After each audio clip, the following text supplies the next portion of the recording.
and you're in the Desert Storm bunker with Hollywood CGA.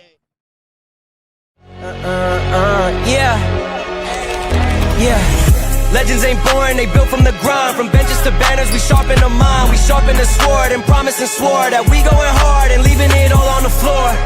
Hey, yeah, we going hard and leaving it all on the floor. Hey, yeah, we going hard and leaving it all on the floor. Legends ain't born, they built from the grind. From benches to banners, we sharpen the mind. We sharpen the sword and promise and swore that we going hard and leaving it all on the floor.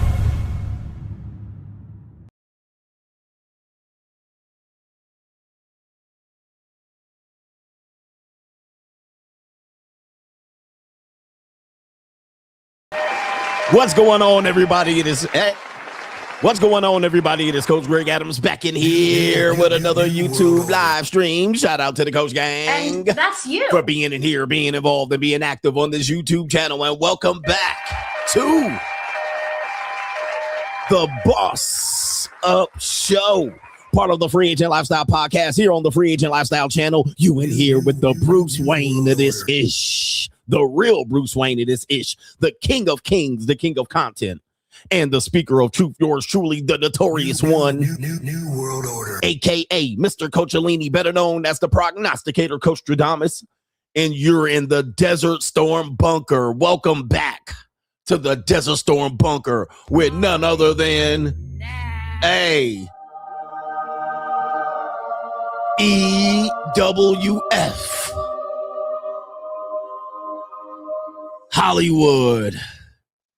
That is every Ling-Ling's fantasy. And the whole fucking show. I'm the CEO Niggero of Fixes Vines LLC, the unbinder, the undebatable, the undisputed best entertainment here on YouTube. You can call me Senor Gregorio Graybeard. That's what Kevin Samuels called me. But the Ling-Lings on my tour call me your third leg was just Mr. phenomenal. Third Leg Greg. Also, the man with no trabajo. You can also call me the Mitch Slapper, better known as the Anointed One. Acknowledge me. The founding father of the After Pill, the junior college sociologist, the Morpheus of the Mating Matrix, the chocolated Confucius, the Black Moses, the deliverer, also known as the man that walks in the spirit of Elijah. I'm the man with more nicknames than anyone in the game, but in case you forget those names, just call me CGA. That is C God Allah, and I'm back to save you from these boring ass YouTube streets. And you can also call me the 14-time demonetized champion of YouTube. We got a great show for you lined up today. We are back. Back. We back to take over the YouTube airwaves. You Mitch-ass content creators, you had a chance, but you blew it to take my spot. I left this spot 6 weeks ago, right before Thanksgiving, leading myself on the world-famous Ling-Ling Tour 2025. And if you haven't been caught up on the Ling-Ling Tour 2025, I don't know what to tell you. I can't discuss it on YouTube, but we discussed it on Locals, CoachGregAdams.locals.com. The Ling-Ling Tour was a massive success. 7 countries in 6 weeks. Touching down and touching hands, putting hands on hips, and enjoying the lings of the world, man. And I'm coming back to America. Y'all lings owe me, all right? Some of the lings that I know, you know, but you owe me, all right? I'm going to tell you this right now. I was in the land of the lings, all right? But we had a great time, and I left this spot 6 weeks ago. I gave you men, you content creators, especially you bitch-ass, hating-ass content creators, because I know y'all was hating on me, all right? Y'all was watching. You were signing into your account, watching me post on the Coach Greg Adams channel my receipts. Niggas is in there hating, right? But you had a chance to take my spot, and clearly you couldn't do it. You wasn't man enough to do it. We still got, look at the record number here, 600 people already in the chat. We're looking to we're going to get our regular numbers back in about another month. Don't worry about it. But you had a chance, you blew it. But man, we had a great, phenomenal Ling tour, and I'll tell you all about it. We've been talking about it, all about it on Locals and on the Money Mindset. But we're back here on YouTube for the consistent streams here. I'm locking myself on this share for about 2 months. All right, it's nothing but content coming out for 2 months on all of my platforms: Snapchat, Facebook, Instagram, all right, all of that stuff. YouTube, all of my YouTube channels. I got vlogs that I haven't released and edited yet. It's going to be crazy. A lot of content coming out here. And I got 2 months to really focus, hone in, being the king of content. We're going to get you through your workday today. All right, we're back at it. You can just put this on. Don't worry about anybody else's 15-minute videos of them talking about whoever they're talking about to get some views. Okay. And we got it going on here today. But the topic today is J.Lo. J.Lo. I mean, so much has been missed in the last 6 weeks. We'll try to catch up to all the other stuff that I missed. But today, we're going to talk about J.Lo's age 56. Her rant goes viral, feral as we call it, after proclaiming that women are the prize, and we haven't learned anything. Apparently, we haven't learned anything about relationships and dating, and it's very, very disheartening to jump back right into the America's Matrix. I call it the gender agenda war, where America's Matrix pretty much putting me right back smack in the line of fire with all of the pathetic bullshit that you have to deal with in the dating and relationship marketplace. Also, we're going to feature Anton Daniels. Anton Daniels, apparently inspired by CGA's Ling Ling World Tour going on right there. He came out. Hold on for a second. That's the wrong sound effect. I cook, I suck, I shut the fuck up. There's a lot of stuff going on with the passport bros. A young man got arrested in Brazil. All right. I actually featured one of his viral videos many years ago. I thought he was a weirdo. And I was critical of him in that particular video. But you also had some passport bro activities going on with Venezuela. That's going to be a hot topic. But apparently inspired Anton Daniels. I inspired him to make a video with his thumbnail, apparently of a black man with a bunch of linglings. I cook, I suck, I shut the fuck up. Calling men who use their passports lame. And why is this important? Well, I put a video out about when I was in Japan about how men create their own scarcity in the dating and the relationship marketplace. And there's a variety of ways that this happens. All right. And it happens because men are trying to find their way. They're trying to find their way to genuine burning desire. And as a result, there are gatekeepers, dick policers that police men's activity sexually. And then they criticize that activity by saying that it's not the right way to do it. And this is definitely a way people are doing it here in America, and certainly in the Black American community. This is unfortunately, a way that men get frustrated. And they like to blame women about these things here. And women are certainly to blame in many ways. But what we know now is that when you don't have abundance, you have scarcity.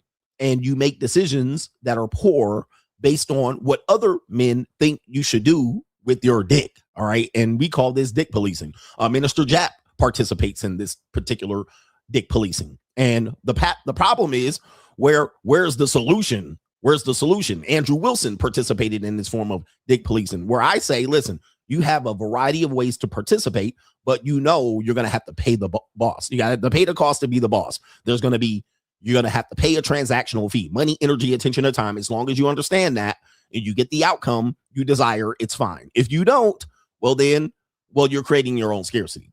So Anton Daniels, Minister Japp, and a lot of people here in the communities of the male spaces that I'm no longer a part of, because the male space is a farce. All right. They have not moved the needle. Most of these men are just haters of women. They hate women and they are not looking to improve their lives. All right. These men are not looking to improve their lives. All right. You give them one inkling of trying to improve their life, they won't do it. All right. They rather have the scarcity and the frustration as opposed to the abundance and improving their lives. So it's a pathetic space of men. That men's space has become a pathetic place of woman haters, right? So the sad part about it is I'm affiliated with that space because I tried to mentor these men, but these men turned into my biggest haters. Why? Well, I'll tell you why. Because of scarcity. I told them what I was going to do. I told them what I was going to do year in and year out. And some men, mostly content creators, but some content creators, I mean, they sat down quietly and they celebrated the CGA. They celebrated a nigga. All right, but some men, all right, they wanted to see if CGA was going to do exactly what he said he was going to do. Right, let me see if this nigga does what he does. And it took years, and I told him it's going to take time. It's going to take time. It's not going to be overnight. You're going to see me rebuild the man. You're going to see me become the man. And you're going to see me become the man against adversity. Some men didn't believe it. Now, the problem is when I wasn't the man, when I was rebuilding myself, oh, he broke, he poor, he live in a studio apartment, he ain't got no money. And then eventually they saw me making some strides and they was like, we're going to wait to see if his Porsche gets repossessed. I still have it. It's in the garage. All right. But then they saw me get better. And now they're like, okay, he did what he did. We don't like it. He's bragging. He used to be humble. He now is cocky and arrogant. Yes, it's the Hollywood CGA syndrome. So what we know is men weren't watching me to root me on. There were some men, hating ass, bitch ass men, which we're going to give them a platform today because that's our new format. We're going to give you a chance to bring your hating ass up on my show. I'm going to give you the hater. We're going to call it the look at this bitch ass nigga section. All right, where you can come up and present your hate. And we're going to give you the opportunity to do so. You're going to have to fire up your camera. All right. You're going to have to turn on some lighting, brush your teeth, take your dookie rag off, and we're going to give you a chance to come up on camera and challenge your boy as to why you hate your boy. But the reality is they hate me because I did exactly what I said I was going to do. And I did it from step one, the free agent lifestyle. Now, some dudes thought this was a woman hating channel when it was a lifestyle channel. It was making you aware of what you're going to experience in the dating marketplace and how to change that, or at least better your situations when you get to a better position. You can better your situations, but some men didn't want to go for it until now you see me going for it and you're like, oh, wait a minute. All right, we didn't want him to win. We didn't want him to win. So the hating ass niggas are looking at me and going, he's living his life off of the people's money. I'm sorry. It's my money. It's my money. It ain't your money. All right. When you get paid for a job, it's your money. You get to spend it as you wish. But we're going to give you hating ass, look at you bitch ass nigga ceremony. We're going to give you a chance to cam up. So just in case you're just walking into today's show. All right. We got almost 1,000 people in 15 minutes. I thought, man, well, I guess we're going to hit our numbers. All right. I guess you missed me. Did you miss your boy? You missed me. All right. You had to listen to Anton Daniels only. All right, Anton Daniels, shout out to you. We're not going to throw shade at you, but apparently you put up a thumbnail of a black man in Asia saying passport bros are lame. All right, was that at me? All right, bro, was that me? You talk about me? Because I just happen to be with Asian women. All right, did you do that on purpose? All right, if you did that on purpose, well, we do have a segment about you. All right, we're gonna talk about how men like Anton Daniels create scarcity amongst you black niggas. All right, yes. All right, against you niggas. All right, you niggas. All right, he creates scarcity. Men like him, men like Minister Jap create scarcity for you black men trying to push an agenda that they can't even accomplish. Right, they too can't even accomplish. All right, so anyway, we're gonna give you a chance to cam up too if you want to come on to today's show because you're watching it. You're watching. All right, so anyway, what are we doing here to contribute to today's show? $, the Notorious CGA on the Cash App. It is Venmo, Coach Greg Adams TV, PayPal, paypal.me/Coach Greg Adams. And that is near the top of the description box on the Free Agent Lifestyle channel. And you can super chat by clicking the link on the top of the live chat. New world order. On the Free Agent Lifestyle channel. All right, shout out to you. I heard Andrew Wilson's career turned into a dumpster fire. I haven't seen a lot of YouTube in the last 6 weeks.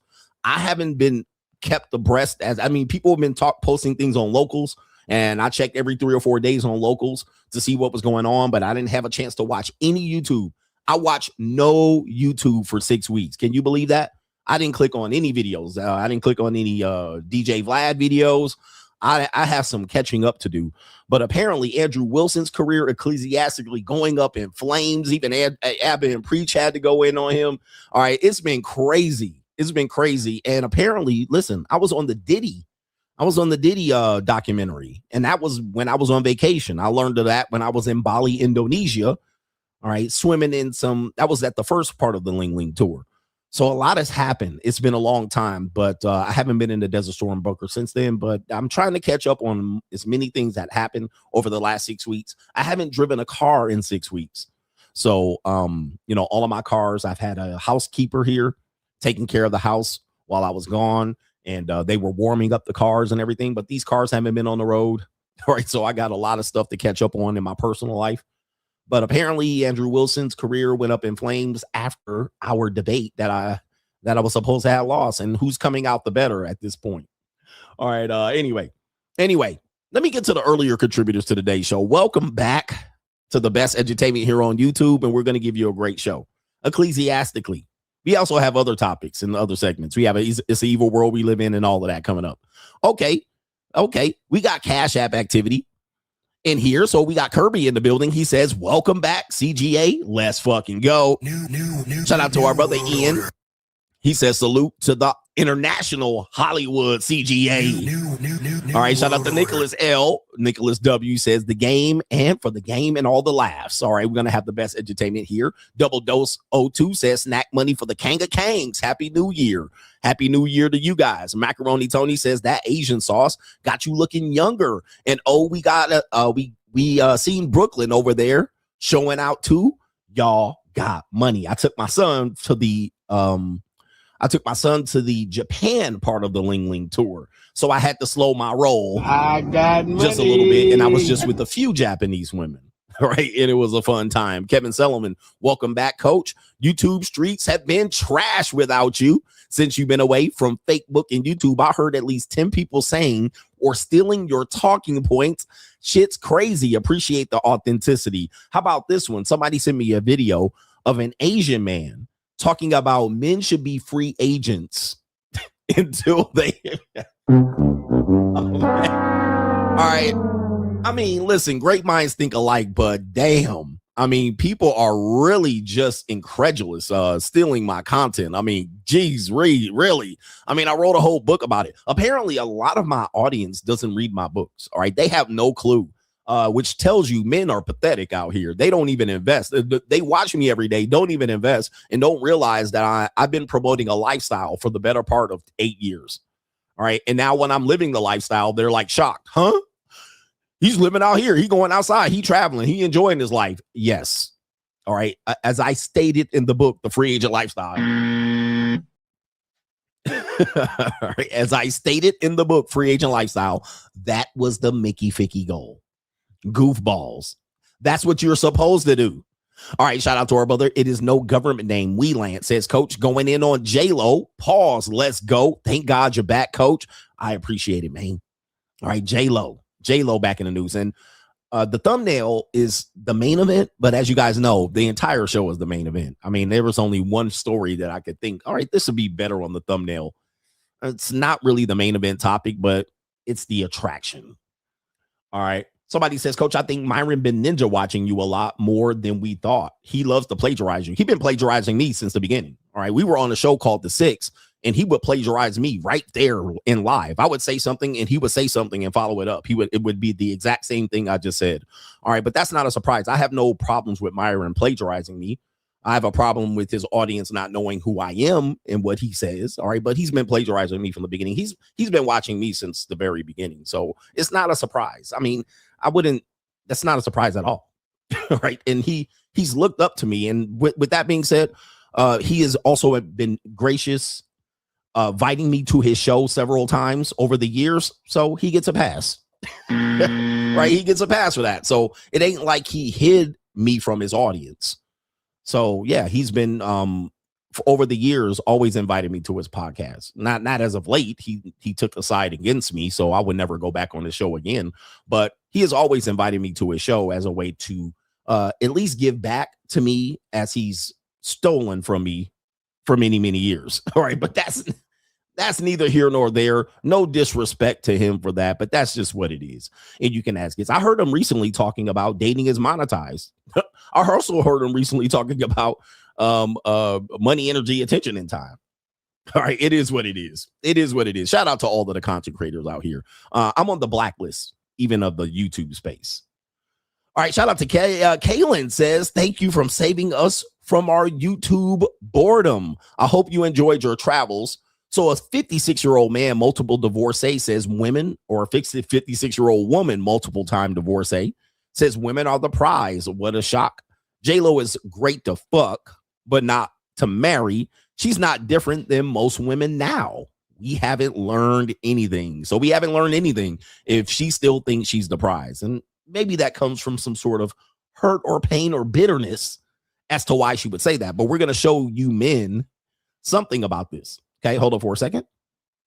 Okay, I've been locked out of an account real quick, so I got to go check it on my back end. Pause to get in there, but we're gonna show this. This is where I'm showing you men where you're taking the wrong approach into trying to get your situation straight with women. You're thinking at some particular point they're gonna learn. Oh, they're gonna learn. All right, we're gonna see. Okay, let me see here. Let me see if I can remember this code. I got locked out. We're Do It Live. And my sound effects. All right, my sound effects. I got to remember where all my sound effects are. Shout out to Ko-Fi supporter, says Happy New Year, CGA. Shout out to you. We got Jay McGee. He says, what's up, coach? I know you enjoyed your Ling Fest. Now it's time to get back to bossing up and smacking these hating ass Mitches. New year, same hating. New world order. Time to continue the journey to better men. That is a co-sponsorship right off the rip from J Mac. Shout out to Blue Back and says, we back. Yes, we back. We back. Shout out to our brother Vlad, the Sky Daddy. 4444, we back like cook, crack, and 4 flats on a Cadillac. Let's get it, coach, and the coach tribe. Anton Donuts and Minister Mouthpiece Big Cap Jap. Our cap. He says, you are the realest. Everybody knows it. And coach, we trust. All the glory to the Most High. And let me do one more. Wellesley says, welcome back. Welcome back. Welcome. Happy New Year, coach and the coach gang. Bringing on 2026. Boss up, brothers. Where's my boss up sound effect? I better know where that is. Boss up, man. It is boss up season. It is boss up season, man. Hey, as you guys can see here, what I've been saying for years, a lot of people are saying it. What did I say? In 3 to 5 years, everybody will sound like CGA. I'm the old man. I'm the veteran of the game. I'm the dirtiest player in the game, meaning I've been a part of all the lifestyles that men promote on the internet. All right, everything. I just haven't been an adult film star, but I've been married. I've been divorced. I've been a player, sugar daddy. I've been all of that shit. Single. I've been all of that shit. Mouthpiece nigga, black pride. What do they call it? Pro black. I've done all of the phases, meaning that I have spent many years, and I did it all before there was a YouTube. All right, I did it before it was popular on YouTube. I didn't have to live it on YouTube. All right, travel before YouTube. I promoted passports. I was international. I had my passport in 2002. All right, so a lot of these things that people live and promote, and they don't live it. They don't live it. They're not really living it. Like, these guys don't never have girlfriends. They never had girlfriends. There's guys that say they're pimps and never put one hoe on the blade. Okay. So with that being said, you're looking at the realest of the real. And the reason why I'm the realest of the real is because I say things that are authentic and real. Okay. Meaning that they come true, which then what happens is people watch me say it and then they deny it at first. And then reality smacks them in the face. And then 3 to 5 years, everybody sounds like CGA. Okay. It's just apparent. And we're going to show you that. We're going to show you proof. And it's not just men, it's women. It's the entire relationship dating marketplace, which I'm trying to pivot away from. Sad part about it is Gen Z is now experiencing everything that we experienced the past 15 years. So they're going through it. And now people have to live with the realities of their decisions. And they're like, oh, it wasn't like we thought it was. Okay. Now they're having to live with it. And they're discovering everything that I've already talked about till I was black in the face. Okay. So it's the sad reality of what happens, but this is how shit goes. I don't know what to tell you, but let's start with it. What do we start with? Straggle and Sniggle Theater. Let's warm up the show. Let's get the first segment down. 1,200 people in here. Do me a favor. Just give me the likes. Don't pass the scroll. Mugga. All right. Hey, Straggle and Sniggle Theater. Like, ride with me if you ride with me. You can slide with me if you feel like 550 on the 5 sticky. Come get high with me. That's a deal, right? Straggle and Sniggle Theater. Yes, we're going to get some straggles and some sniggles. All right, who are we going to start with first? We're going to start with Shannon, Mr. Abba Dabba Dabba Sharpe. All right, and your boy, Chad Ochocinco Johnson, pause. Apparently, on one of the clips from one of their shows, makes a interesting proclamation about a trip he's going to take to the Dominican Republic. All right. And it says Shannon Abba Dabba Sharpe, who you guys know got into some massive amount of trouble last year in 2025, leading him to be one of the 12 simps of Chismis. He jokes about taking a trip to the Dominican Republic to treat himself to some light-skinned women with long hair. Oh, the humanity. Okay, in 3 to 5 years, everybody will sound like CGA. Okay, here we go. All right, where's the sound at? Okay, God dang it. Hold on for a second. Here we go. I think about going to the Dominican and treat myself. What kind of car they got over there? They drive mopeds. Oh, what they got? They got something with like long hair, light skin. Yeah. Oh yeah. Wait, Your manners. that's the DR. Like you talk about Dominican Republic. Yeah, that's what I'm talking about. What they do out there? Oh, you Man, you know, if it don't, when I travel for soccer reasons only. So if it ain't got nothing to do with soccer, I'm gonna sock something. Oh my goodness. Hang on. He gonna sock something.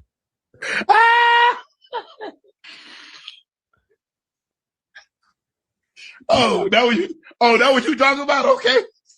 Well, okay. I'm cool now. Oh, DR. Okay. Yeah, for sure. Okay. That's where I'm going. I done heard the story. I done heard the story. Yeah, about it. yeah. Okay, I'm with you. Well, you had me confused. I'm like, DR, you don't even like baseball like that. That's the first thing that popped in my head.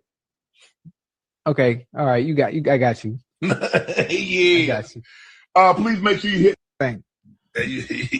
All right, just I wish a nigga would. all right. Shout out to Shannon Sharpe here. Apparently, yeah, some people are late to the game, but I know Shannon Sharpe probably already been down to the DR, but he's looking for something light-skinned with long hair. All right, he doesn't want the white kind no more. Yeah, that brother's starving. I was looking for the sound effect and I could not find it.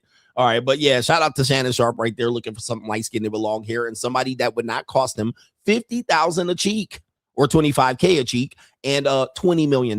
Yeah, you won't spend $20 million down at the DR, as they say. Shout out to Shannon Sharpe. Going to get your meat fixed by them strag Dominicans down there. By the way, the Dominican women are beautiful. All right, don't just go down there for the strags. Go down there for the beautiful women that work in airports and shit. All right, the women that are mixed with the, is a Tejano Indian / Black African / Latino, Spanish. All right, beautiful women. Shout out to Shannon Sharpe. Enjoy. All right, we got Straggle at Sniggle Theater. Speaking of international travel, we have iShowSpeed, finding out that all men pay historically. He's in Africa. Shout out to him, going to Africa, the motherland, to do a lot of his content. And he lands in a country called Eswatini. I think I got that right. In the South African country of Eswatini.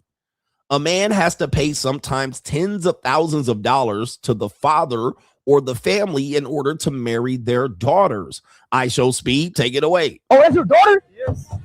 First daughter. Oh. You want to give me cows? Huh? You want to give me some cows? Yeah. So propose and then do I come with your family, then we negotiate.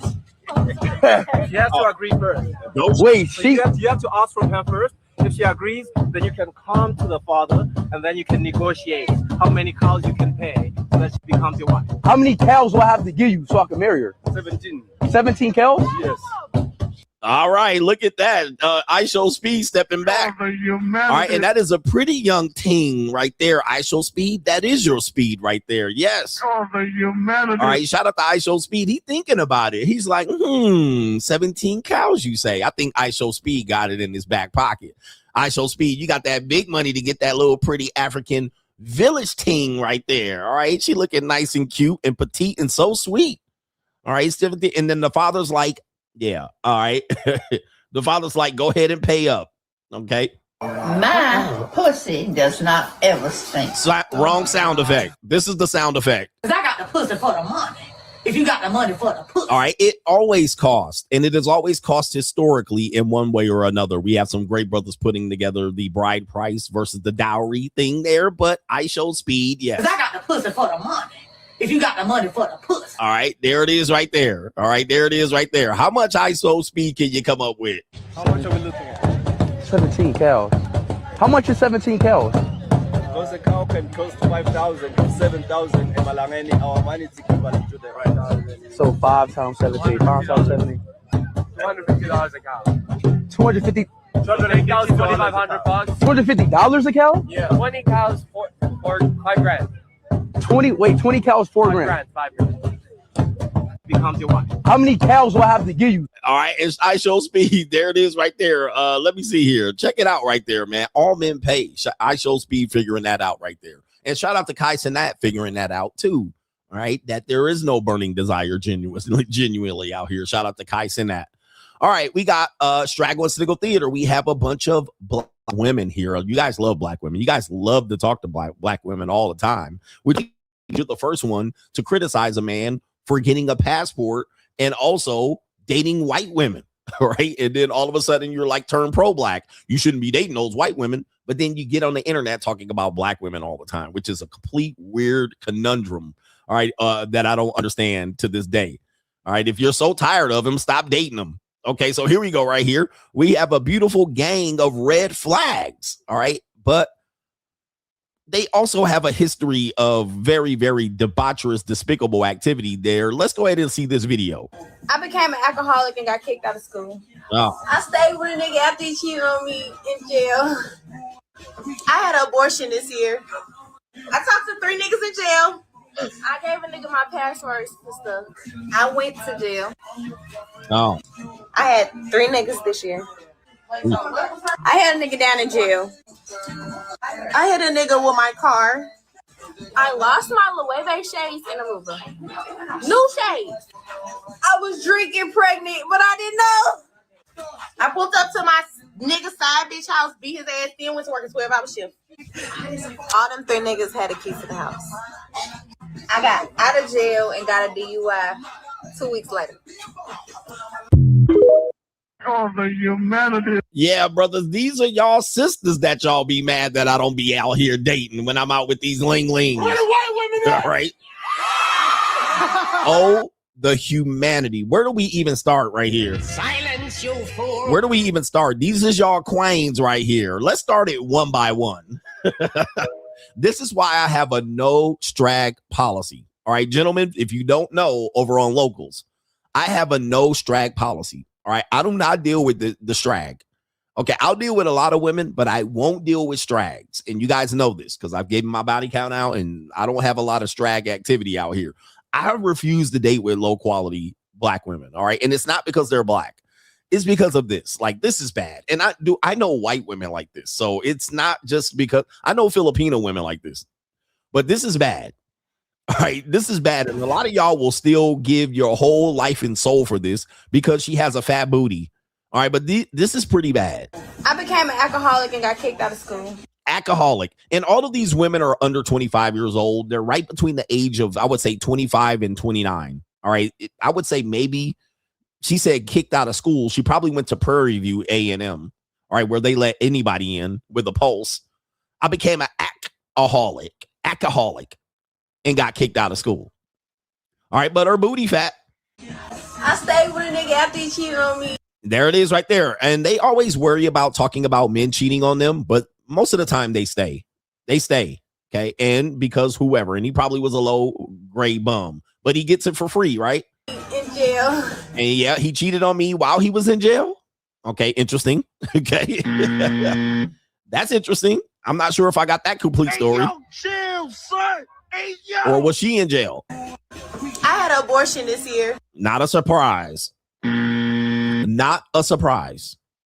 And look at how we're dressed here. I mean, I talked to 3 niggas in jail. and look at her. I'm telling you. I mean, look, I'm telling you, man, y'all don't get 3 niggies in jail. All right. Not a surprise at all. And they will tell you these will be the women later on we're going to hear on the show that say, but, and she got a big rack, but she's going to clean up her life, turn her life over to the Lord ecclesiastically, and then she's going to want to date a serious man who has money.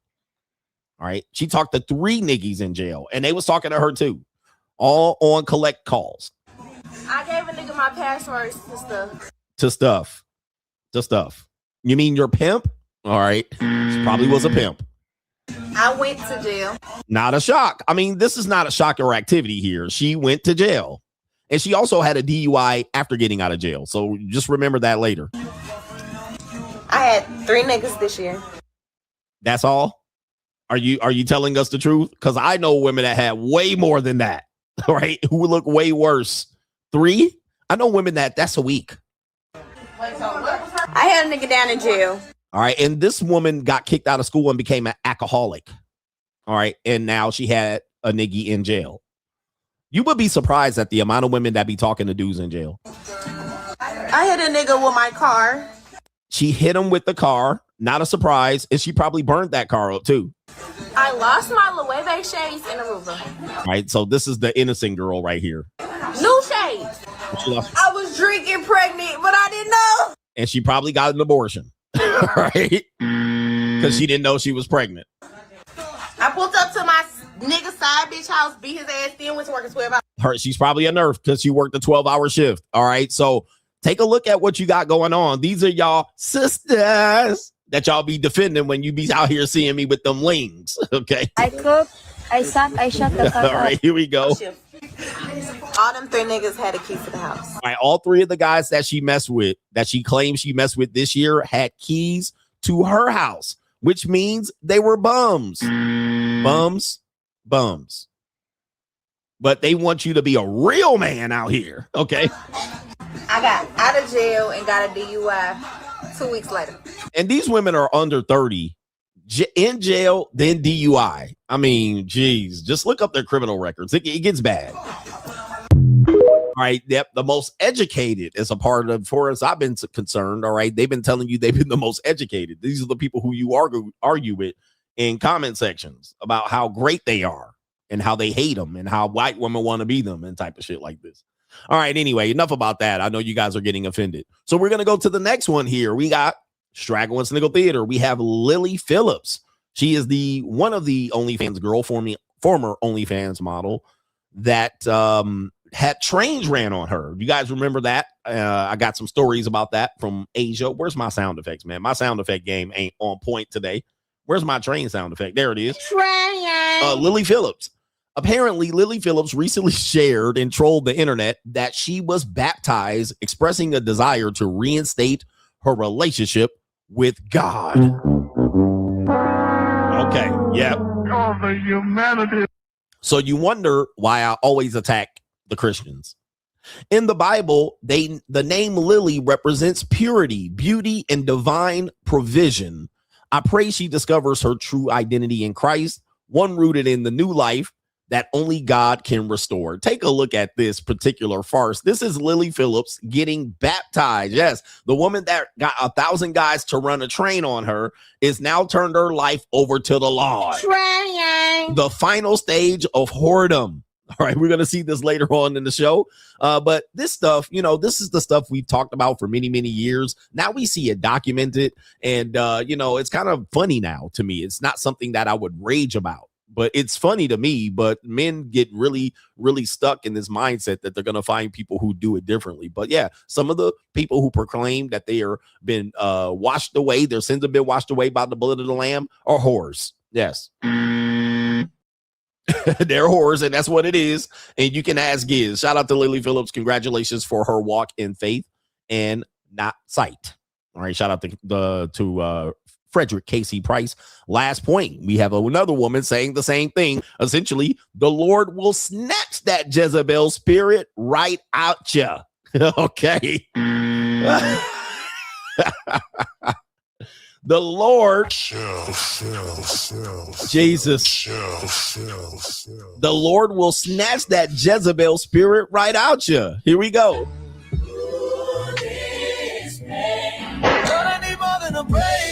All right, I'm gonna turn the music down right there. So there you go. You can tell she got a BBL. She's one of these women that this is why I know black men will find her attractive, because yes, black men like fat women. All right, but that's neither here nor there. And yes, she's fat compared to the women that I've been traveling with around the world for the last 6 weeks. This is a fat woman. All right, come on. I know y'all American men got to get outside. This is a fat woman. All right, period. Where's my elephant noise sound effect? My sound effect game is just terrible today. All right. This is a fat woman, guys. All right. But anyway, let's continue the message here.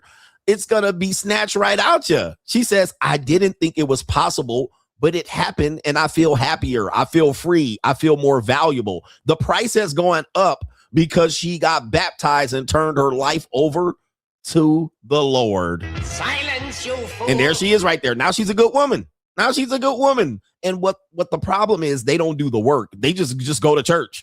Oh, I get baptized. All right. I got the holy oil. And they don't change anything. Maybe they change their clothes and they start reading scripture. They don't transform. They basically just change all overnight. Oh, it's gone. Just like that. The Lord just snatched it right out of me. And And then they drive up the price. She says, now I feel more valuable. And then she comes out with you, and then she wants to date you and be celibate and hold out on you and all of these greater things. And now she wants a good man, a man that wears a suit and he smells good and he has his own place. Not like the previous women who had bums and dudes in jails and she got DUIs. The Lord snatched it right out of me. I didn't change. I didn't become a better person. The Lord just snatched it overnight. Good luck out here. That's Straggle and Sniggle Theater. Like, ride with me if you ride with me, you can slide with me if you feel like 550 on the 5 sticky, come get high with me, that's a deal, right? The Money Mindset 2025. Join us if you are looking to elevate your mindset to the next level and get your financial information and game back to where it needs to be. This is the Blue Chip Mindset on steroids. We have 80 plus episodes from the last 2 years that you missed available via playback. You can get all of those episodes. Also, every live stream on Sunday night with all of our great contributors with subjects, cryptocurrency, investment, Money 101, Money 201. Also, if you're looking to become a social media content creator, this is the group for you. 2 times a month, we give you content creator information about how much money you can make via content creation. What are the most popular forms of content creation coming forward in the next few years, and how you can capitalize on an opportunity to be a content creator. Join patreon.com/Coach Greg Adams to find the Money Mindset link. Let's get our Blue Chip Mindset on. The window is still open.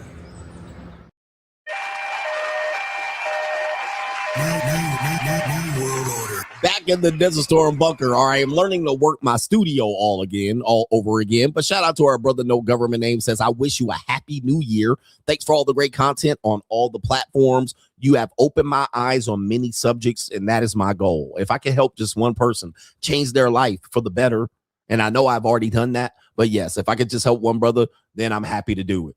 Okay, and we're here. Shout out to our brother here. It is Weeby or Webby in the building, says, you were right, coach.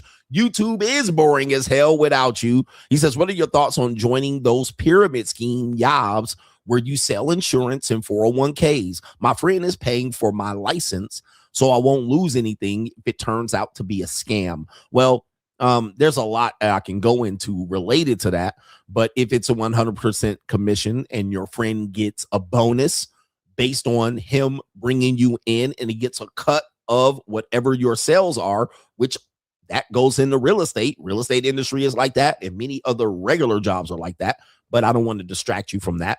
If he is getting a cut, then it is probably going to be something that is going to be difficult for you to sell overall. It's going to be difficult for you to promote and sell that. Then your ultimate goal is to do what he's doing, bring other people in under him. And that's going to be how you make more money. Then your focus is not going to be selling insurance and 401ks. Your focus is going to be recruiting more suspects.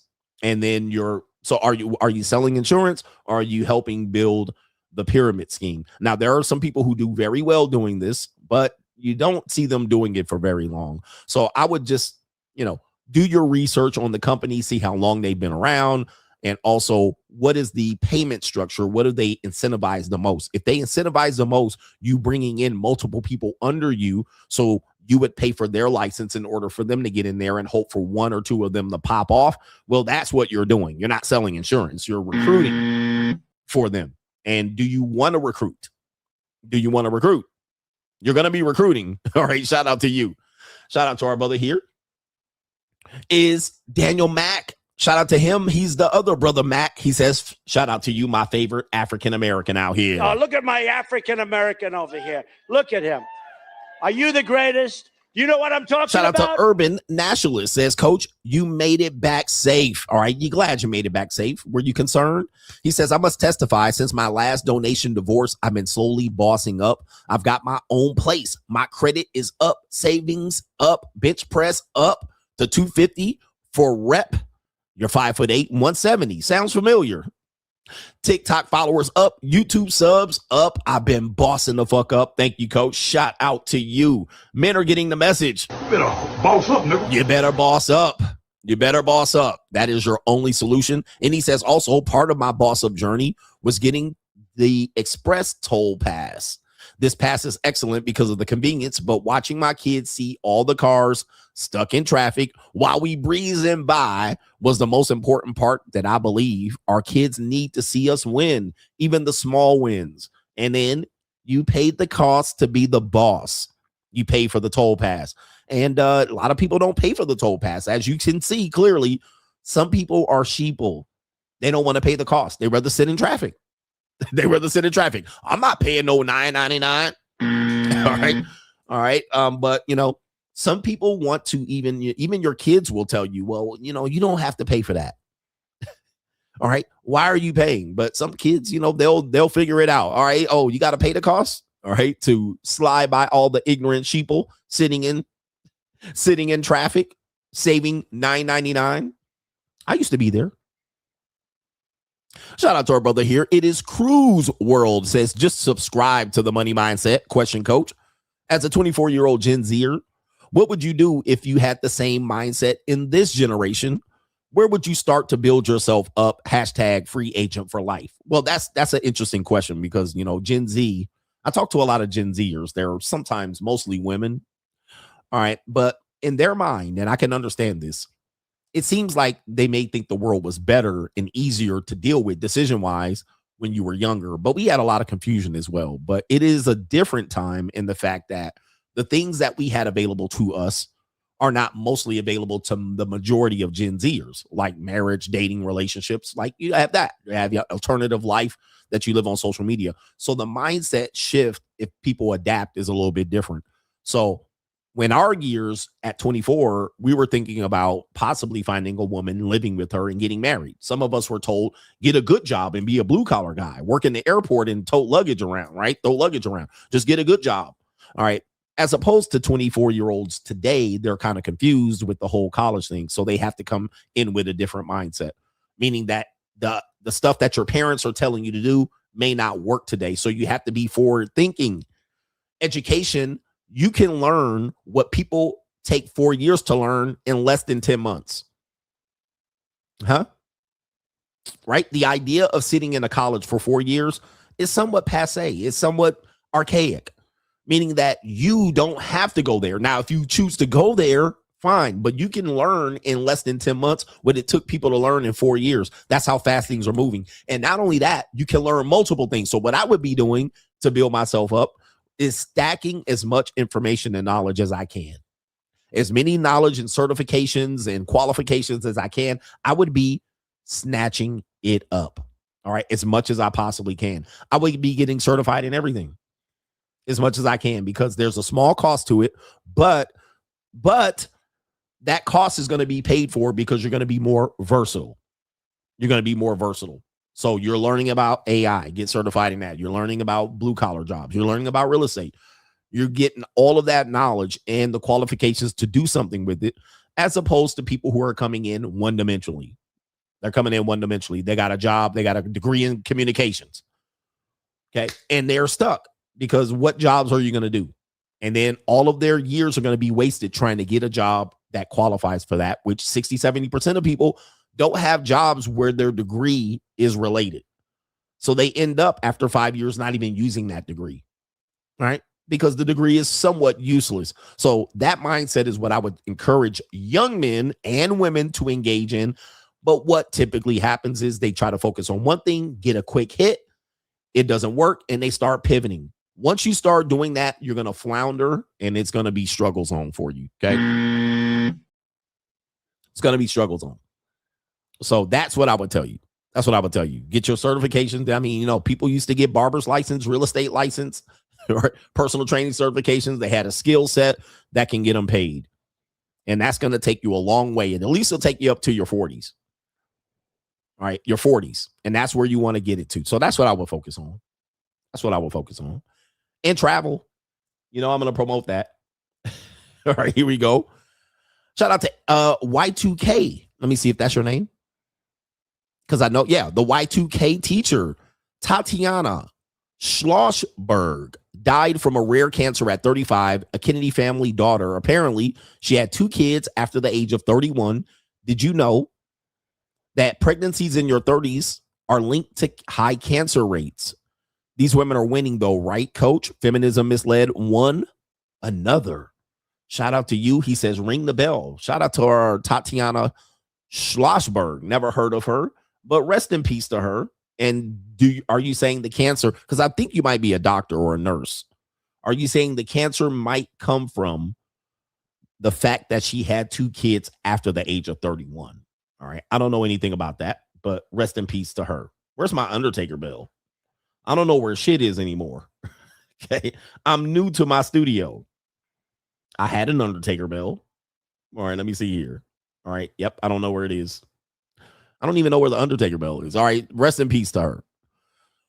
And let me see if I can get a couple more, and then we'll get on with the show. Shout out to Miles C. Glad you're back, coach. Dating today is truly delusional. Modern men and women want traditional relationships, but with no experience or no reference point of how to be traditional.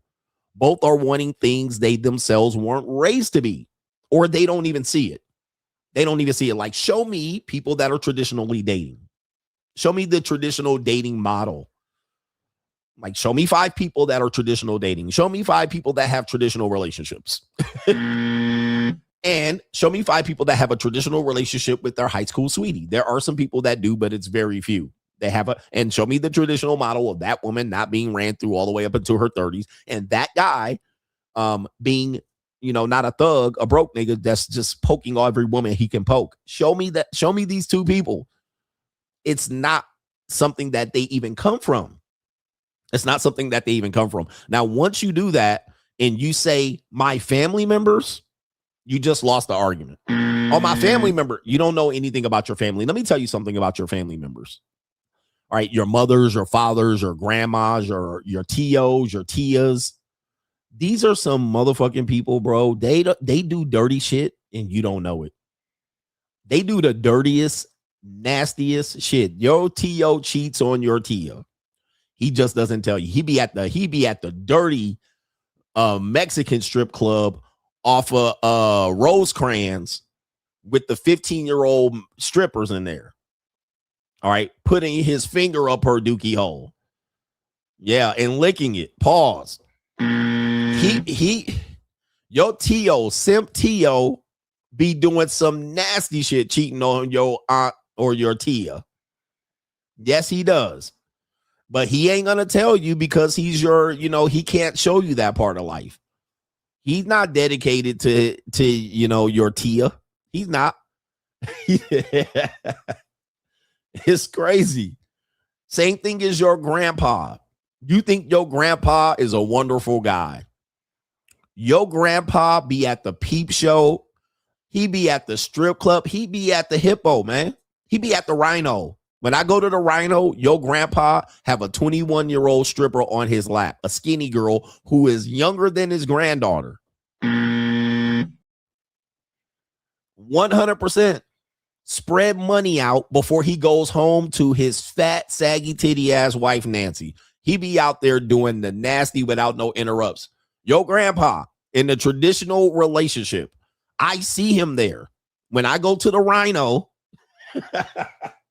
he be there at the club with a nice, fresh, flat-chested 21-year-old girl named Trixie, putting money in her motherfucking bikini shit.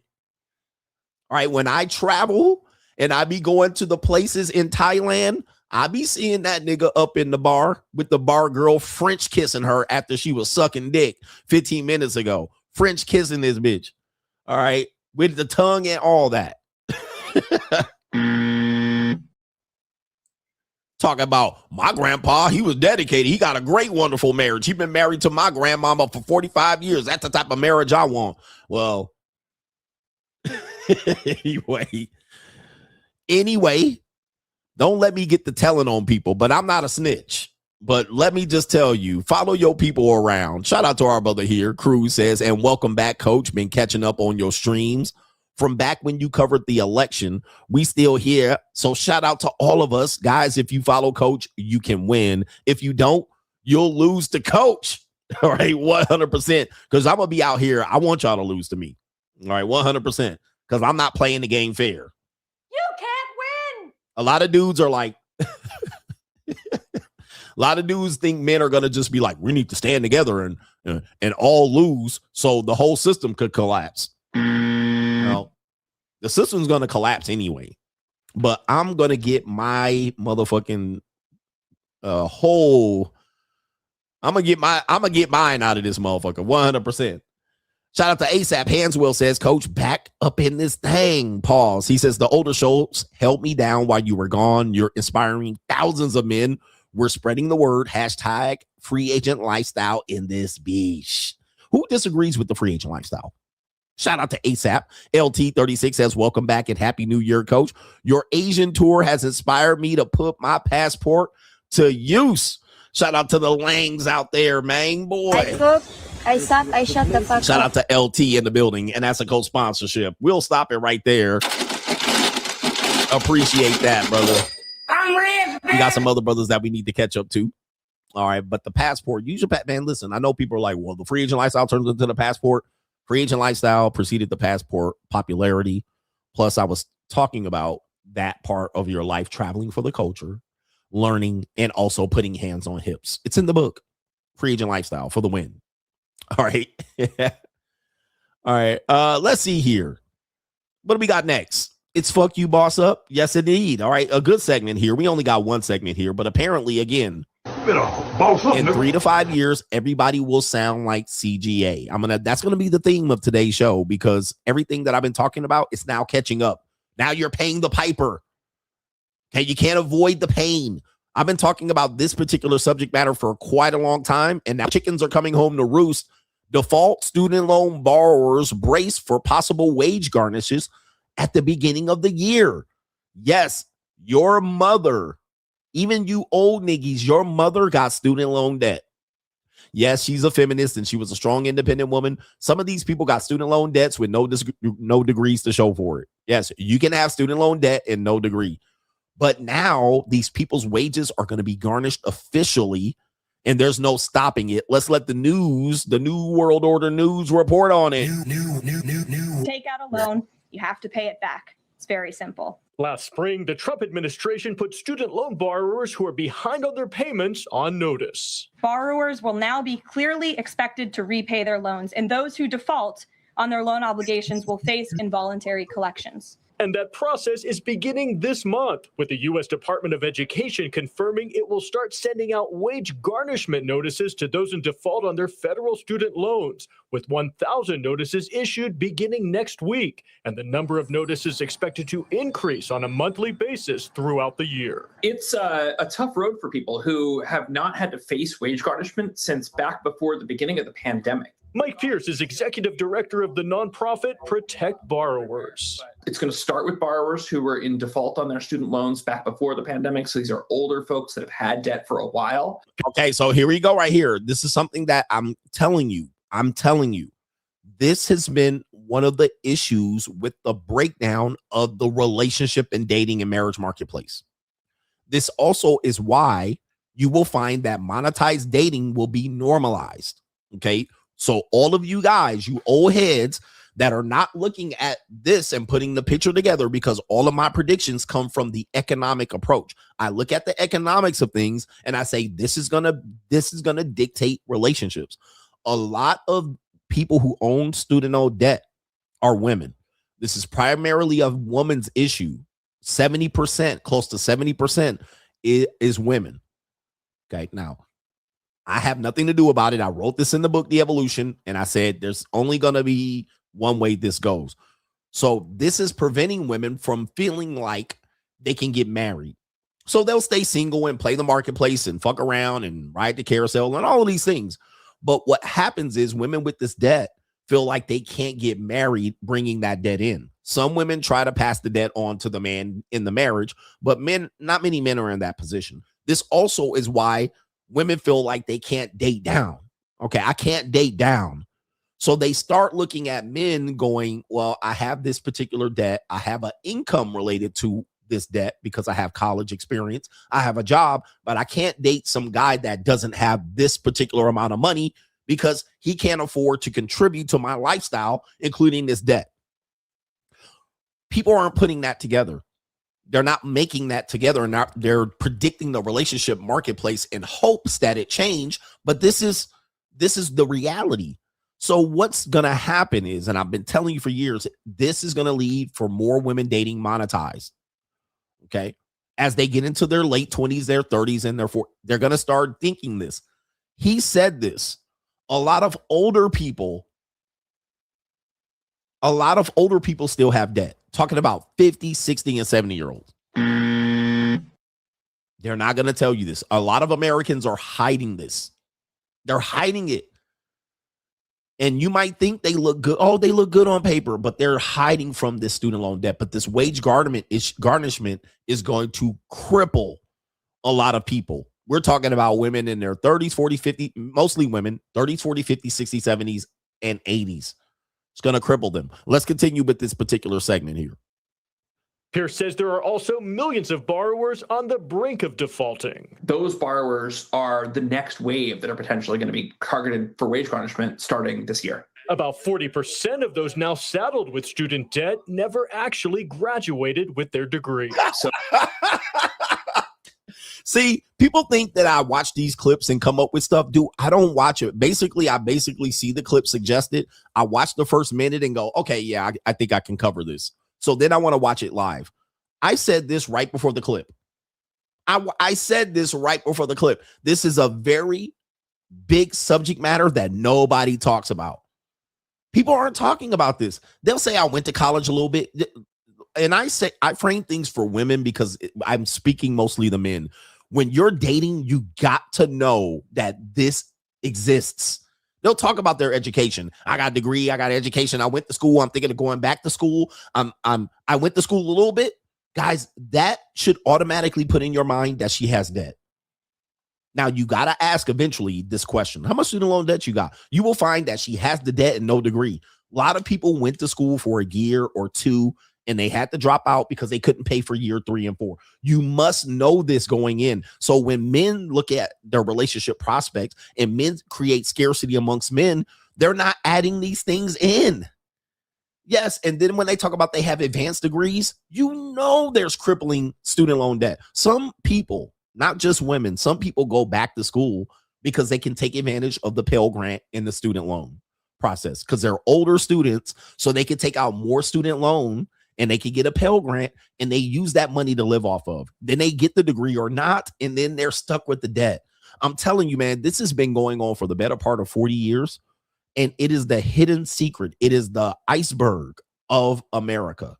This is why you hear women talking about dating up and dating down and dating guys 100K. This is the reason why. Now, when you go outside of America, that matrix doesn't exist as much as it does here.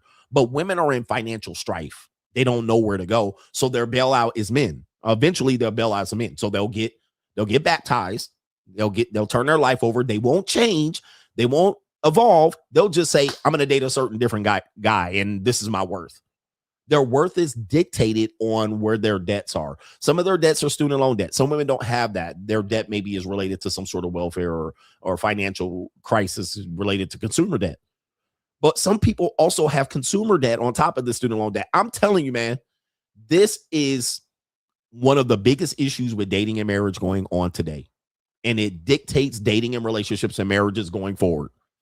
So people want it to change. It'll get better. No, it's not with this. It can't be better.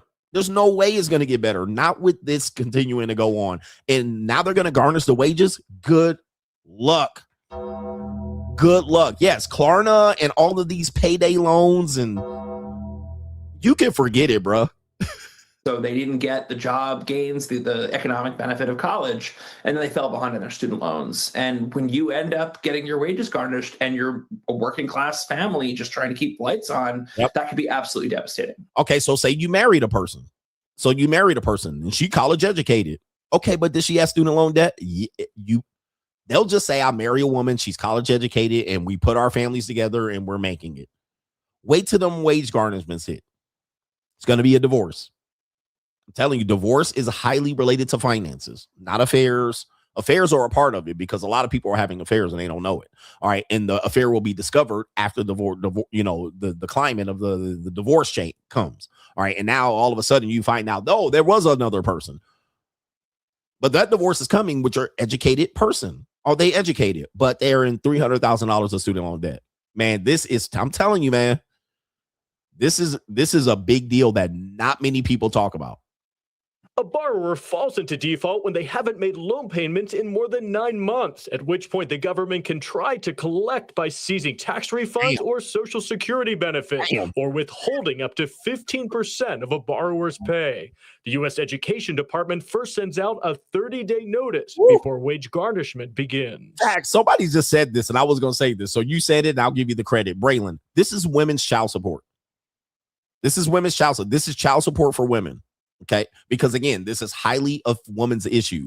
All right, statistically, there are some men that are going to be in this boat, and a lot of them are going to be fuddy-duddy, fugazi, reading rainbow ass people. Okay, not many dudes were going to college in the 2000s and the 20 teens. So most of these people were highly liberal and these type of people, A, B, C, D alphabet people. So the men that are involved in this is going to be that, and a lot of white women are going to be involved in this too. Who benefited from these type of programs. So yeah, bro, this is women's child support.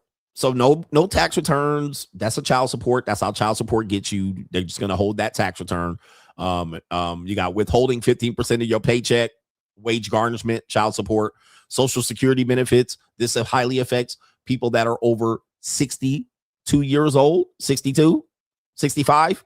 Women that are 65 with student loan debt, not getting their Social Security, ring the bell. You see what I'm saying? Like, you can hate CGA, but you can't deny what I'm telling you. This is going to be problematic. This is why the free agent lifestyle. Because if you don't have these issues, but you're just going to marry the first woman that sucks your dick and swallows your kids, and then you uncover this, you're cooked. Well, I thought she had a degree and all that. That degree don't mean the goddamn thing when they holding them damn paychecks. Woo! Woo! The worst thing you can do is ignore it because the government doesn't need to go to court to garnish your wages. And if you do get a notice, Pierce advises calling your student loan servicer to see your options for repayment. You do have rights. These people are paid to answer your questions, and you shouldn't run away from your bills if you get one you can't afford. Don't run. And keep in mind, there are a number of resources out there for borrowers. Now, for more information on that, just go to cbsa.com, click on the online version of this story. Now, just so you know, man, during the pandemic, all right, and leading up to the election of Joe Biden, and they had Elizabeth Warren who was trying to do this, and Bernie Sanders trying to get rid of this debt. I paid my student loan debt off right then because there was a moratorium where the interest wasn't gaining, and I just decided to pay it off before it was that they started to take away the moratorium, which I knew it was coming. So that's where you could have. But there were people saying, I ain't paying it back anyway. All right, and now you have no choice. They're going to garnish your wages. Sad to report, but this is where men have to learn to boss up because this is going to affect, I would say, 1 in 3 Americans. Half of American women are going to be under this if they went to college. I know a young lady that ended up going to college, but she ended up in financial distress. And, she was a JUCO. I was fixing her mind, but her financial distress was not related to student loan debt. I was shocked. I was like, oh, it was related to some consumer debt and some debt that she took out traveling. So if it's not the student loan debt, watch out for the consumer debt because the consumer debt is going to hit you over the head too. And they might have lived their life out being free and independent, but they took out some debt related to this lifestyle. And now you're holding the bag. Okay, you're going to hold the bag. Yes, there are some women that don't believe that the man should pay off this debt. But again, women are the prize, according to J.Lo, but they're coming in saddled with massive amount of debts. And what they'll do is they'll be stressed out about it. If you're in a relationship with her, you might feel that it might be better for you to pay off this debt. All right, if I pay off this debt, will that relieve your stress? This is where you're going to make the mistake. This is why I can't see that where J.Lo says women are the prize. And this is the circumstances of many American women. All right. And I'm saying this not to demean them. I'm saying this to educate men in the dating marketplace. This is a major factor. Consumer debt and student loan debt is highly held by women. You want relationships with American women. 1 in 2 women are going to be saddled with 1 or 2 or both of these issues. That's what you're walking in. And what the guy's going to do is he's going to say, maybe if I pay this off, she'll feel better. But you pay it off, she's going to ditch you. Because she's going to feel like she can spread her wings. Highly likely she's going to get right back into the same situation. You pay off her credit card debt, she will run up that credit card bill. Not only she, but he. There's a lot of men that will do the same thing. Paying that off is going to be what will happen is that woman is with you for that reason. Once she doesn't have that reason to be with you, she's going to ditch you. You pay your house off in a marriage, you're going to be looking at a divorce. Okay, you pay her student loan debt off 10, 20 years into the marriage, you're looking at a divorce. Okay, that's what you're looking at. Because at that point, why is she with you? Why is she reporting for duty? She going to get that bag and run. Gotta get my bag and run. Gone. All right, so this is where it gets difficult. And then you get slapped in the face and then you're watching CGA. You're going to hope this doesn't happen to you. But I'm sorry, gentlemen.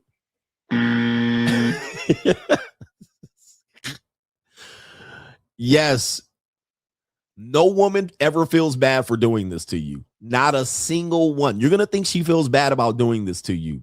It's a game of survival with her. You're playing a game of chance. She's playing a game of survivor. She will not feel like it's bad that you paid that amount of money to relieve her of this stress and wage garnishment and collections. And she's going to feel like, well, you know, I had to follow my heart and my feelings. So watch out for this. I'm just reporting from you so you can be conscious of this and why I believe that relationships are pretty much doomed going forward. They're doomed. Not because women are going to stab you in the back. They're doomed because women don't feel free. They don't feel free enough to pursue relationships or marriage because they're kind of working off this debt. Oh, I got to get out of the hole a little bit. So they're going to feel like, oh, I can't get married right now because I'm not in a good financial position. Oh my goodness. Oh, here's another one that happens. Women who buy houses. Disaster.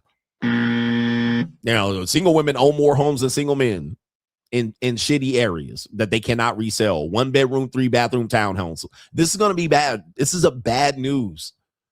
And then eventually they'll be the victim when they get foreclosed. They're going to say somebody predatory lended on them. They didn't understand the paperwork. I actually have videos of women saying they didn't understand the paperwork when they signed a student loan. They didn't understand the paperwork when they bought a house. Okay. It is what it is. It's fuck you, boss up. Boss up, nigga. You can deny me all you want, but it is what it is. Fuck you, niggas. All right. It is what it is. Oh, by the way, did you see Lamar Jackson? Oh, no. Lamar Jackson, y'all. I do have to report this because this is a part of my show. Lamar Jackson eliminated from the NFL playoffs. 28-year-old. He's still rather young, but let me tell you, man, I predicted Lamar Jackson will never win a Super Bowl, and it's looking like this prediction is going to come true. The only thing he can do is leave the Baltimore Ravens to give himself even a splinter of a chance of winning a Super Bowl. But CGA been right again. Lamar Jackson's never going to win a Super Bowl. All right. He's never going to win a Super Bowl. He is not Super Bowl caliber material. Okay. His leadership, his leadership, his work ethic, his inability to stay on the field. I know the field goal kicker missed. But he is not Super Bowl material. I know a lot of black men like to cheer him on, and we're going to have a hero. Y'all like to make hero out of can't do right ass niggas, right? Okay. I don't know what it is. You're a sympathetic figure to men who are slow. And I'm not saying Lamar Jackson is slow. All right. I'm not saying he's slow. But what I'm saying is he is a can't get right type of guy, meaning that he's kind of rough around the edges. He's not articulate. He's kind of like the slow athlete that you feel sorry for, ass nigga, right? Oh, I feel sorry for him. He's been, raised by a single mother, this type of shit. Bro, he ain't never gonna win. He's never gonna win. I've been saying that from the beginning, and he got eliminated in the game he was managing well, and he could have managed it even better. Eliminated. Go. He ain't gonna win. He's not gonna win. He don't have it. And the thing is, his team always looks like the city basketball team, the legendary city basketball team, until they play a suburban white team. All right. And then you don't understand how they lost. How did they lose? They got Zay Flowers running all over the field, passing right past the Pittsburgh Steelers defensive backs. I mean, he got tight end. He got all the weapons. He's got all the weapons, but he ain't never gonna ever dominate the playoffs. All right, ever. Certainly not with the Baltimore Ravens. He doesn't have the coach that holds him accountable. All right, and he probably has a coach that he's, we can't really yell at him type shit. I've been saying this for the better part. How many years have I been saying this? I've been saying this for at least 4 years. All right, that Lamar Jackson's not going to win. And people have been doubting me. I know y'all love him. And I know we got a lot of brothers from the Baltimore area. And you guys think he's great. I think he's a great quarterback. Statistically, he's one of the greatest quarterbacks ever. But he's not a winner. He's not a winner. And the more we go here, I hope he plays 10 more years. Because he's going to need 10 more years to win. He's going to need 10 more years. And a lot of quarterbacks that are just as good as him or better has never won. But for some reason, when I say they're never going to win, people are not offended. But people think because he's black that we should be supporting and uplifting him and that he's eventually going to be a winner. He's not. He's not. Yes, the Warren Moon effect. He could throw the ball all over the field. He's great. He looks great doing it. And he's great statistically. I mean, I cannot take away from him being a great quarterback. I mean, it is what it is. I'm not saying he's bad, but he ain't winning. He can't get this team. He couldn't get this team chock full of talent and a great defense. I mean, damn. Look, what quarterback? There was a quarterback that got this damn team to the Super Bowl and won. What was his name? Trent Dilfer. Trent Dilfer won with a team just as good as the team that he got. But he's not a winner. He's not a winner, and my prediction survives with a shank field goal wide right last night. I was looking at it like, oh, shit. Lamar, I have to go week in and week out of the playoffs with Lamar Jackson possibly winning the Super Bowl, ruining my prediction. All right, but let me just tell you, man. When that guy missed the field goal, I said, well, CGA's prediction lives on. It wasn't Trent Dilfer. Who was the quarterback of the Ravens? Yeah, it was Trent Dilfer. I want to say it was Trent Dilfer won it with the Ravens. I mean, so yeah, you could be not that great of a quarterback and win the Super Bowl as well. There's been some not so great quarterbacks. All quarterbacks are great, but there's been not so many statistically great quarterbacks that have won Super Bowls. Jim McMahon won a Super Bowl, statistically not a great quarterback. Trent Dilfer won a Super Bowl, statistically not a great quarterback. There has been not Phil McConkey. It was the Phil McConkey. No, that's the Giants. What's the guy's name with the Giants that the Raiders picked up later? All right. Statistically, not a great quarterback. All right. But he won a Super Bowl. Joe Flacco. Yeah, I mean, I guess he would be. Russell Wilson wasn't the leading, his defense was it. He got a Super Bowl. Jeff Hostetler was the one. Jeff Hostetler, not Phil McConkey. Phil McConkey was a receiver. Jeff Hostetler, statistically not a great quarterback, but he won a Super Bowl. Okay. So Brad Johnson with the Tampa Bay Buccaneers won a Super Bowl. So you don't have to be great to be a Super Bowl winner. You just have to be smart and manage the game. I don't think Lamar Jackson is that guy. Okay. I don't. He ain't going to be the MVP winner that takes him to the Super Bowl, unfortunately. So shout out to all the guys that get offended by this one. I just don't see it. My prediction is going to be right. Doug Williams wins with the Super Bowl, filling in for a quarterback. He was a backup, but filling in, and he wins the Super Bowl. But he statistically was not considered a great quarterback, although I think all of those quarterbacks were great. I think they were great, but in terms of how Lamar Jackson participates and how he plays, people think his play is going to win a Super Bowl. I don't think so.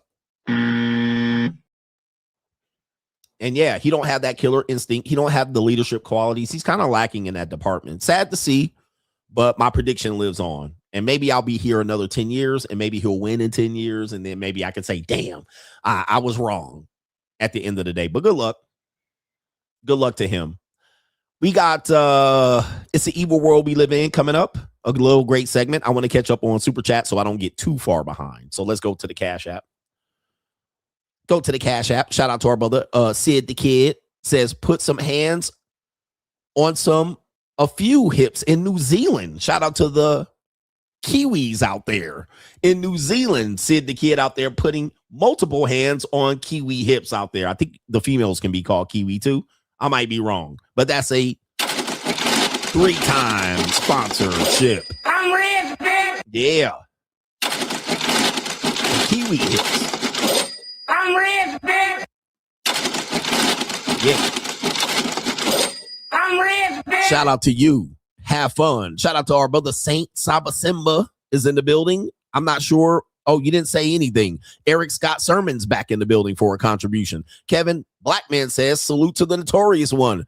Shout out to you. Duke Alexander says, missed you, coach. Shout out to you, brothers, man. Thank you for the contributions. Thank you for the contributions. Yeah, a lot of quarterbacks that are considered statistically great never won at all. All right. Or they struggled. You know, John Elway didn't win. He lost 3, humiliated in 3. So until he won 2.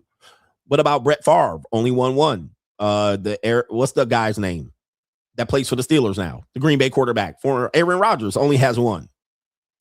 So yeah, it's Super Bowl is hard. Jim Kelly loses 4. Yeah, Super Bowl is not that easy. Can't just be a champion. Shout out to our brother Hustle Every Day says, I just paid some bills and Lord just snatched it out of me. He says, is that the same as being redeemed? As I'm using your old clips and I'm getting views, if I hit it big, you get a kickback. Free agent lifestyle for life. And he says, welcome back, coach. New segment. Not a surprise. Also, 2026 is the year. And if it ain't, then 2027 will be the year. F it. I ain't giving up. Never give up. Never give up, guys. I'm telling you. Shout out to No Government Name SD says, welcome back, coach. I hope you enjoyed your vacay. Shout out to you. And I certainly did. I might give you a Ling update going on here, but I've been talking about Lings all week on Locals. We got Ko-Fi says, Kenny Rose says, greetings, CGA blessings. How was your New Year's Eve and day? It was spent in Japan. But New Year's Day and New Year's Eve is a family holiday, so the young ladies were kind of doing family shit. Shout out to our brother here. Trayvon says, glad to see you safely back and happy new year. I've been catching up on your past wisdom casts while laughing my ass off. He says, I'm going to be like you when I grow up. So keep winning, coach. It's boss up season 2026. Catch up. Boss up, nigga. Catch up. That never give up spirit. Shout out to Monk Mode says, about time, coach. We miss your milk dud head ass. I just bought my studio equipment. After 10 years out of the game, you got me in my bag. Thank you, coach. Boss up, nigga. Never give up. Never give up. Big Tiny says, great to have you back in the States, coach. Welcome home, sir. Shout out to you, man, in the United States of America. Gentlemen, I love America. I love the United States. But let me tell you, man, you got to move around the world. You got to move around the world. All right. I'm on my 26th country. 26. And just to let you know, America has you in the matrix. All right. It's causing the scarcity. We're going to talk about that later. We're going to talk about Anton Daniels as well. Shout out to Swarthy Wizard says, Lord Adams, been listening to you on my job. I have brothers hating on me because of my ecclesiastical tricking, especially on the sisters. Have you ecclesiastically tricked on an American Keisha? The answer is nope. All right. But I have messed with a few black Keishas and American Keisha. Hey, give them that little money. Give them that little money, man. Give them that little money. All right. Let them Keishas pay a couple bills out here. They don't like when Keishas got money. Black men love to control black women financially. All right. That's their only way they win with black men. Black women. They love to control them. Don't give them shit. All right. Avery says, I'm still working on the transcripts. Please do not stop. No, I'm not paying you for that work. I told you to not work on it. All right. I specifically told you. He says, I underestimated how difficult repeating the same sentence over and over again is. Stop working on that project. All right. You know I got it. All right. Shout out to you. Be careful and be safe out here. Shout out to our brother here. No government name says, welcome back, CGA. While you were doing your thug thizzle in Asian, I was watching Asmon Gold, and he's based his opinions about, I think you meant, and his based opinions on immigration. We are paying too many taxes for certain groups to scam us. Apparently, people have realized that the Somalis are scamming you in America. Out in the great state of Minnesota, apparently you guys are getting scammed by the Somalis, the immigrant game scamming you out of your American taxpayer dollars. It is what it is, man. You guys don't realize what's going on here. It's good to see people are waking up, but it's too late. Remember, to me, it's too late, okay? Because people been done told y'all this has been going on. Not only that, you've seen it going on, and not only that, you vote for it. You have many people that vote for these particular things to happen. And then when they find out what's happening to them and they thinking that these people are going to do the best for them, when you're not looking out for number one, yourself, you're not being selfish. You're hoping other people take care of you, and you're hoping your vote's going to matter where they take care of you. You're wrong. You knew this coming. You saw this coming. You should have saw this coming. And the fact that you didn't and you didn't adjust to it, it's your damn fault. It's your fault. It's not anybody else's fault. And no, they're not going to fix it. And it's all Jermaine's fault. It's always Jermaine's fault. They're not going to fix it. All right. And for me, politically, I think the liberals be doing some shady shit. All right. While coming out here virtue signaling. That's the part I don't like. It's kind of like, this is how I look at it. And here's the thing. You might not understand what I'm about to say here if you're young. If you're young, if you were born after in the 2000s, you might not understand what I'm going to say here. It's going to sound weird. But there was a thing with Puff Daddy and Suge Knight. If you were alive and young and you were a young person between the age of maybe 16 to 20 or 30, during this time, Suge Knight was the bad guy. Puff Daddy was the good guy. He was the sympathetic figure. People don't realize this. This might sound weird to a lot of young people. Just the same, O.J. Simpson was well loved. People loved O.J. He was not even seen as a person to do wild shit, like kill two people, allegedly. Tiger Woods was a good guy. Okay? Now, 30 years later, Puff Daddy is the bad guy. He was the bad guy the whole time. But we didn't see it. It's like a movie where you see the guy and you're watching the movie and then you realize he's been the bad guy the whole time and you're like, wow. But guess what? It's too late. It's too late to change 30 years of Puff Daddy being the bad guy. We thought Suge was the bad guy for 30 years. And was he the best guy? No. But Puff Daddy was the bad guy the whole time in the movie. By the time we figure it out, it's too late. You see what I'm saying? Same thing with O.J. Simpson. He lived his whole life the bad guy, the good guy, running through the airport and shit. He was the hero. Bill Cosby was the hero. Nobody saw Bill Cosby poisoning 70 women.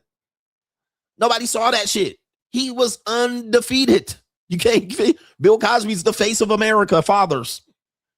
Nobody saw that coming. Then 30 years later, oh shit, he was drugging people allegedly. So this is why when I tell you it's too late, that's what I tell you. You can't change Puff Daddy's 30 years. You can't change Donald Trump's 30 years. You can't change Bill Cosby's 70-year run. You can't change the fact that OJ killed two people allegedly. You can't change it. You can realize it. You can go, wow, this is what's happening to you, right? Oh, this happened. They've been scamming us. The liberals have been scamming us the whole time. You can't change it. You can only just wake up to the reality and realize, damn. And you, not only that, were part and partial. You were part of the problem. You were causing the problem. And I don't want to get too political with it because the conservatives have their own issues. But you knew they were pieces of shit. Let's just be honest. If you were around the past 40 years, you knew the conservatives were shitty people. So the fact that the conservatives are shitty people today, it don't surprise you, does it? Does it surprise you that conservatives are pieces of shit? The answer is no. Nope. You know good and damn well they were shady people since Richard Nixon and prior. That it wouldn't surprise you. It wouldn't surprise you. You're like, they've been doing shady shit and stealing money. You're like, yeah, well, and and tomorrow is Monday or Tuesday. Like, you wouldn't surprise you. You'd be like, I knew it. Weapons of mass destructions. Yeah, shocker. They've been pulling the wool over our eyes and laughing at us, Ronald Reagan. We knew this. All right. But then now you're surprised that the liberals, the Democrats are just doing shady shit on you, doing it. Oh, they're the good guys. They're doing it right. They're the virtue signalers. Anyway, enough of that shit. Shout out to YouTube guy says, Coach, while you were away, I had to watch the old reruns. I totally forgot that you were pushing out 2 high-level streams per day. Insane work ethic. Yeah, I think I stopped doing 2 streams a day right around, I would say, summertime. I think I was doing the stream and nobody donated, like maybe like 30 minutes into the show, and I just pulled the plug and I stopped doing the evening stream. I was like, fuck that. I just talked for damn near an hour. I refreshed the stream. Let me see who donated. Nobody. Last evening stream I've ever done. But I was doing evening stream. I was doing 2 streams a day for almost 5 years. All right. And people don't want to give me 6 weeks to enjoy some ling-lings. All right. They think, oh, he's living up. Give me 6 weeks to enjoy some ling-ling punani. Jesus. I'm supposed to just sit here and be at your service, entertaining you niggas for free, you freeloaders. All right, we almost got 2,000 people here. Did you think CGA was going to die off? CGA, you going to lose your audience, triggering these bitch-ass men. You bitch-ass men who are watching me, you cannot stop watching me. Not even if I go away for 6 weeks. I'm motherfucking back, even with the bitch-ass men in here. There are people with millions of subscribers. They can't get 2,000 people to watch them live. CGA ain't fell off. I ain't never fallen off. I'm about to hit my 2,000. I'm about to hit the 2,000 in here. You ain't seeing no fee CGA fall off. You can only wish, you bitch ass nigga. All right. Oh, by the way, for the bitch ass men of society that continue to watch me, we're going to allow you to come up on today's stream. All you fugazi ass content creators that always forget to mention my name when you mention my shit. I know you watching me because I'm watching you. You guys get to come up on today's stream at the end of the stream. Stick around. We're going to allow you bitch ass niggas to come up here because you've been bitching in the comment section of my YouTube shorts. We seen you. We seen you, you faceless, cowardly, cunty of a men.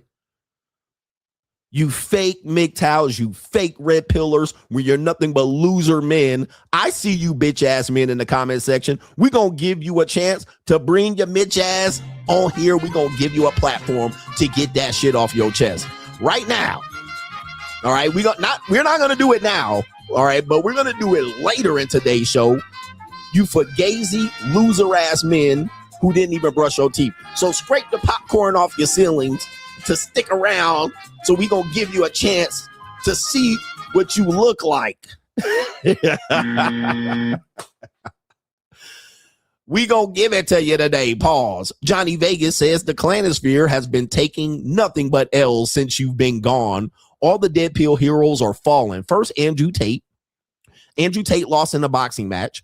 Myron and Andrew Wilson got rejected by the you-know-who-ishes at the Turning Point USA clown show. Now the Venezuelan dictator has been kidnapped. Oh, the humanity. The red pill is dead, y'all. The red pill is dead. Death to the red pill.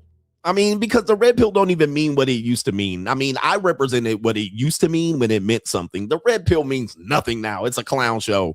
It's a full of loser men. Now, the men that want to boss up and they want to get to the free agent lifestyle, that's who we represent.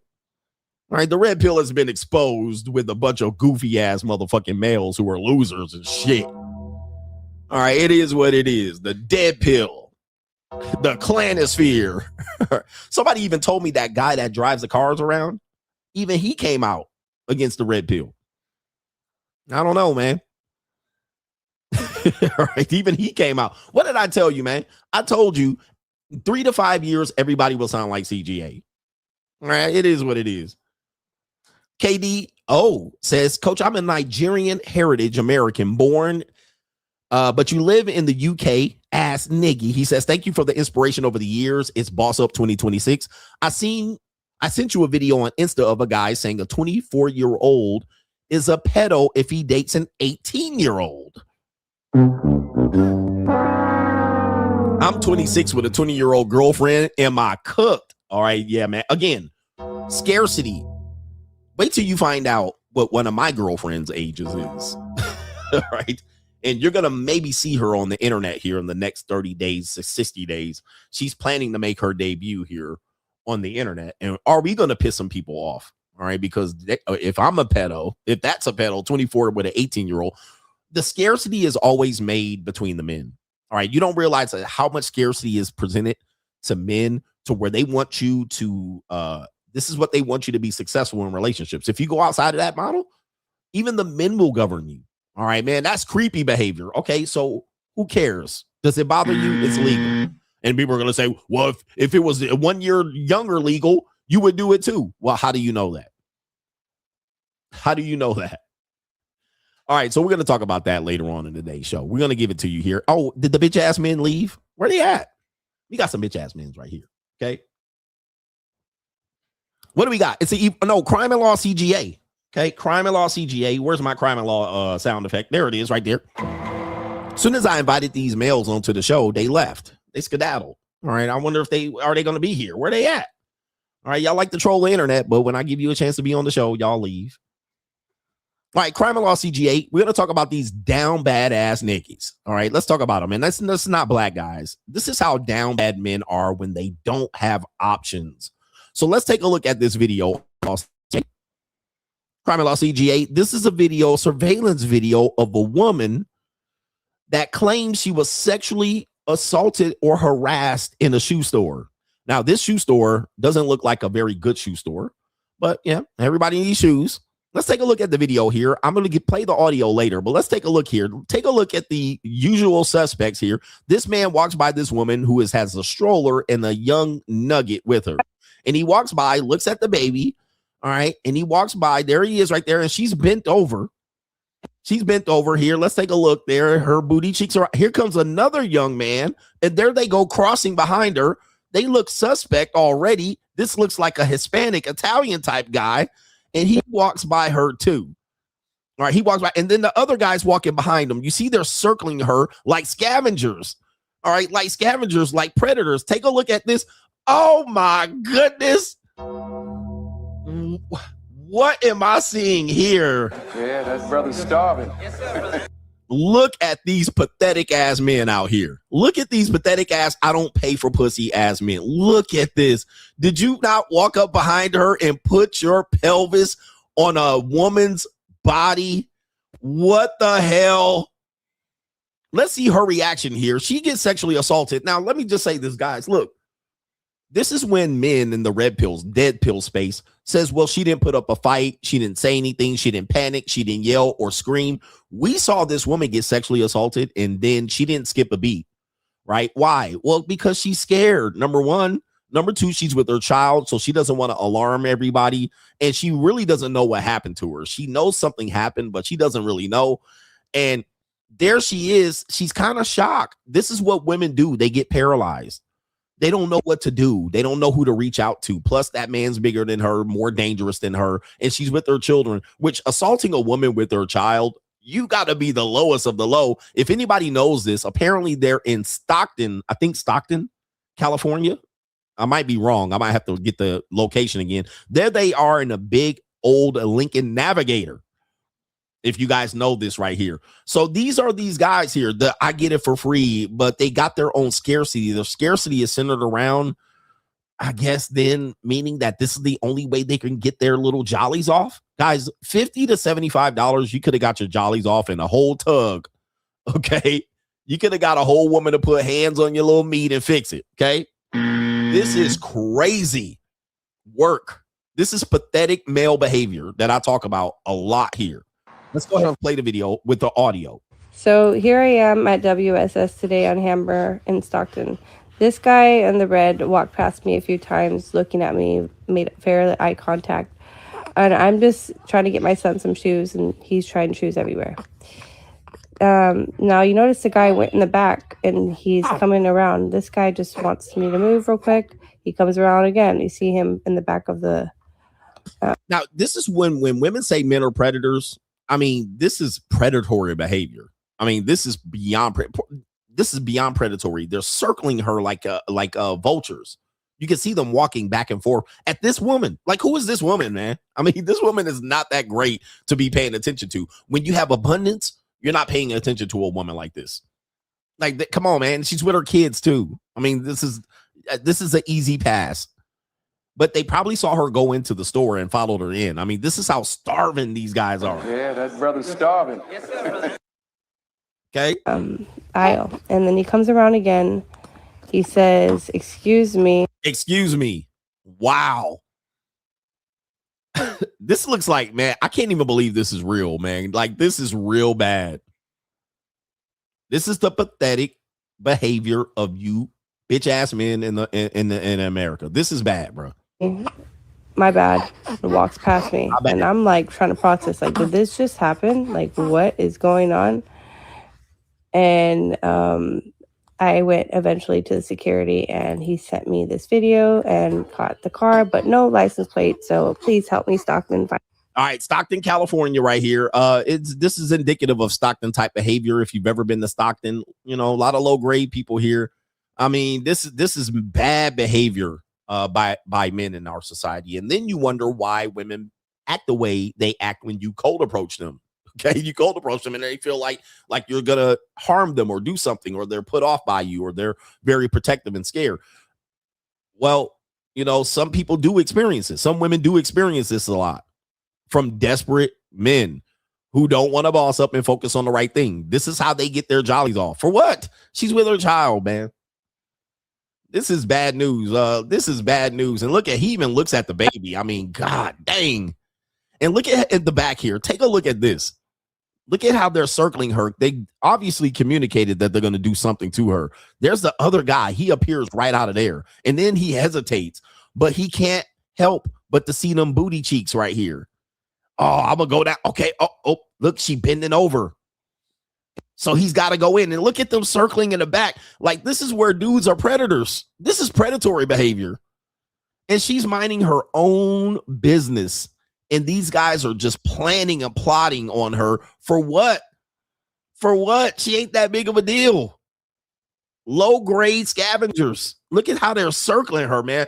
That is crazy behavior, man. That's bad news right there. That's bad news. Yes. Somebody find these guys. Somebody find these guys in Stockton, California. Right? Dudes are down bad. Really down bad. I mean, how did anybody defending this is bad news.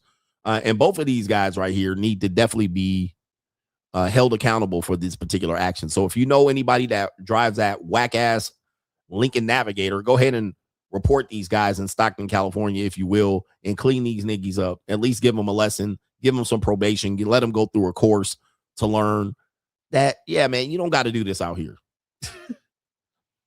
You don't got to do this out here. It's an evil world we live in. It's been a long time since we ran this segment.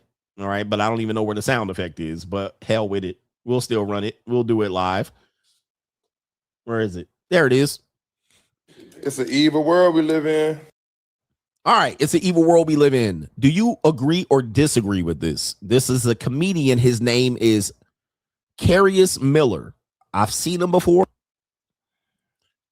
But he has something that he has to say here on Spiritual Word. I've been on that, featured on that particular platform a few times.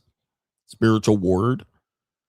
It says, if you have an attractive woman in your life and you say you're in a business setting and you bring an attractive woman around, they're going to look at you as if you make bad decisions in mate selection. Okay, this is a tough conversation. Is this his name, Carlos? Oh, it's Carlos. I said Carius. Okay, shout out to Carlos Miller. Okay. This goes along with some things that I've been saying a long time about where if you like the type of woman you choose is a reflection on you. The type of woman you choose is a direct reflection on you. Now, you might fall in love. You might have some sort of sexual fetish, or you might have something that you might think that, yeah, this is an attractive woman to me. But if you bring that woman out and you want to elevate yourself in business, if she looks a certain way, people are going to treat you exactly like that. Do you agree or disagree with this? I'm going to play the comment by him. Then I'm going to give you guys an opportunity to vote on this. if you agree or disagree. Now, this is a hood nigga talking. This is not suburban ass, Uncle Tom ass CGA talking. Now, if I said this, y'all better be calling me Uncle Tom. Okay. But let's see the hood nigga, Carlos Miller, saying it, and we're going to see if you agree or disagree. You different when your lady's unattractive. They treat you different? They treat you, yeah, they treat the man different? They judge you based off your lady. Absolutely. What you mean? She's a reflection of you. Okay. So if you have an unattractive woman and you say you're in a business setting, right? You bring her around, they're going to look at you like you don't make good decisions. Wait. You're saying if you're in a business meeting and your woman comes in and she's unattractive, they think you don't make good. What if she's smart? Men don't do a lot of business with men who are like, who that's your thing. Like you have 4, 5s, and 6s around. You can get a lot more opportunities as a man from other men if they know that you're a guy that brings around a nice atmosphere when you're around. Like you're the guy that all the women like. Yeah. He's going to get some opportunities based off that. Will treat you different when your lady's unattractive. All right. I think he has something more to say here. Dang. Believe it or not. Dang. Yeah. You know those guys in the NBA that sit on the bench? Why you think they still on the bench? They bring something to the table. It's just not what they want to put on the floor. Absolutely. They just... All right. Do you agree or disagree with Mr. Carlos Miller? And you can see why I called it Carius, right? It's Carlos with a K. I didn't see that. And there's an L in there. I thought it was an I. But shout out to him. He's a street guy. I don't want dare say Obama. And he's saying, yeah, man, people treat you differently when you're with a certain type of woman. Now, you guys might think that this is the best woman that you're with. All right, this is the best that I can get.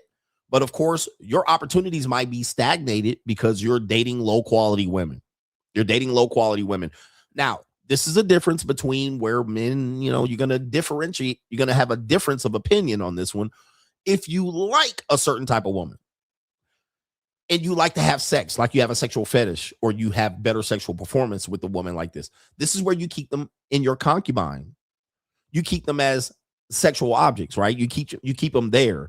You don't wife them up, because then what happens is it's a poor reflection on you. And certainly when you get in business or certain areas of life, yes, this is the value that women can bring to you if she is attractive. So that J.Lo says women are the prize. If you are attractive, if you are unattractive, the things and value that you bring are standard. Sometimes they don't even bring that. Some women believe that they're all attractive. We're all attractive in our own way.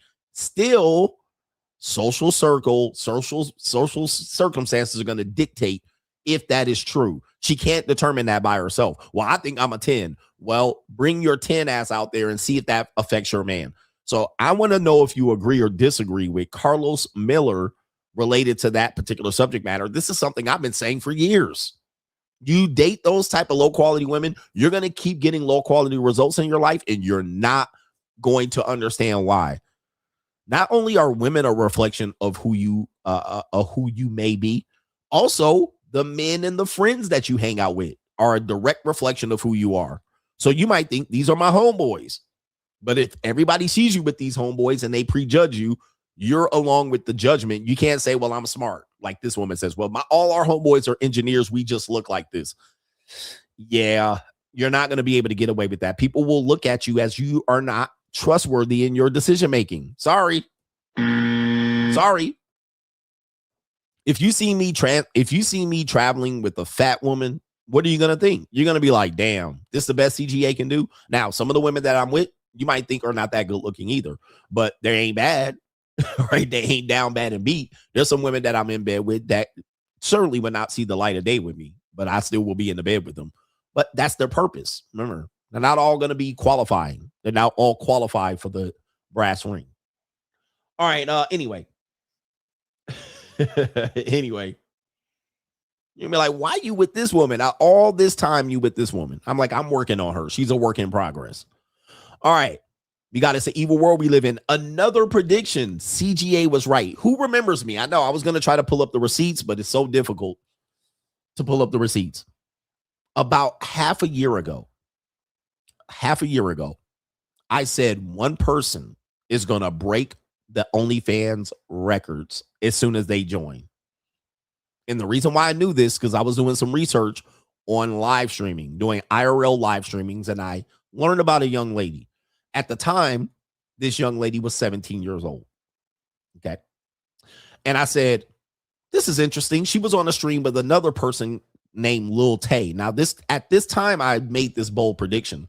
Lil Tay had just turned 18. She had been a person that people had knew about on social media for about 10 years, and she broke records. But I said, there's going to be a woman that I seen Lil Tay on live stream with that is going to break the record. I said, she going to break the record. And I said, as soon as she joins, she's going to go ape shit. And I said, people don't know it, but I know it. And I said, her name is Piper Rockelle. This is about 6 or 7 months ago. She's going to break the record. And apparently she did. Apparently in the last few days, she joined OnlyFans as she turned 18. And she smashed the records. Apparently, it says January 1st. She joined at the first of the year. I think she had turned 18 already, but she had been in the pipeline already making content for young people for the better part of 5 years. Her mother got in trouble for doing some sort of grooming. So I can't remember. I did a story on her before. All right, but there you go right there. And one day she claims her subscriptions 1.5 million, including 100,000 plus in tips in one day, and almost 1 million in messages right there, for a total amount of 2.9 million. And she takes home, after OnlyFans takes their cut, $2.3 million. Now, people know that the OnlyFans receipts, people think that they're drummed up, they're made up, they're suspect. And I think there's a case to be made with that. But I know social media, and maybe it's not 2.3 million, but it's still going to make a lot of money. I knew she was going to be a OF rock star from the beginning. She had everything working for her. She's a basic B. She's young. She has already had an audience, and men like young women. You guys think that, there's not out here. They out here. Men in their 40s and 50s with extra money. These aren't men. These aren't young men. These are men that are older men. All right, been waiting, chomping at the bit, waiting for this day. And as soon as she joined, they are on there. I told you that this is going to be the case. She is the girl next door. I know people don't think so. The girl next door has way more appeal than va-va-voom vixens. You might not think so, but I know so, because I'm a fan of girls next door. I like girl next door. What men fantasize about, especially men that are 30, 40, maybe late 20s, all the way up to their 50s, is the girl next door. Not the old drummed up, the big hair, the dark eyeshadow and the makeup, the obviously sexual woman. That woman going to get attention. She's going to get attention. That woman historically is always going to get attention, and so forth and so on. It's the girl next door that people are not going to be aware of. And also, the girl next door also is going to possibly get a pass for people believing that they're innocent, right? So men typically will marry the girl next door. They won't marry the va-va-voom vixen, the video vixen model. She's an obvious slut. But these girls live a slut life, but they just live it under the radar. The grad student at Stanford. She's probably a good girl. She probably never be out here sleeping around. And them girls be out here tossing it back, getting ran through. All right, being a sugar baby. And you're like, her? Yes, her. So I knew she was going to be a rock star. A lot of dudes are like, oh, it's a sad day. Let me read the comment section here, because it's typical man jargon bullshit. This is where men think they're going to win. It says right here, here's these men, all right, these so-called men coming on the internet to virtue signal. When this has been going on since the dawn of time, who's paying for this? Guys, we know who's paying for this. This is not a secret. I'm glad I don't hang around anyone that would ever think of wasting their money on this disgusting stuff. Ecclesiastical red pill rager, okay? The decay of society on display again. We got this right here. Men, seriously, she's not even pretty. Again, you don't have to be pretty. You don't have to be pretty. You have to be kind of like a fantasy. You would think that this woman's not a fantasy. I'm telling you, this is going to hit you over the head. It says right here, it's really sad. The mother was a groomer. Yes, it's somewhat true that the mother has pretty much put her in this position the entire time. Okay. I could literally retire off that money and these girls achieve it in 24 hours. A little bit of red pill rage. All right, here we go. Raging again. Here we go right here. Me looking in the mirror as I consider making an OF. And also, they put these receipts out to do what? Recruit. Shit is pretty sad. W for her. Though we are beyond cooked. Yeah. I mean, look, the fact that women can monetize themselves that fast severely changes the relationship marketplace, because what are young women going to see? Unfortunately, young women that are on the verge of trying to figure out their lives. They're 22 and they're like, what do I do with my life? 19, sometimes whatever. Maybe even older. I know even older women have considered doing this and some have done this. I know a woman in her 40s that have considered doing it. All right. So when they see this, they're going to go, I'll take 1% of that. Okay. And they're going to say, if I can somehow get 1% of that audience, I'll take that deal.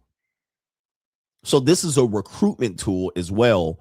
And you don't know that. Remember, I've been telling you that your children, your daughters, your nieces, your cousins, especially if they are white or Asian, they know who Piper Raquel is the last 5 years. They know her. They know her. She's a household name. My daughter knew who she was, and I heard about this name years ago.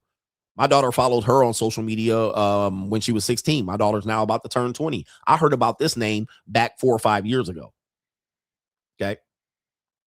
Yeah, Stacey Dash ran the OnlyFans. So this is a recruitment tool also for young women who are in there. I got time. I'll find a guy when I'm ready to settle down. They explore it. They're at least going to try if they can get just 1% of Piper Raquel's audience. And unfortunately, they're not going to get it. Okay, they're not going to get it. It's very difficult. But the celebrities have taken over that thing, that platform. Yeah, man. Somebody says my daughter knows her too and been watching her for a while. Yep. She's a household name for Gen Z women, especially suburban Gen Zs. Black women ain't going to know who she is. Black suburban Gen Zs. And we need to really talk about it. Gen Z are now older now. They're all 18 and above. I don't think there's many Gen Zs that are 17 and 16 now. So we're talking about Gen Alpha. Gen Alpha knows who this young lady is, more than likely. But certainly all the young Gen Zers know her. So these are women in their 20s, mid-20s, approaching 30s now, watching this woman turn from 17 to 18 on New Year's Day, hit 2.3 million. So there it is right there. But this is another CGA prediction. I called this. I said, man, soon as she opens up one, she's going to go crazy. She's going to break the record. And here we are. All right. I was right. So watch out for that one right there. And if you have young people, young women, yeah, you better watch out for this one. We are 2 hours into this show. We still got a lot of show left.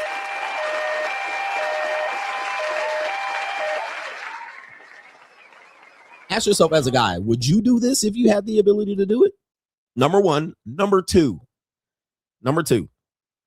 I wish men would stop saying who's paying for this.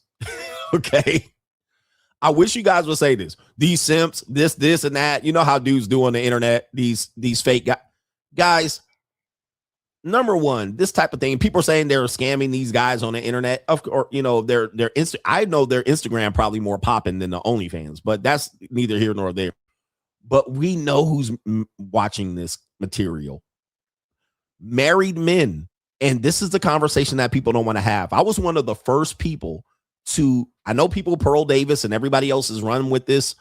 I called this before the data came out. I said married men more than likely are the ones paying for this. And the data came out and said 70% of men, 70% of the people on OnlyFans subscribers are married.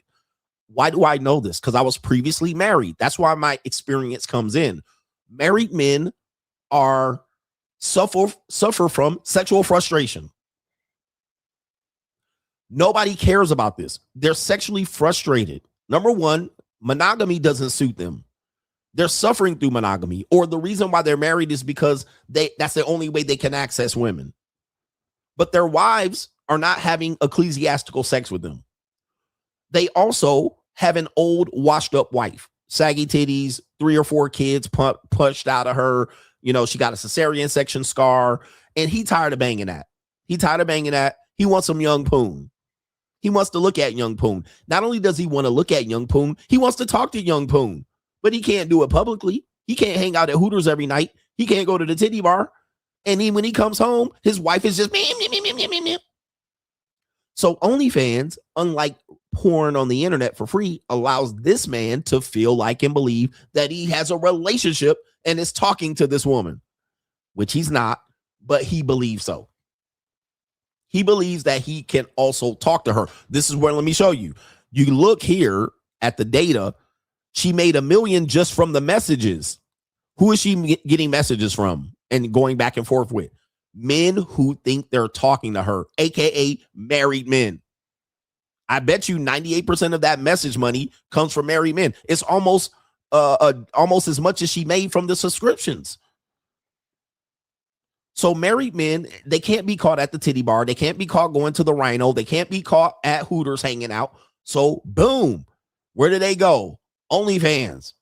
All right, the free prawn ain't on Pornhub ain't gonna be enough. But I could talk to a young, sexy little girl next door. All right, boom. They're in there. So married men who are sexually frustrated, but people keep promoting marriage. Oh, it's the solution. Okay, if marriage is the solution, why are these married men running to OnlyFans?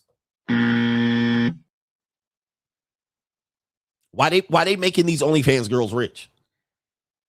Aren't they so happy in their ecclesiastical marriage? Can we address this? No, nobody's going to ever address it because I'm going to challenge you on that. Marriage is so great. Why they all at the titty bar? Why they hiring escorts and sugar babies? Why they out here on OnlyFans? The data is showing us if marriage is so great, why are the married men doing this? Could it be that they're sexually frustrated in their own marriage? Could it be that monogamy is not a good thing for these men? That they're out here doing degenerate things? Yeah, marriage is so great. All right. But again, I'm having a rational conversation that people have later on, 3 years down the line. They steal my shit and forget that I talked about it. I'm one of the only people that are going to talk about this shit. I'm the only person on the internet talking about this shit and addressing it. And then 3 years later, they start repeating my shit. And I'm looking over on the side like, what the fuck happened? Why didn't you invite me to the conversation? They just go ahead and just say it because they don't know the experience. As a married man, you're going to be sexually frustrated. And sometimes it's your fault. Sometimes it's the wife's fault because they don't do what they need to do to qualify for monogamy. So they use sex as a weapon. Not only that, men think they're getting married because they're making a good decision, but you're getting married because this is the only way you can access any in-home pussy. Because you got no game, you got no money, you got no swag, you got nothing. So the only way you can do it is marriage under ecclesiastical circumstances. That's the only way you can access pussy in your community, family related or whatever, is through marriage. Then you end up on OnlyFans. I was married once. Trust me, sex and marriage does not go hand in hand. Fucking in marriage does not exist, more than likely. So if you like to fuck, do not get married. If you like intercourse, marriage is perfect for you. Shout out to Chris Rock. I need to give him his just due. Okay. If you don't mind intercourse, you're going to be fine in your marriage. Random intercourse here and there. If you like to fuck, do not get married. Stay away from marriage. All right. That means you like to pull hair back, sweaty sheets. All right. Slap ass, choke. All right. Spit down the back of throats. All that shit that you watch on OnlyFans. Do not get married. You're going to be frustrated out here and you're going to be committing these deadly sins out here like you see these men out here doing. Okay. If you like several positions and you like to go 20-minute rounds, do not get married. Stay your ass single. Okay. Do not be out here getting married. You're going to be frustrated to all heavens and hells. All right. Anyway, look, I got another segment here, but I want to catch up on the super chats. That was an evil world we live in. It's an evil world we live in. All right. And I'm telling you, young men, dude, if you guys like all these fantasies and all this shit that you watch on Prawn and you like this and you get married, your wife is not going to do any of these things, especially if you're a white man. You can forget it. She'll do it for somebody else, but not you. Okay. Do not get married. You like to do the nasty shit and you like to go up the Duke shoot. Don't get married, bro. I don't care if she wanted to get up the Duke shoot. Soon as you marry her, she not going to get it. If you like your dick sucked, I said I wasn't going to curse when I came back. I said I wasn't going to curse and be all nasty and shit, but can I do it? If you like your dick sucked, pause. I'm talking about sloppy, spit and all that. Please do not get married, bro. You better stay single if you like your dick sucked. Stay single. All right. Hey, yo, chill, son. Hey, yo. Just letting you know. And your balls licked? You like your balls licked? Do not get married. Stay single. I'm telling you, nasty ass men out here, ecclesiastically, as the ecclesiastical pastor is going to make your wife lick your balls. I'm going to tell you, it's not going to happen. This is not going to happen. All right. You better get in there and lick his balls. Okay. I'll do it. All right. Yeah. Paul. Hey, yo, chill, son. Hey, yo. I'm warning you, men, you ecclesiastical MGTOW simps. All right. Talking about we're going to change the bruh. If you like a woman to go down on her knees and slob, I'm talking about when the slob dripping out of her mouth, where she need a towel after she done, and it's all down her chest and her titties. Do not get married, because she gonna stop doing that on day 2 of the marriage. And you getting a lazy head even on special occasions. Please don't. The best head as I ever got was when I got divorced. All right. And I ain't trying to say nothing shitty about my ex-wife. I'm just telling you, I didn't realize women were sucking dick out here like that until I got divorced. I was like, damn, I done forgot 10 years locked down in a engagement and marriage. All right. These women out here be chomping on your shit when you're single. All right. Oh my goodness. Shout out to Ben around the world and He says, keep winning, coach. Glad you getting your props. Shout out to you out here. I'm Hollywood. I'm on the Diddy show. All right. Shout out to our brother Saint Simba says one of them. Oh, wait, hold for a second here. 3 cities in 3 weeks. Every man should travel like that. Indeed. He says right here. One of them was Eswatini, and I chowed on them Swati women. Shout out to you. I'm not sure where any of those places are, but it sounds like I need to be out there. All right, out there. Shout out to you. Joshua Moon says, glad you back before the Rice Bowl places start spazzing out. Send it. Apparently, man, it was about to get litty out there, and he calls it the Rice Bowl places. Apparently, China had Japan on warning, okay, right after the first, to where Chinese people couldn't even get in and out of Japan for a long time. I mean, for a couple of days. So, yeah, I'm glad I got out of there when I did. Skedaddle. Okay, we got people all over the world watching your boy CGA. All right, let's see here. We got Ken Rose with the thumbs up. Shout out to you. Key himself says, Carlos is capping. Look how many college coaches have overweight wives. Nick Saban, Coach K didn't have baddies. Well, those wives in that industry, they have homely wives. Okay, I was a former coach as well. So you really couldn't really have a baddie wife. You could have a trophy wife, but you couldn't really have a baddie wife. That's Duke. That's traditional University of Alabama. That's a different circumstance. And all of those guys are older. All right, those are older coaches. So they had to get the woman in the sweater with the doily collar. That's a whole different industry. I think that's a different qualification. They could not walk in there with a young woman 20 years younger, all right, to move up. So they had to play that type of role. But I'm pretty sure those women were attractive at some point. Like if you go back to 1990 and 1987 and pull those pictures up, those women were probably attractive. They weren't ugly. All right. I don't know, man. I don't know. Let me see here. But Nick Saban's wife, there's a video of him, funny video of her telling him to sit up. Coach K's wife, 1990. She probably was attractive. I mean, she probably, yeah. Oh, well, she's a regular wife. She looking like a chipmunk right here. All right. I don't want to diss her. Is she alive? All right. No need to diss Coach K's wife. She didn't deserve it. Yeah, she's a traditional wife. Duke University. This is Blue Bloods. You can't be walking around with a baddie trophy wife at Duke. All right. Anyway, Soldier for God says the crime and law CGA shoe store clip proves yet again that men that are not on their purpose are definitely on their periods. YNs have much knowledge at their fingertips than any other generation, and yet they are the dumbest generation by far. Free agent lifestyle for life. Wow. Think about this. Because I had a Gen Z woman here when I got back, and she was 22 years old, and she's like, you know, the previous generations had it better than us. They had less stress. They didn't have decision-making burden. They had everything laid out for them. And I said, ma'am, stop. First of all, you weren't there. You were not there. Generation X, which I'm a Gen Xer.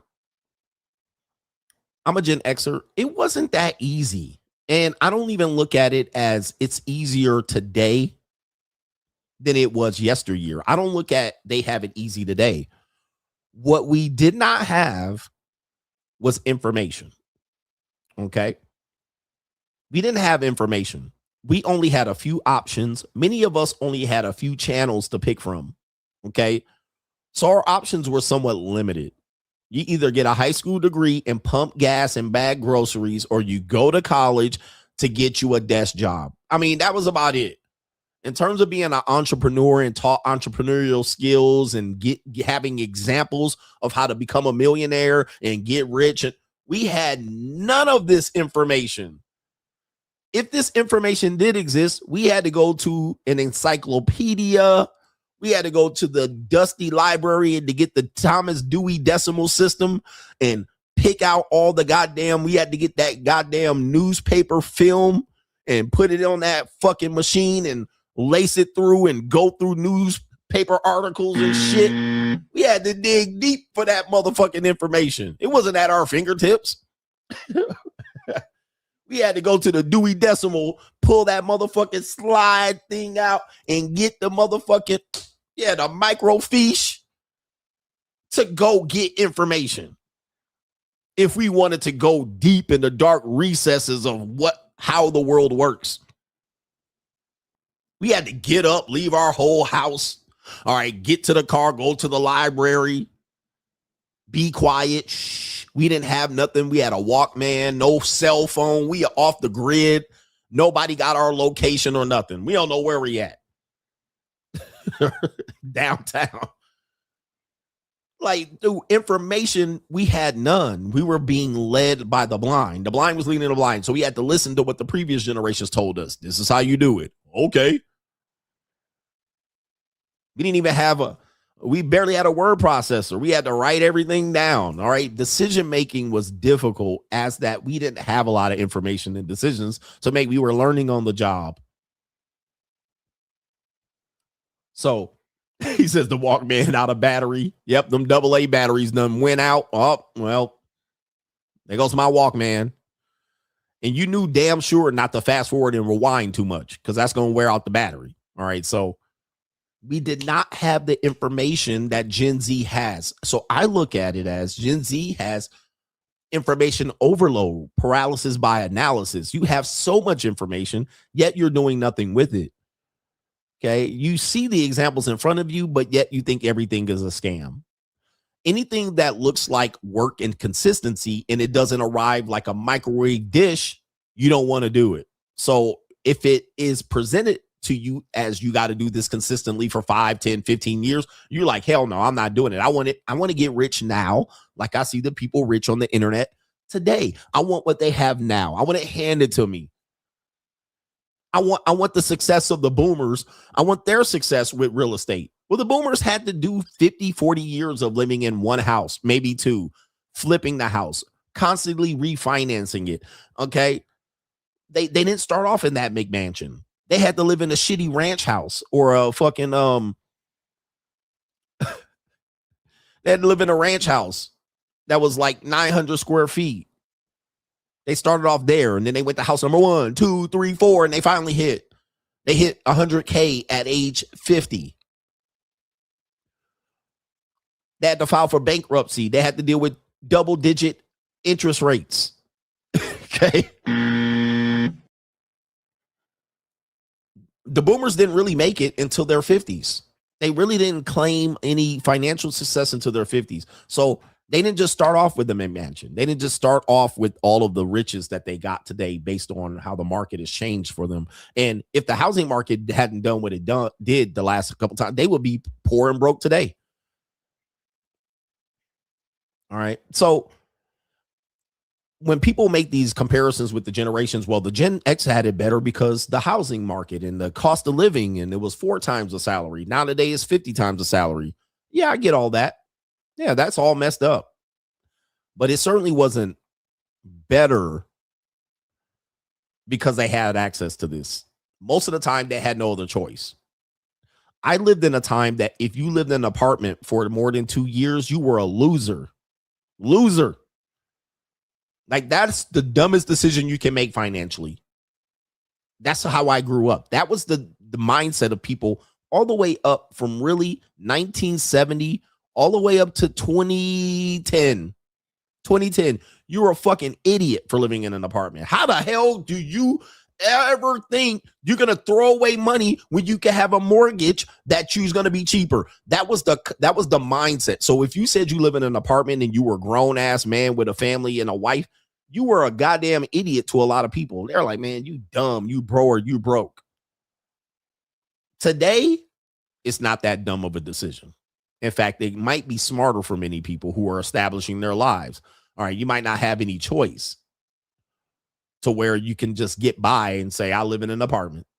Okay. And you ain't never not living in an apartment. You always gonna live in an apartment because many of you guys, and you ain't getting married anyway. So just stay your ass in that apartment. But when I got married, my ex-wife's family, which was my wife at the time, they criticized me like crazy for not buying a house. All right. They were going crazy on me for years. They were like, I can't even believe y'all living in that apartment. They were like, this is crazy. What was that? 2004, 2005, 2006. They were like, you're renting still? Oh, they gave me shit for living in that apartment.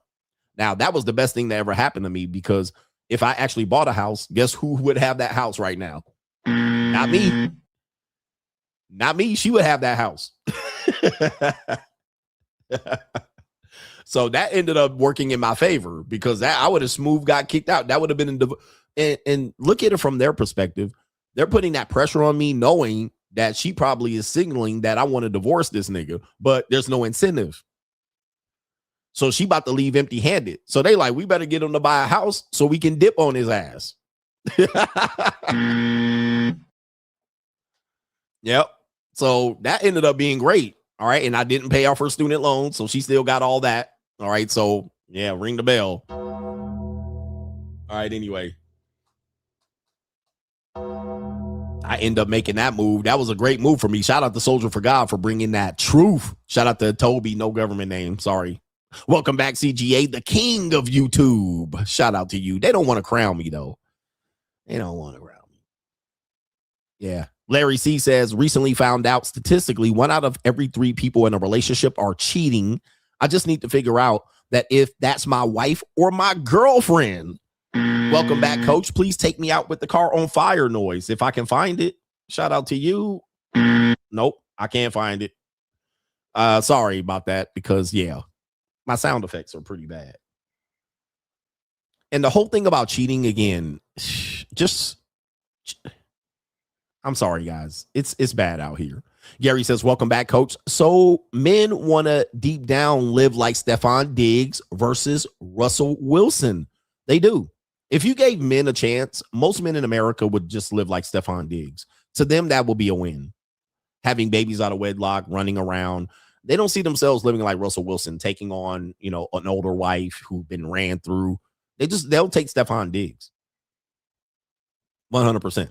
So that's the truth. Shout out to you, Gary, on that one. And then I'm going to give you another segment here. Okay. Yeah. Shout out to Larry C. What about being tall? Do you think tall men have it easy in the dating marketplace? I love this question. All right. We got 93% of people who agreed with the previous statement that do people treat you differently when your lady is unattractive? 93% of people agreed with that statement.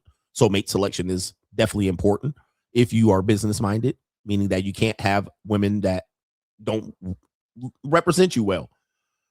Well, we have a tall guy. We have a tall guy that says he's 6'6", but I believe he's 6'4". You know how men like to add on their height, and he does have his shirt off. So pause. But this guy says in this segment, the silent problem most men face going out. Okay, so he's going to talk about going out. That means the nightclubs, the bars, you know, this type of thing where young people think this gives you life and you have a life by going out. You're going to learn that it's a waste. Not saying that you should never go out, but most of that activity is absolutely a waste. Okay, and most of the people out there are low lifes, male or female. But it says this is the problem that most men face going out. He's 6'6", but let's hear what he has to say here about his dating prospects being 6'6". I would not call him. Do you think what's? But yeah, I just wanted to go ahead and kind of say something that's on my mind lately. For me, I mean, I consider myself like slightly above average, and it's like getting girls is just so difficult, man. I mean, it is just so freaking hard, bro. Like, I mean, I'm 6'4", I've got blue eyes, I'm pretty neurotypical when I actually try to speak to people. I can talk, I know how to dress. And, I mean, there'll be multiple nights in a row where I just get nothing, dude. And if I did have an option, like say on Hinge or something, or like, she's like below a 5, right? And I truly think like sometimes it's better to just jerk it and just not go out, dude, and just bide your time and like whatever, bro, than just waste 6 hours of your time like gesturing around. You just have to inebriate yourself in order to be able to like tolerate being around like these low vibration women. It just sucks. It really sucks because like half of them don't take care of themselves, more than half, Yeah.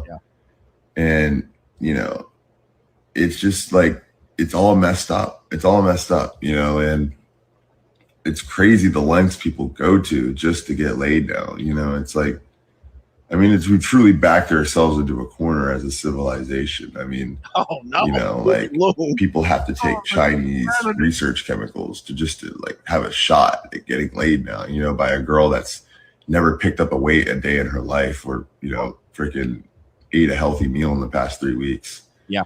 So, I truly believe just getting a tug from an AMP might be just the way to go, dude, if you're really feeling that, because it's like, dude, like, what are you going to do? Spend 6 hours just walking around, like just paying $20 here and there to get into a bar, it adds up, man. And you waste your time, which is like, how valuable do you value your time, Interesting.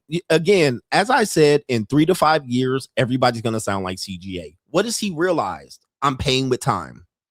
Okay. He's realized that there's a transaction being made and he doesn't see the value in the time that he's spending and the money that he's spending to get access to this particular group of women that he eventually sees as low quality. So he's like 6 hours at the bar, $20 here and there at this club, in and out. It's adding up. As I said, all men pay. And Then he says, then I have to settle for going on Hinge and banging a woman that's barely a 5. As I said, a lot of guys that are even at the top that you say, well, he's 6'8" and he can get whatever he wants. A lot of the women that he can get are not attractive. A lot of the women that he gets that he's banging for free are barely attractive. They're just a warm hole for the night. Now, she thinks she's a baddie. You might even think she's a baddie. You might even think that you should get that type of woman and he shouldn't fuck her. But he goes and fucks her, but he finds that it's empty. It's not the woman he wants to fuck. He actually wants a highly attractive woman, but those women are monetized. And he can't get to them, but he doesn't realize that. He's like, what does it take to get to them? Those women are monetized. Like, those women are all around the world. You're not getting them. All right. Not being a broke 6'5" will get you a conversation. It might get you a date. It might get you to, finger fuck her here and there. It might get you to get some pussy when she down bad in between her sugar daddy and her rich husband. And so, yeah, you're gonna get her here and there, onesie twosies. But you're gonna be banging a lot of older women with young boy fetishes to fuck a guy like him. All right, you're gonna get a lot of fat dusties, bum women, and they're gonna be throwing pussy at you left and right. But he then is gonna not find value in that. He's gonna be like, what's the point? Right? What's the point? He's watching the women he want get on boats with older men on the weekend in Miami. He's like, what is the point? So again, when I talk about this idea that we're men that are not in the top 20%, that are struggling in a sense, they see this guy complain and they don't feel sorry for him. Well, you still getting some because he's fucking the women you would easily want to fuck. Oh, I should be able to get her, but she's going to 6'5" Chad out of her range. Okay. But you think you should get her, but you're frustrated. And then you think Chad is going to be like, we're only going to bang 8s and above. No. He going hogging. He going to slap at the end of the day some soggy cheeks. Okay, he is. And anybody that disagrees with this, I find this to be a part of the red pill conundrum, because you'll be like, nah, or there'll be a guy that say, I wouldn't do it. Okay, explain the 80-20 rule again one more time that you guys seem to have a consensus on in the male space, agreeing with that 20% of the men are getting 80% of the women. Well, if that's the case, then that means that 20% of the men are banging the 4s, 5s, and the 3s. Statistically, according to you. But then when I say it and this, you want to argue with me, I wouldn't touch it with a 10-foot pole. Who's fucking her? We just proved that the top 20% are fucking those women. And 80-20 rule proves that. So that means that's what he's getting. So even when he's getting it, he doesn't count it. I don't see that as success. That's just something I had to do for the night. And he doesn't think he's winning out here. I'm still not winning. Even though I'm fucking a 5 or a 6, he's still frustrated. But what he's not going to do is tell those 5s and 6s to take her ass back to the 5s and 6s on the male side. He's still going to hit. Right? He's still going to hit. Now, I think the problem he has is that he's a logical guy. He even kind of alludes to it, saying that the way he speaks, the way he's neurological, and he's not a dumb, like a rockhead. He's not, well, he doesn't perceive himself as a rockhead. He actually is thinking this through, even to the point where he says, it's a waste of time. It's a waste of money to go out and hang out and then go after women only to fuck 5s. But another guy will say he got it for free. So that's why I'm saying he's at least logically realizing that it would have been better for him to just go and pay. He actually just came to that conclusion, like, you know what? It would be better for me to go to the Asian massage parlor with the same resources and not waste the time. He doesn't even see it as free. He sees it as demoralizing behavior. A lot of guys haven't even reached that conclusion, and you're not even close to being in his echelon. You still think you're getting it for free. All right, which he even realizes that. So let me play that clip again, not to feel sorry for him, but even men who appear to look like they're winning are still struggling. They're not getting the women they want. And the number one reason why they're not is because the top tier women are monetized. You're not going to get them unless you have access to money. 90% chance you're not going to get them. You're going to see them. You're going to get close to them. You're going to have conversations with them. They're going to be in your classroom. You're not getting them, though. You might get them one-off, onesie, twosie, here and there, a conversation, a phone number. You might get an Instagram and a DM conversation. But those women go to the men who got money. The guys getting those women are going to be either guys that are marriage-minded, number one, and they get her young, or number two, they got money, okay? And they ain't 6'5". They're probably 45-year-old with a hairy back somewhere on the boat. In Maui, fucking her and getting his dick sucked on a boat in Maui on a 2-hour trip. Okay. All right. That's what's happening. And he doesn't, I don't think he realizes that. All right. But he'll realize it at some point. So it's really difficult, man. It's, you know, it's not what everybody says. Everybody says, oh, yeah, like I'm mugging. It's like, dude, are you actually getting laid? And it's like, not a lot of people can say that. But I just wanted to go ahead and kind of say something that's on my mind lately, for me, I mean, I consider myself like slightly above average, and it's like getting girls is just so difficult, man. And it's very difficult because he's getting, what did he say his age? I want to say 24, but I didn't hear his age. Maybe you guys heard it. But yeah, he's like, it's difficult. He don't have any money on. All right, he broke. He don't got no money on. Look at his sheets. He probably on the floor on the mattress floor. Okay, he don't got the money. He gonna get conversations. He gonna get women to look at him. He gonna get the whole 6'8" chat where the woman looks and gets the phone number. It's only gonna go so far though, and she gonna put him and make him go through hoops and hurdles. But he fucked a lot of women you think and you claim you will never fuck. He's fucked them. Good, too. And I mean, it is just so freaking hard, bro. Like, I mean, I'm 6'4". I've got blue eyes. I'm pretty neurotypical when I actually try to speak to people. I can talk. I know how to dress. I would be curious as to see what his profile looked like and see if he's actually given an accurate description of what he's talking about here. Okay, we do have his profile. Let me see if I can put, he likes to have his shirt off and he's ripped. I will give him that. Okay. Oh, we got him with some black women and he calls himself a Chad. All right. So hold up for a second. So let's see what we got here. Here we go, y'all. All right, here we go. Let's see what type of shit he pulling. It says, Chad does what he wants, and take a look here. All right. There's your sisters. And look at them. These are not the best sisters. He got some hog beasts. And he up there with his hand. And y'all talking shit about the women I get.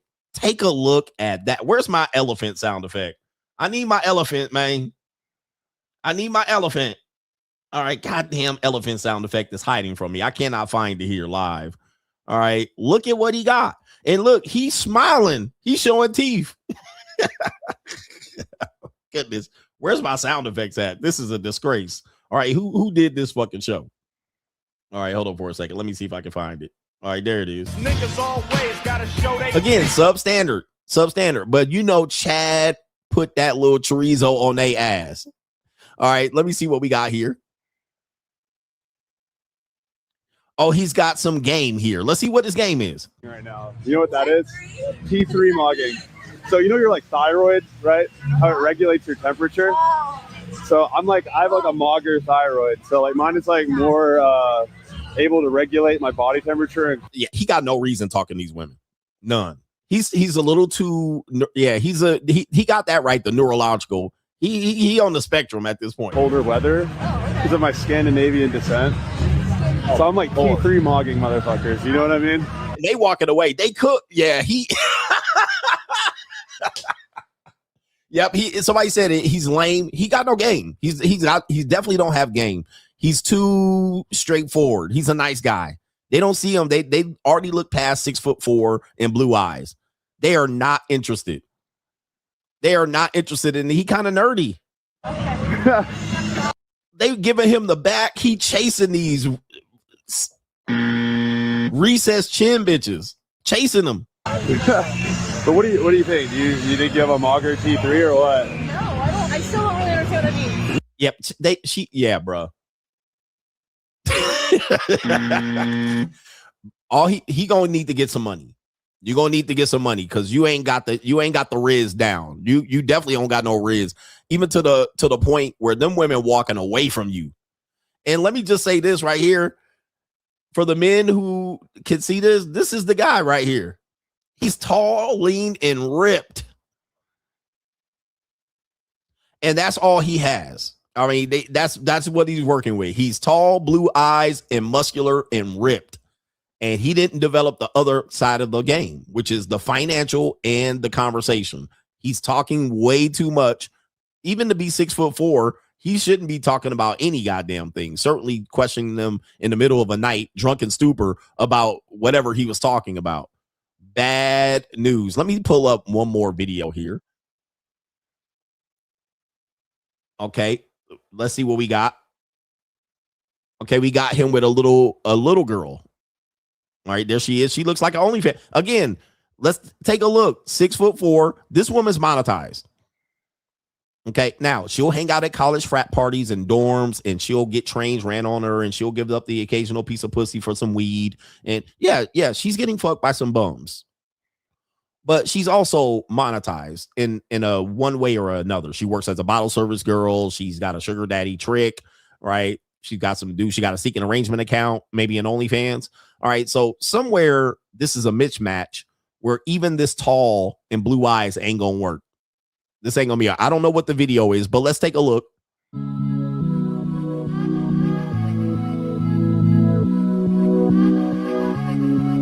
Yep, she's not interested. She's seen a lot of these guys.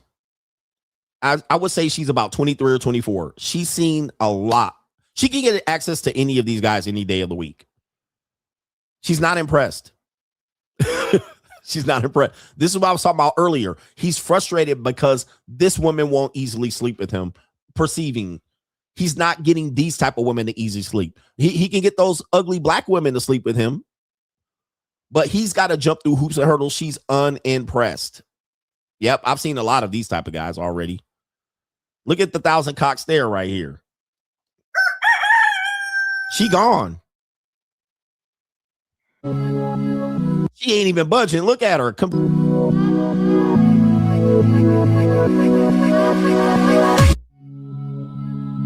Yep.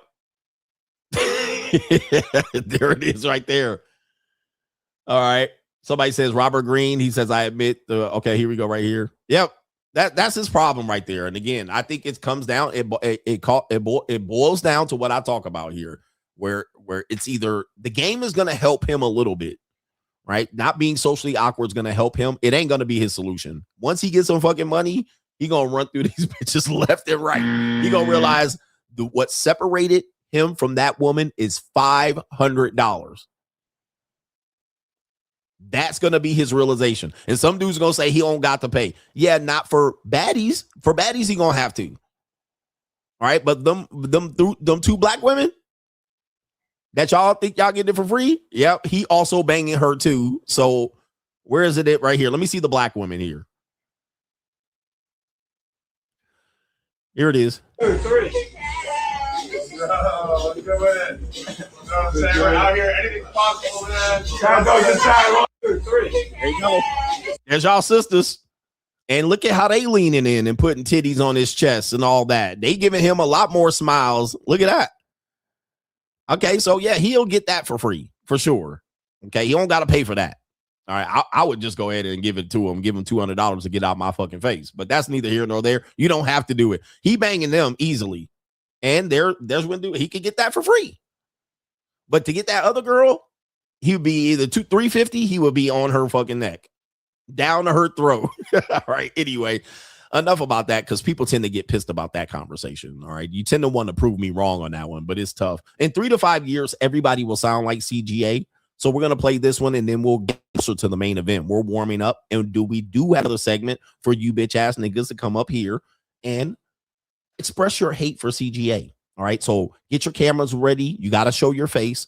All right. And then you got to use your real government name. And I got to go through a little bit of a vetting questions with you, if you will, before you go off. So bear witness. The segment's going to be called Look at These Bitch Ass Niggas. All right. We're going to give you a chance to pop off at the lip and confront CGA. So bear with us here. We still got a lot of show left. It's a fire ass show, but you can come up here in a minute. All right, we have another woman here that says this about the dating marketplace. In 3 to 5 years, everybody will sound like CGA.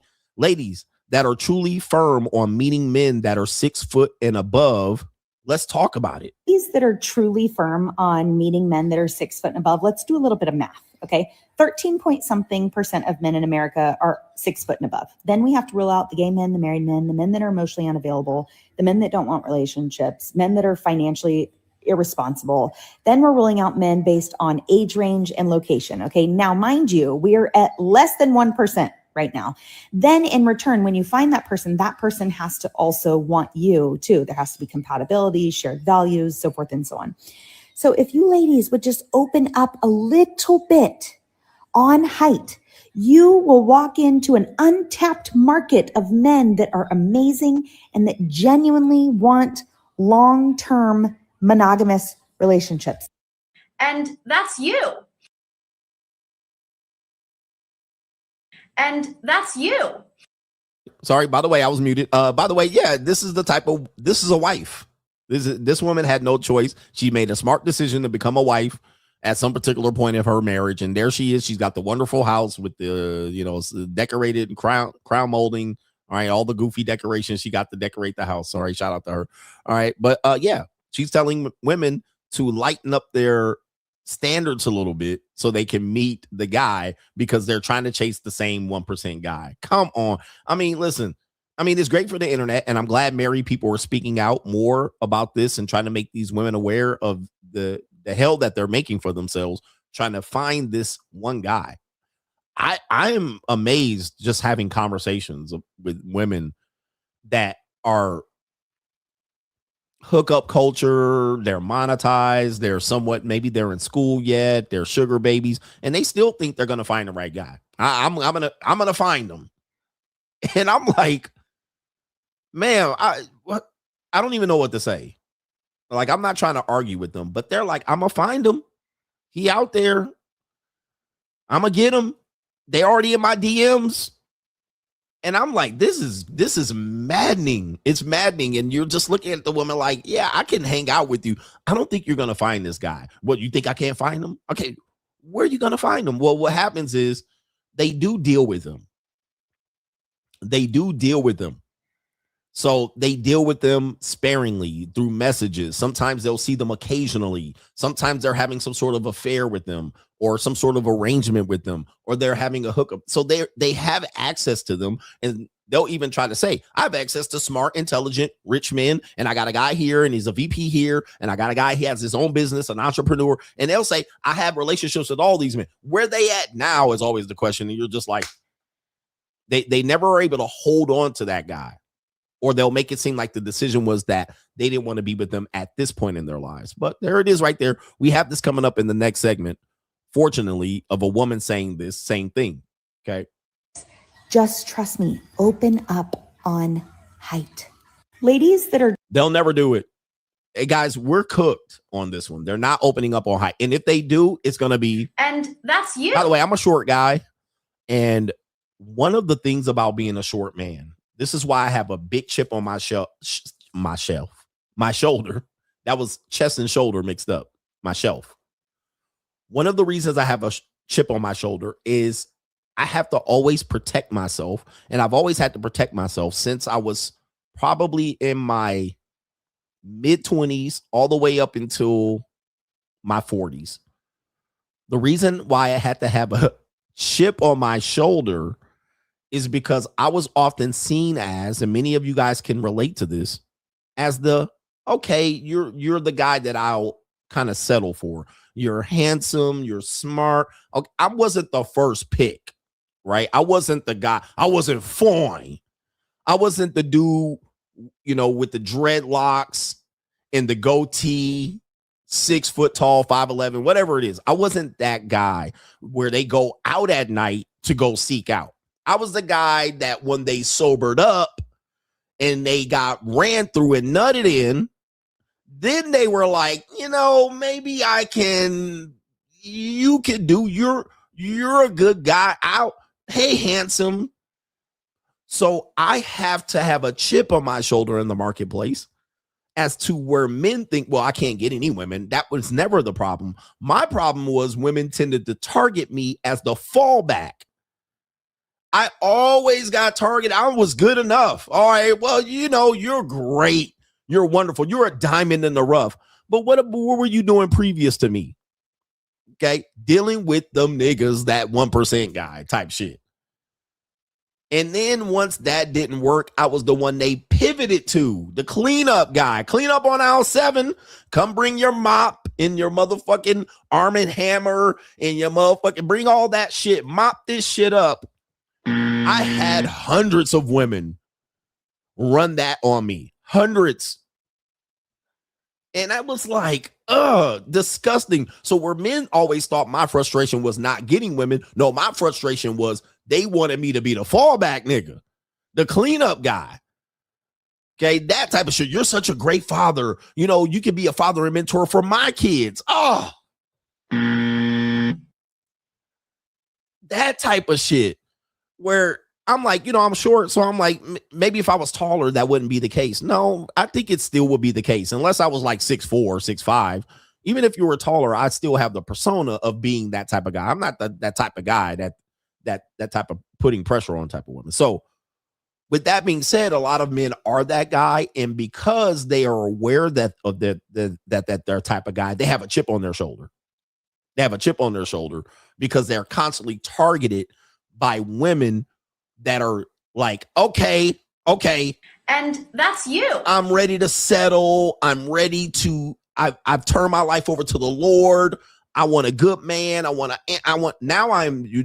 I get now is I'm the silver fox. I get the silver fox things from women, especially black women. The silver fox. Oh, silver fox guy. So women that were former strippers, women that were former whores, they want to get a guy that now is established and got money and access. And now I'm the silver fox. So I'm no longer the cleanup man that they see as marriage material. I'm the guy that's like, oh, he's cool, handsome, respectable. I'm that guy. So the skeezers target me as a silver fox. So my problem was never not having the ability to get women. My problem was these women saw me as a big, fat, juicy target. And it was mostly skeezers. When I'm out here, it's always reformed skeezers on my fucking neck. Hey, handsome. Hey, silver fox. Hey. Like, oh my God, get away with that bullshit. Stop calling me that. I don't want to be no, bitch. If you ain't 24 or younger, leave me alone with this shit, because what they're doing is trying to dump their bullshit right in my lap. Or it'll be some bitch that had a drug habit. She cleaned her life up, but she looking for extra space. I need a mentor, somebody to get the fuck out of. Nope. Because here's the thing. The minute one of them dreadlock head niggas coming around, she gonna fuck him. At a house party, she got too drunk off the goddamn Alizé and the Hypnotic.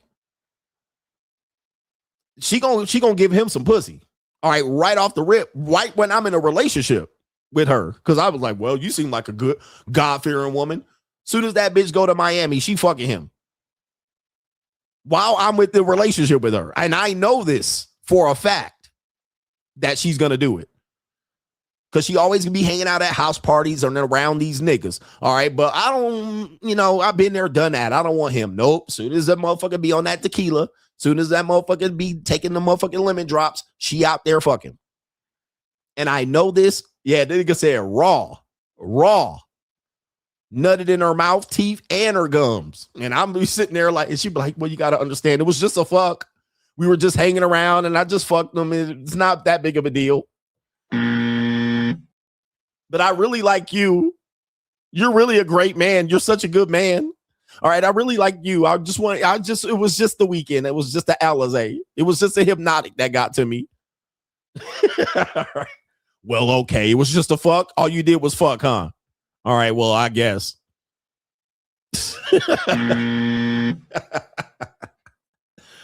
All right. Yep. So you're like, wow, that's all you did? I was just smoking a joint, and then one thing led to another, and we just fucked for 30 minutes and he left. It's not a big deal. Huh? You want me to block his number? You want me to delete his page? Well, okay. All right. Well, if you was just a fuck.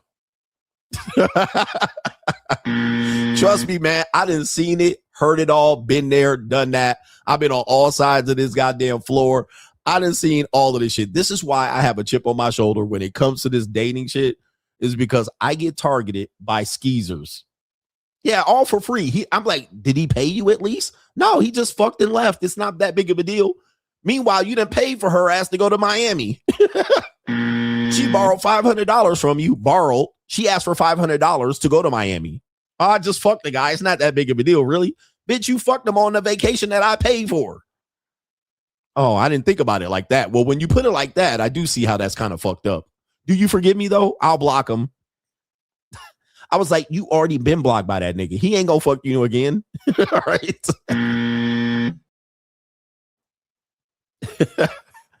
You're sitting there like, wow. So there's a lot of men like this. And when they express themselves, they can't express it like I express it.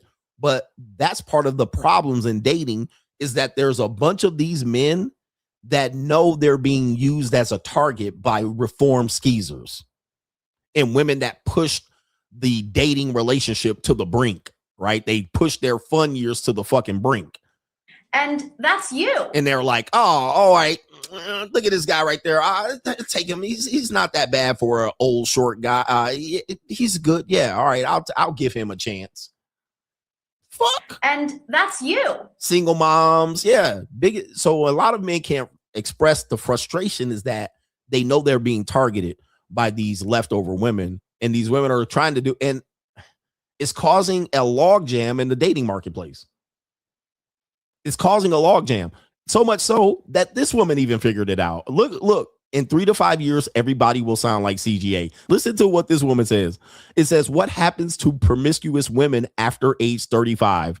We're not going to listen to the whole video. Her name is, it says Way to Life, 1.36K subscribers. Let's hear what she has to say here. You've seen it. You might even be living through it right now. It's the I'm ready now phase. You meet a woman, she's 34, 36, maybe 38. She's had her fun. She's traveled. She's found herself through a decade of casual encounters and low commitment flings. And suddenly, like a light switch was flipped, she is the most marriage-minded, family-oriented person you've ever met. She's ready to settle down. She's ready for the house, the dog, and the picket fence. But here is the uncomfortable truth that a lot of women don't want to admit. And that's you. Man, I got demonetized for saying shit like this in 2019. Okay, but as you can see, even she's like, yeah, there's a problem with this approach. Now, she's going to go ecclesiastically with the biological clock. All right. But as you can see, she's in this first 36 seconds revealed what every man has known. Okay. And that's you. Every man has said this. Now, some guys are going to say, and I see in the comment section, men like older women. Let me fix that for you. Men like to fuck older women. Okay. Men don't naturally like older women. They fetishize older women. They like to fuck older women. But here's the problem. If you're with an older woman, you'll never become a man. You'll never become a man. You'll stagnate your growth as a man. You'll push your dependency on that woman like she's your mother. So you'll never become a man dealing with an older woman. You can fuck them. You can get into a relationship with them. You can fool yourself. You'll never become a man under the wing of an older woman. She'll treat you like a son, not a man. Okay, but go for it if you want. Go for it if you want. You're stunting your growth as a man fucking with older women. But I'm not going to dick police you. Go fuck them if you want. Go have fun with them and get them motherfucking bowls of chicken fettuccine and Texas toast and mac and cheese. Go have your fucking fun with them. It ain't going to last very long, but get your fucking nuts on. You know, if you gonna get your saggy titty fetish on, you're gonna be like, I like these titties where you could just grab them like this and all the titty meat jump up like this, or you can hold it in your hand and it be jiggling. You're gonna have a lot of fun. I had a lot of fun with a lot of old wrecked out skeezers. But you're not gonna become a man. Even when you're dating women the same age, she's gonna be a rival towards you. She's not gonna see, everything's gonna be a compromise and a negotiation. Let's go to Target, let's go to Lowe's, let's go to Home Depot versus Lowe's. I like Home Depot, I like Lowe's. When you have an age gap and an obvious leader, that's not even a question. We're going to Lowe's. All right.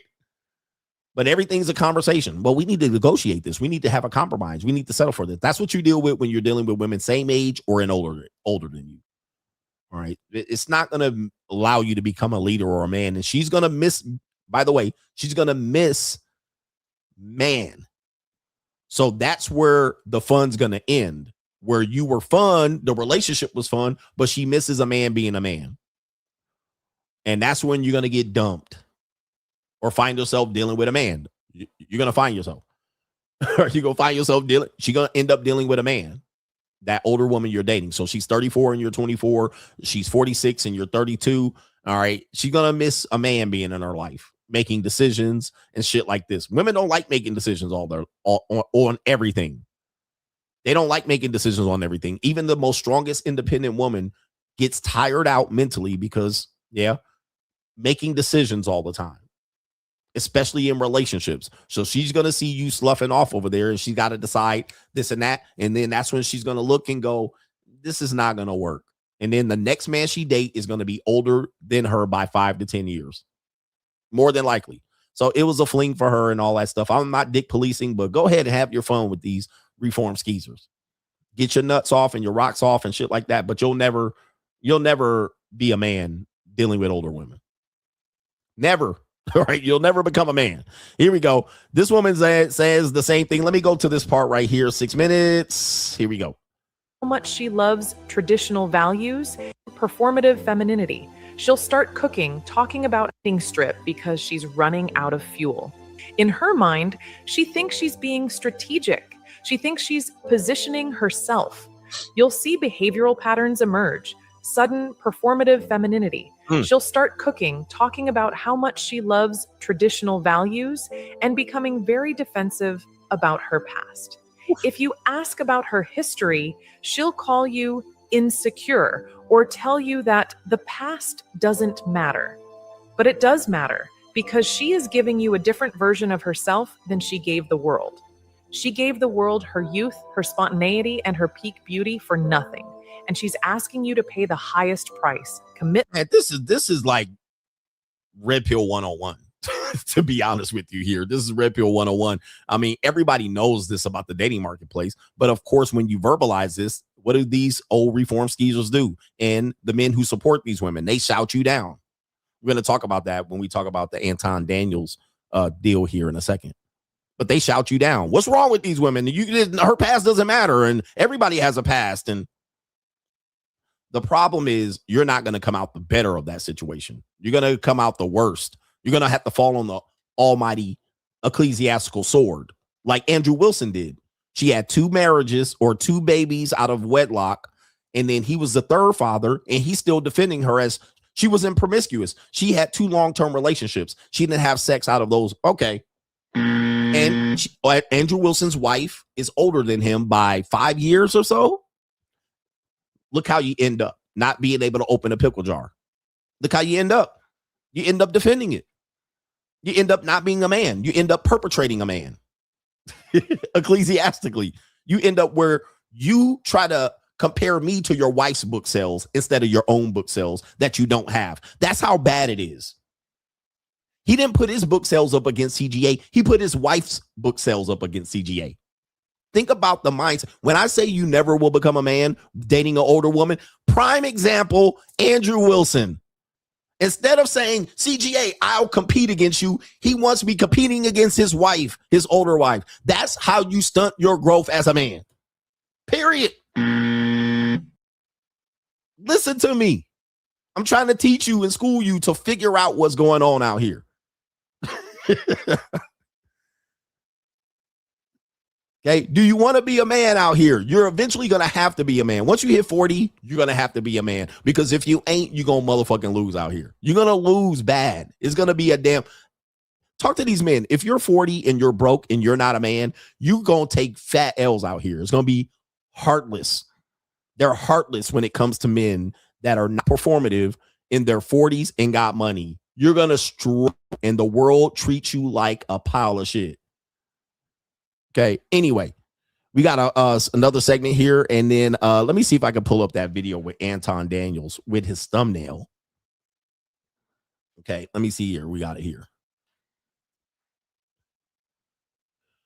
Let's see if I can go to his channel. He's got several channels. Congratulations on his success. He's over 1 million subs. Congratulations there. He put a thumbnail out that I'm going to look at and say, Apparently, he was talking about passport tricks. Minister Jap likes to talk about passport tricks. These men are committing a sin called dick policing, where they create scarcity in men to do what they believe is best strategy for dating. And essentially, it's the strategy that worked out for them, but not works out for the rest. Okay. But let me see if I can find that thumbnail. Anybody have that link to the thumbnail? Let me know. Let me know. But it was funny because people, and I didn't see the video, but people were saying, hey, coach going in on men traveling, but it's a black man with Asian women in the thumbnail. At the time, I was in Asia. So people were saying, coach, he throwing silent shots at you, which people tend to sneak diss me for sure. And I was like, you're not sneak dissing me, but we'll talk about it and talk about what he was saying indirectly to you, teaching you how you should engage in the dating marketplace. I'm looking for the thumbnail. I'm trying to do it live. Do you think that he was sneak dissing me? Maybe he's watching the show. Maybe he'll pop up when I have the look at this bitch ass nigga segment here. Maybe he won't. All right. Anyway, he has several channels, so it may be on this other channel. I'll do some super chats, then get on to that portion of the show. Then we'll let your bitch ass niggas come up here. Somebody says 1,000% sneak diss. All right. That's Henry Resilient saying it was definitely sneak diss on me. Damn, Anton. All right. And he likes Anton Daniels. Anton, they saying you were sneak dissing me. All right. It was directed at me specifically. Somebody says no. Okay. All right. Somebody says it wasn't. But we'll pull up the thumbnail to see where it is. All right. I'm trying to look for it. Give me a second. Oh, nope. That's not it. Passport bro.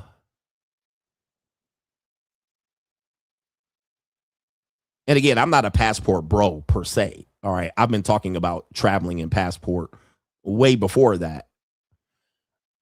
But people don't realize. Oh, here it is. I found it. So it was 2 weeks ago. Let me see if I can pull this up. Oh, wrong. You're like, hey, man, what is that shit? All right. You didn't want to see that. I've done that before. Here we go right here. All right. So take a look. So this was when I was traveling right here. This was when I was in Asia, and I had been in Asia several weeks before this video came out. So I was in Indonesia. I was in Australia, which is somewhat Asian. Okay. Look at that thumbnail right there. So at the time I was in Asia. You can see it says, I've never met a cool passport bro. People can look up to, I don't know what the video says right there. Is that a coincidence? The women in there are specifically Asian. All right. I don't know what the video is about. We're going to take a look at it. I was in the Orient. Somebody said it's just a thumbnail, but we'll talk about it. He says, I never met a cool passport bro. Well, we're going to talk about what the problem is I see in relationship to men. All right. And we're going to talk about this because men are typically ignorant. I'm going to show you how ignorant men are. Right. I'm going to show you how Somebody says no such thing as a coincidence. So you guys, I see there's a split audience there related to this particular subject matter. There's a split take on that one. Because I've been promoting the Lean Tour a lot. So that's interesting. Shout out to Kaylin. Kaylin says monogamy doesn't really help either men or women. Women complaining about doing housework, raising kids, and carrying the emotional load need other women to help, but they don't want their husbands to have sex with other women. He says women don't understand trade-offs. Polygamy is better. Polygamy is better. All right. But we don't live in a society that participates in a poly relationships. Neither can men afford poly relationships. So that's where the difficulty is. But I agree that I believe women need other women. He says, I'm not a passport bro. I know I'm not a passport bro, but so they're saying that he wasn't going in on me. But I believe in all aspects of child raising, doing chores around the house, and managing a household, multiple women are needed. And let's just take sex out of it, monogamy versus poly. Many people who are in wealthy or middle class, upper middle class societies have multiple women helping. For instance, a woman that is a wife to an executive will have another woman that operates as a nanny. That's an example of multiple women helping in the household. She may even have a cook. She may even have somebody that helps shuttle the kids back and forth. So there's multiple women helping in that household. She may have a mother-in-law, somebody, she may have something that another woman helping her in that household, which then says that in order for her to get through that situation, she needs to have multiple women helping her. But what happens is when you have 5 figures only, what happens is that responsibility falls on the husband. So you can't afford a nanny, a daycare, childcare. You don't have a parent like a mother-in-law, a grandmama to help. You don't have a nanny or a house cleaner, a maid. You don't have another woman to help. So then that responsibility falls on the man. He needs to help with the kids, help with taking the kids to school, and so forth and so on. So that's then where your problem becomes an economic problem. You can't afford another woman to help you. But if you bossed up, you could. You even can have another woman serve as a concubine or an intermediary or a person that gives you access to sex outside of your wife when she fails to perform her duties. So you can even up the ante there. She might even look the other way. She might even engage in her own salacious type of activities outside of your range or realm. So I believe as a person, I'm a person that believes that traditional relationships and marriages are probably the best for society. Andrew Wilson kept bringing that point up. However, if you look at the way things need to work and where the relationships fall apart, it is falling apart economically in the fact that women cannot do it all by themselves. They often need other women to help them raise kids in a house. They need other women. J.Lo says women are the prize because they can do these things, but often need other women to assist them to complete the process. Or if you don't have the economics, they need the husband to chip in to complete the process. How are you the prize in that case? Let me not get ahead of myself. Okay. Anyway, Chris says, welcome back, coach. We missed you. Pause. LOL. Shout out to you. Joel says, with women, only way to win is to not play the game. That's the only way to keep your sanity. That's for sure. All right. That's the only way to keep your sanity. But yeah, I think we have great expectations for human beings. I think human beings are fallible. I think they're goofy. I think most human beings are ignorant severely. So I don't put much trust and faith long-term with human beings. I don't care if it's man or woman, but I typically, almost 100%, pretty much 100% are going to deal with a woman romantically. So I don't put much faith in women holding up their end of the bargain because they just can't do it. I don't think they're built for it. They don't handle stress well. They don't make decisions well when they are with information or without information. So in my position, I don't put my trust and faith in that. Even a woman that is somewhat supportive, a Gucci man wife type of woman, it's hard for her to make decisions by herself. All right. And so she always going to need a powwow, a group meeting. She's always going to need to run it by you. What women are great at and what young men are great at, they're good at making decisions after the information is presented. Okay. So after the fact, 2020 vision, once, and men, young men, you're great at this too. Once you see the results, you're good at making decisions at, oh, I would have chose to do this. Well, that's obvious. Well, the decision's already made. The situation's already happened. What do you do now? Everybody can know what to do after the fact. Hindsight is 2020. But when you're having to make decisions right in the present, typically young men and women of all ages fall right here. This is where you fail in life. This is where loser men fail in life. You'll watch a person work for 5 and 10 years and they'll start seeing the results, right? They'll sow what they reap. They'll reap what they sow. They'll put in the work, and then you'll say it was lucky. Meanwhile, you didn't did shit with your life, and now you got the same result. Shout out to Brandon. Welcome back, coach. Thank you for the education lesson and the streams of excellence. He says, you become as constant as time. I'm here with you in your growth. I'm here with you guys in your walk through life. I'm almost the complete total package, which means in effect, when people find me now, I rub them the wrong way. And men who are seen as successful and have everything, all the trappings in life, it's hard for me to sell the struggle. But the people that have walked with me and see me go through the struggle and through the fire, you know what you're looking at right now. You're like, this guy went through this and got here. That's motivation.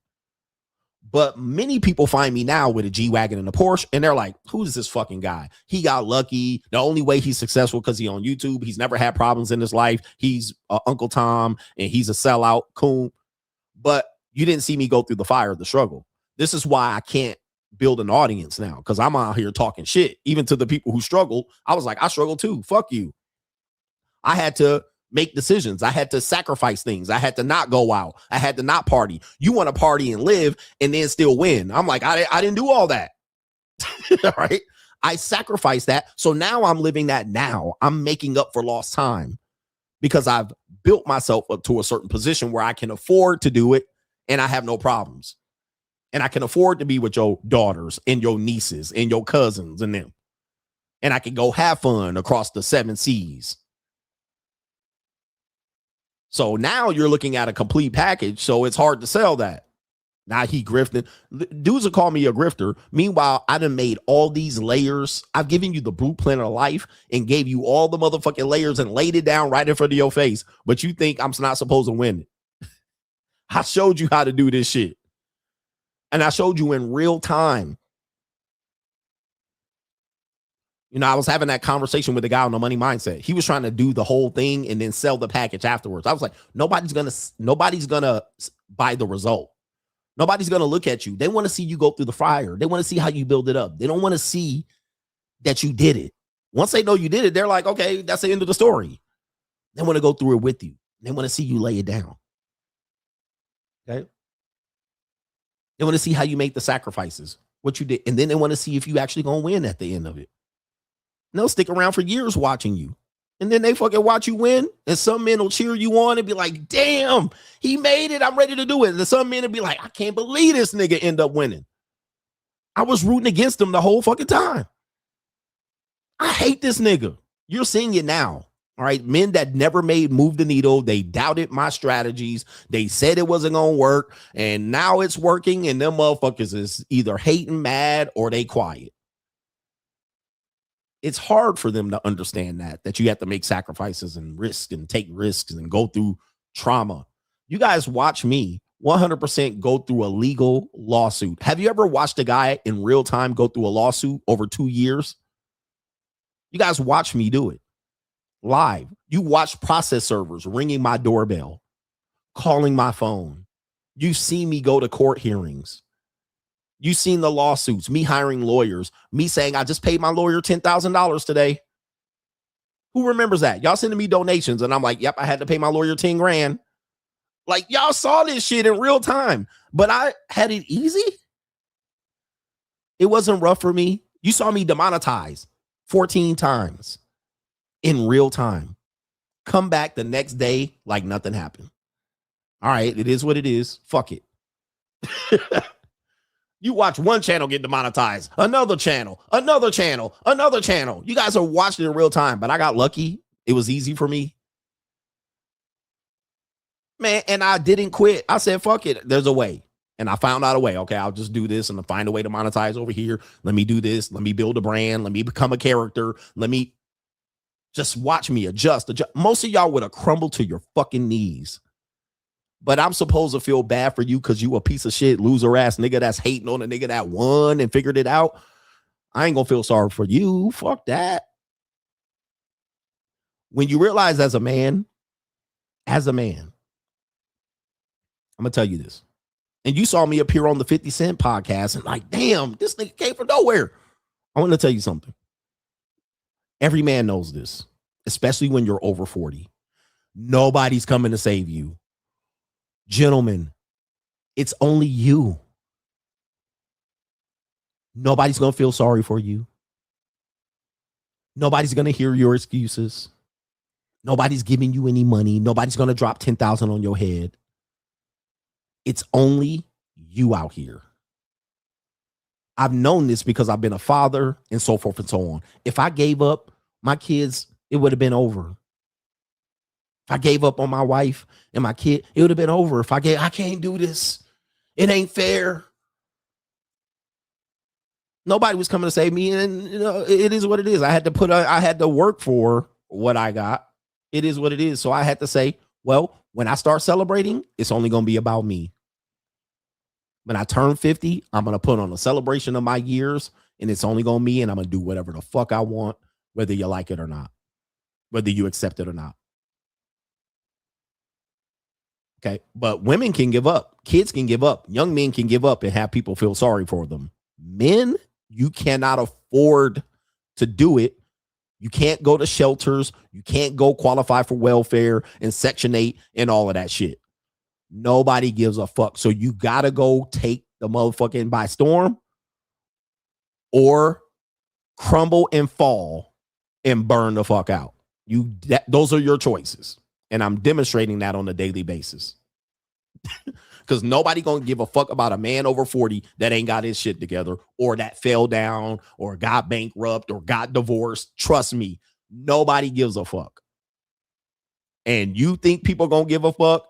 You're going to be shocked out here when your wife divorces your ass and you're 58 and you're going to be on your ass. Nobody going to give a rat's ass. They're going to be like, who cares, nigga? Pick up the pieces and dust it off and pay that woman her money. Anthony Bobo, how did you like Japan? In my opinion, Japanese girls really know how to succeed. He says, hope you had the same experience. Welcome back stateside. YouTube was boring without you. Shout out to you. The one thing I learned about Japanese women that I cannot ever give up. I had a Japanese woman. All right. She was speaking in Japanese and she was like, oh, it's Adam's son. She was doing the great pronunciation or the proper pronunciation of my name and master. She was doing this in front of me. She was bowing in front of me. Oh my God. I'll never get that out of my head. I'll never get that out of my head. I was like, I need this every day. I need this every day. She was like, Konnichiwa. She was doing all of this shit. Oh, Mr. Addison. This is, I was like, baby, America? Yeah, Adam Sama, Masa Adam Sama, Sensei Adam Sama.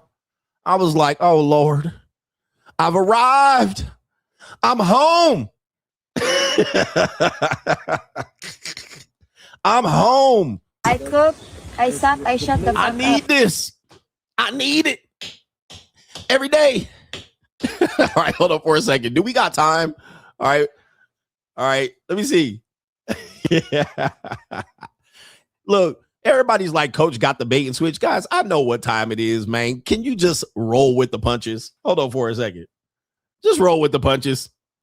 Just have some fun. We having fun. This is what I said when I heard that shit. Hold up. The passport. Did you get your shots? Girl, would you like to come back with Rob to America? America. Do you have your passport? Did you get your shots? Girl, would you like to come back with Rob to America? America. America. America. Do you have your passport? Did you get your shots? Who wants to come back with us to America?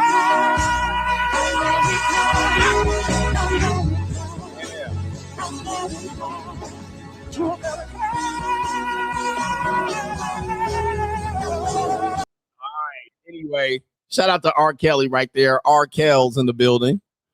Okay. Next segment. Appreciate that right there. Man, listen. Nobody gonna get me, man. I'm too old for this shit. I'm too old and wise. But it was great. It was great while she was doing it. All right. I was like, do it some more. And I was like, here's a couple here's 1,000 won. Do it again.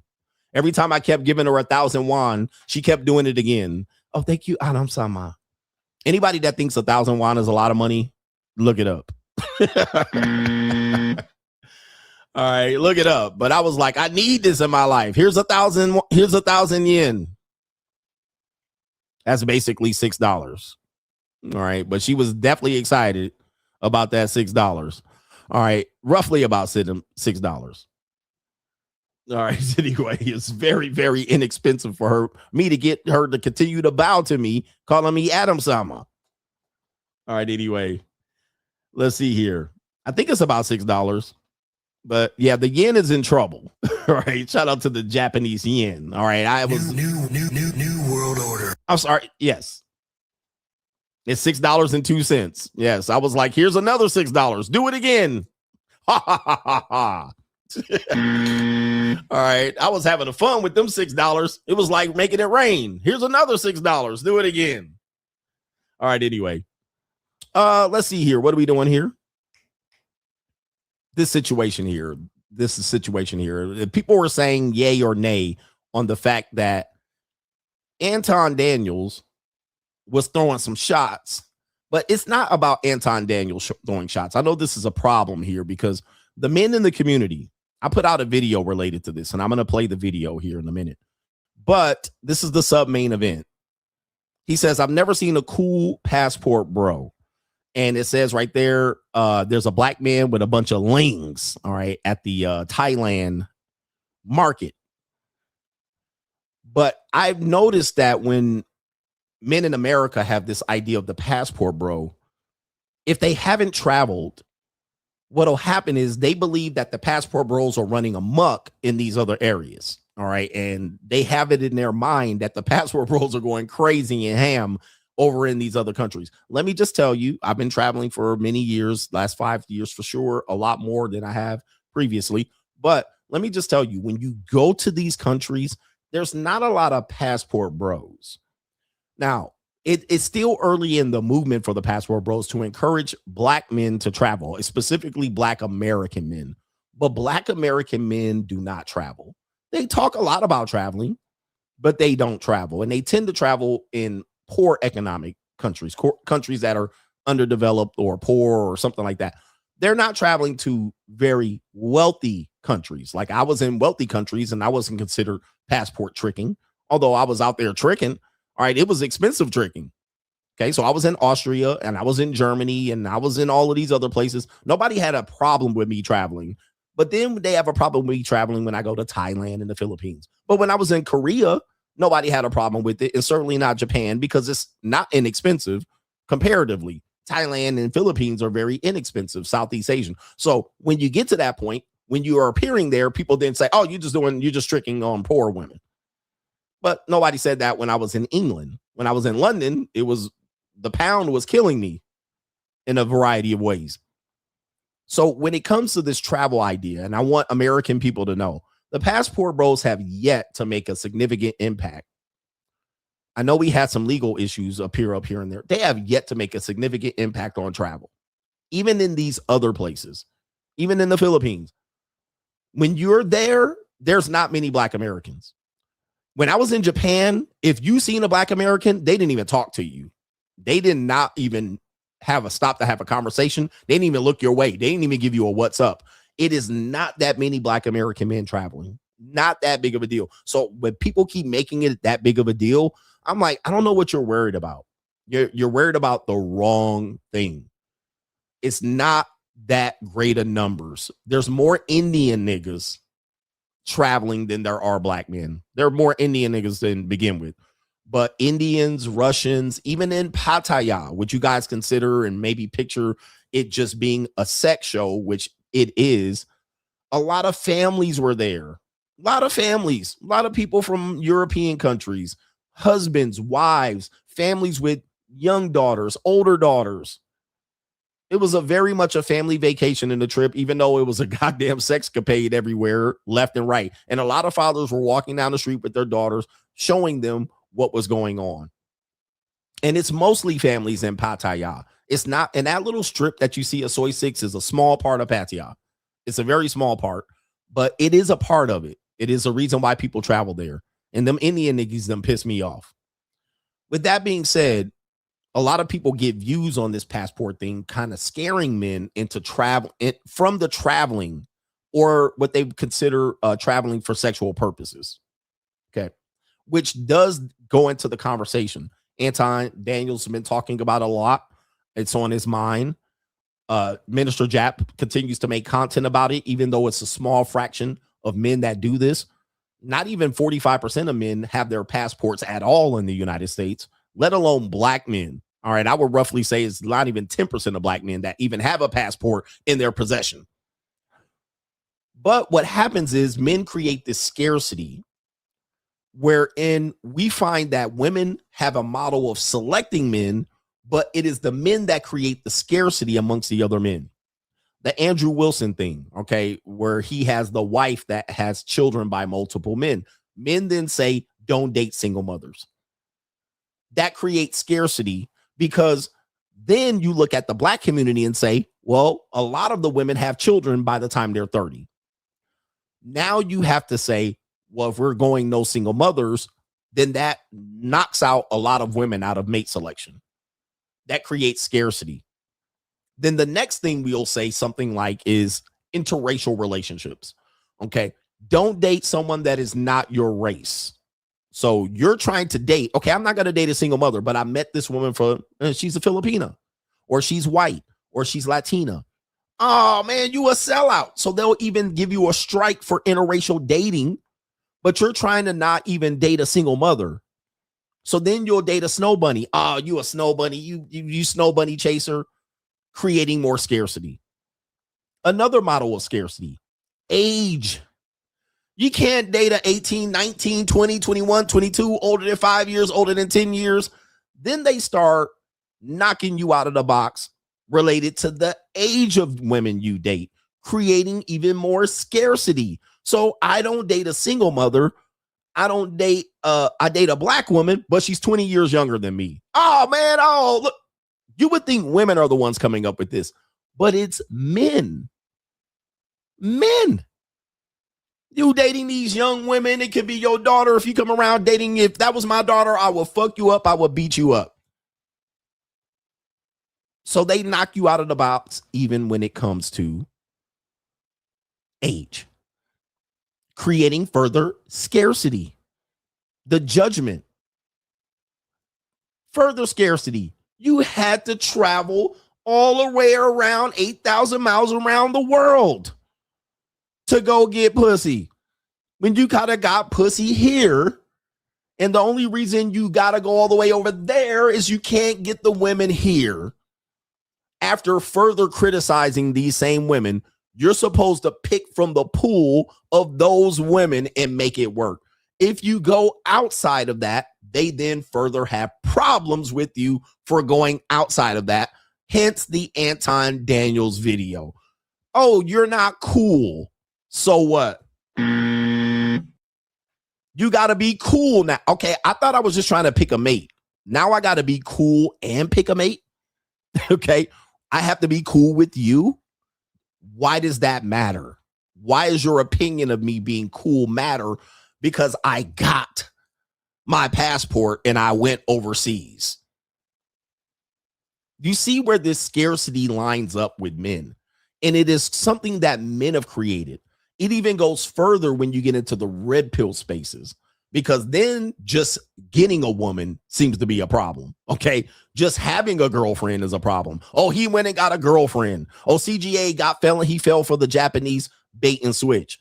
So now they're further saying, nah, just use them as recreational use. Do not bring her back here. Don't marry a Japanese woman.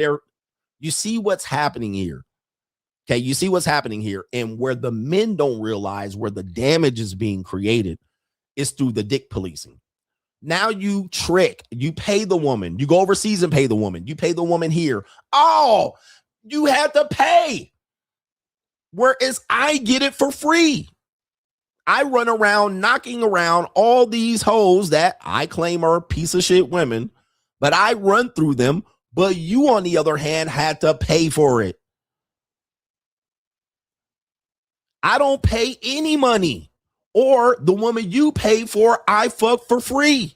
You see where all of this comes in, where this scarcity is created, where these content creators specifically, and many times the viewers, keep pushing upon you and impressing that limit the amount of women you have access to so you can be cool with them.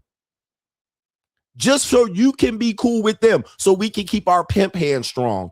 Otherwise, you're a trick, or you had to pay, or you're a passport, scuzzy passport guy, or you ain't got no game, or you a lame. You see what's going on here, or you a simp. You had to marry a single mother when they're recreational use only. This dick policing is created by men. Now, this typically comes from men raised by women. So by virtue of this, women have a place in this. Many times these men are trying to win over the women, not the men. They're trying to win over the women by forcing themselves to say a certain talking point to appear more brilliant to the women. However, let's take that out of it and show you where men are become frustrated because they become confused as to how they should participate. The word simp. Now, simping or cucking has taken on a life of its own. It doesn't mean what it used to mean. To simp would mean that you were going above and beyond a woman that doesn't respect you, but your heart was attached to her. Okay, my heart's attached to her. I'm going to do above and beyond this mediocre woman, and I'm not going to realize it. Okay, I'm not going to realize it. I'm going to fall for the okie doke. I'm going to think she loves me, but she doesn't. That couldn't even go in the phrase of tricking, which I believe tricking is a criminal. It's a street code term that only street people go by. All right, once you leave the streets, nobody goes by that. But that's what a simp is, a simp. Now, I put a video out where I was sitting at my birthday party. I was sitting like this, and the woman was talking to me like this. She was talking in my ear. Anybody seen that video? I'll pull it up. We got time today. I got nothing but time on my hands. I'll pull it up. I posted it here on the Coach Greg Adams channel. And I posted a lot of videos like this, and I noticed that a lot of people were watching them more than my regular videos. And I said, this is interesting what men are doing. This is interesting. And I said, I'm going to keep triggering. So I put this video out right here on the Coach Greg Adams channel. So here I am, and most men are not accustomed to me being around women or seen with women because I never made that a part of my show, but I have already been doing it. But most men are not accustomed to it. But this video right here, I put out. People were calling this simping. Now, this is where the men's space has gone off the deep end. This is what they call simping. Because I'm in the presence of the woman. Okay, I'm outside. I'm not on my podcast. I'm not. How is this simping? How is this simping? I'm just sitting there. I'm not talking to her. I'm not engaging. I'm not, no facial expression, nothing. Men, there's some men that was bothered by this. I'm not even talking to the woman, and this is just a clip. I'm just chilling. All right. And that's Iggy, the legend Iggy, sitting next to me. This is normal human behavior. But men in dick policing, and because they're not successful with women, they will call this simping. Now, yeah, this is where we're going off the deep end. And I go, man, there's no helping the miserable men of the world. And I would include Anton Daniels in this conversation because what he's preaching is misery. I've never met a cool passport bro. Why does it matter? Why does it matter if he's cool? Why? And the fact that he's trying to achieve what he's trying to achieve, whether it's sex tourism or mate selection or finding a wife, why does it matter? I don't understand where it's gotten to the point where it's bothersome to these men that they're not picking strag women in their neighborhood. Okay, let's say he stayed here, but he got a white woman. They would have a problem with that. He's in America. He just got a white woman. People have a problem with that. Or he got a woman that's a black woman, but she's 21 years old and he's 47. They're going to find a way to pull that back and say, nah, that ain't the way to do it. And I'm telling you, unfortunately, the men are the problem here 100% more than the women. It is the men creating the scarcity amongst men. I'm going to play a video that I put out about this when I was in Japan. I'll play the video for you. And men are not going to realize this until it's too late. And the video is dating is not a one size fits all option. Just because you broke date doesn't mean the next man should. Just because you fuck women and you are broke off an air mattress doesn't mean that that's how the next man should do it. But what I find is that men go, well, if that's my only choice, I'll do that. So I can be cool with these men on the internet. Okay, so let's play a video where I addressed this about a week or two ago. All right, the Notorious one is back here. I'm in Tokyo, Japan this time. And I wanted to send a special message out to men, particularly in the age group of 18 to 40, 18 to 35, 18 to 40, in which a lot of men are trying to find their way through the dating landscape. And of course, I'm just an old man. I'm out of the dating world for 100%. I'm in the mating world, and I'm also not in the world of relationships. I'm having a good time living the free agent lifestyle. But I want you to think about this.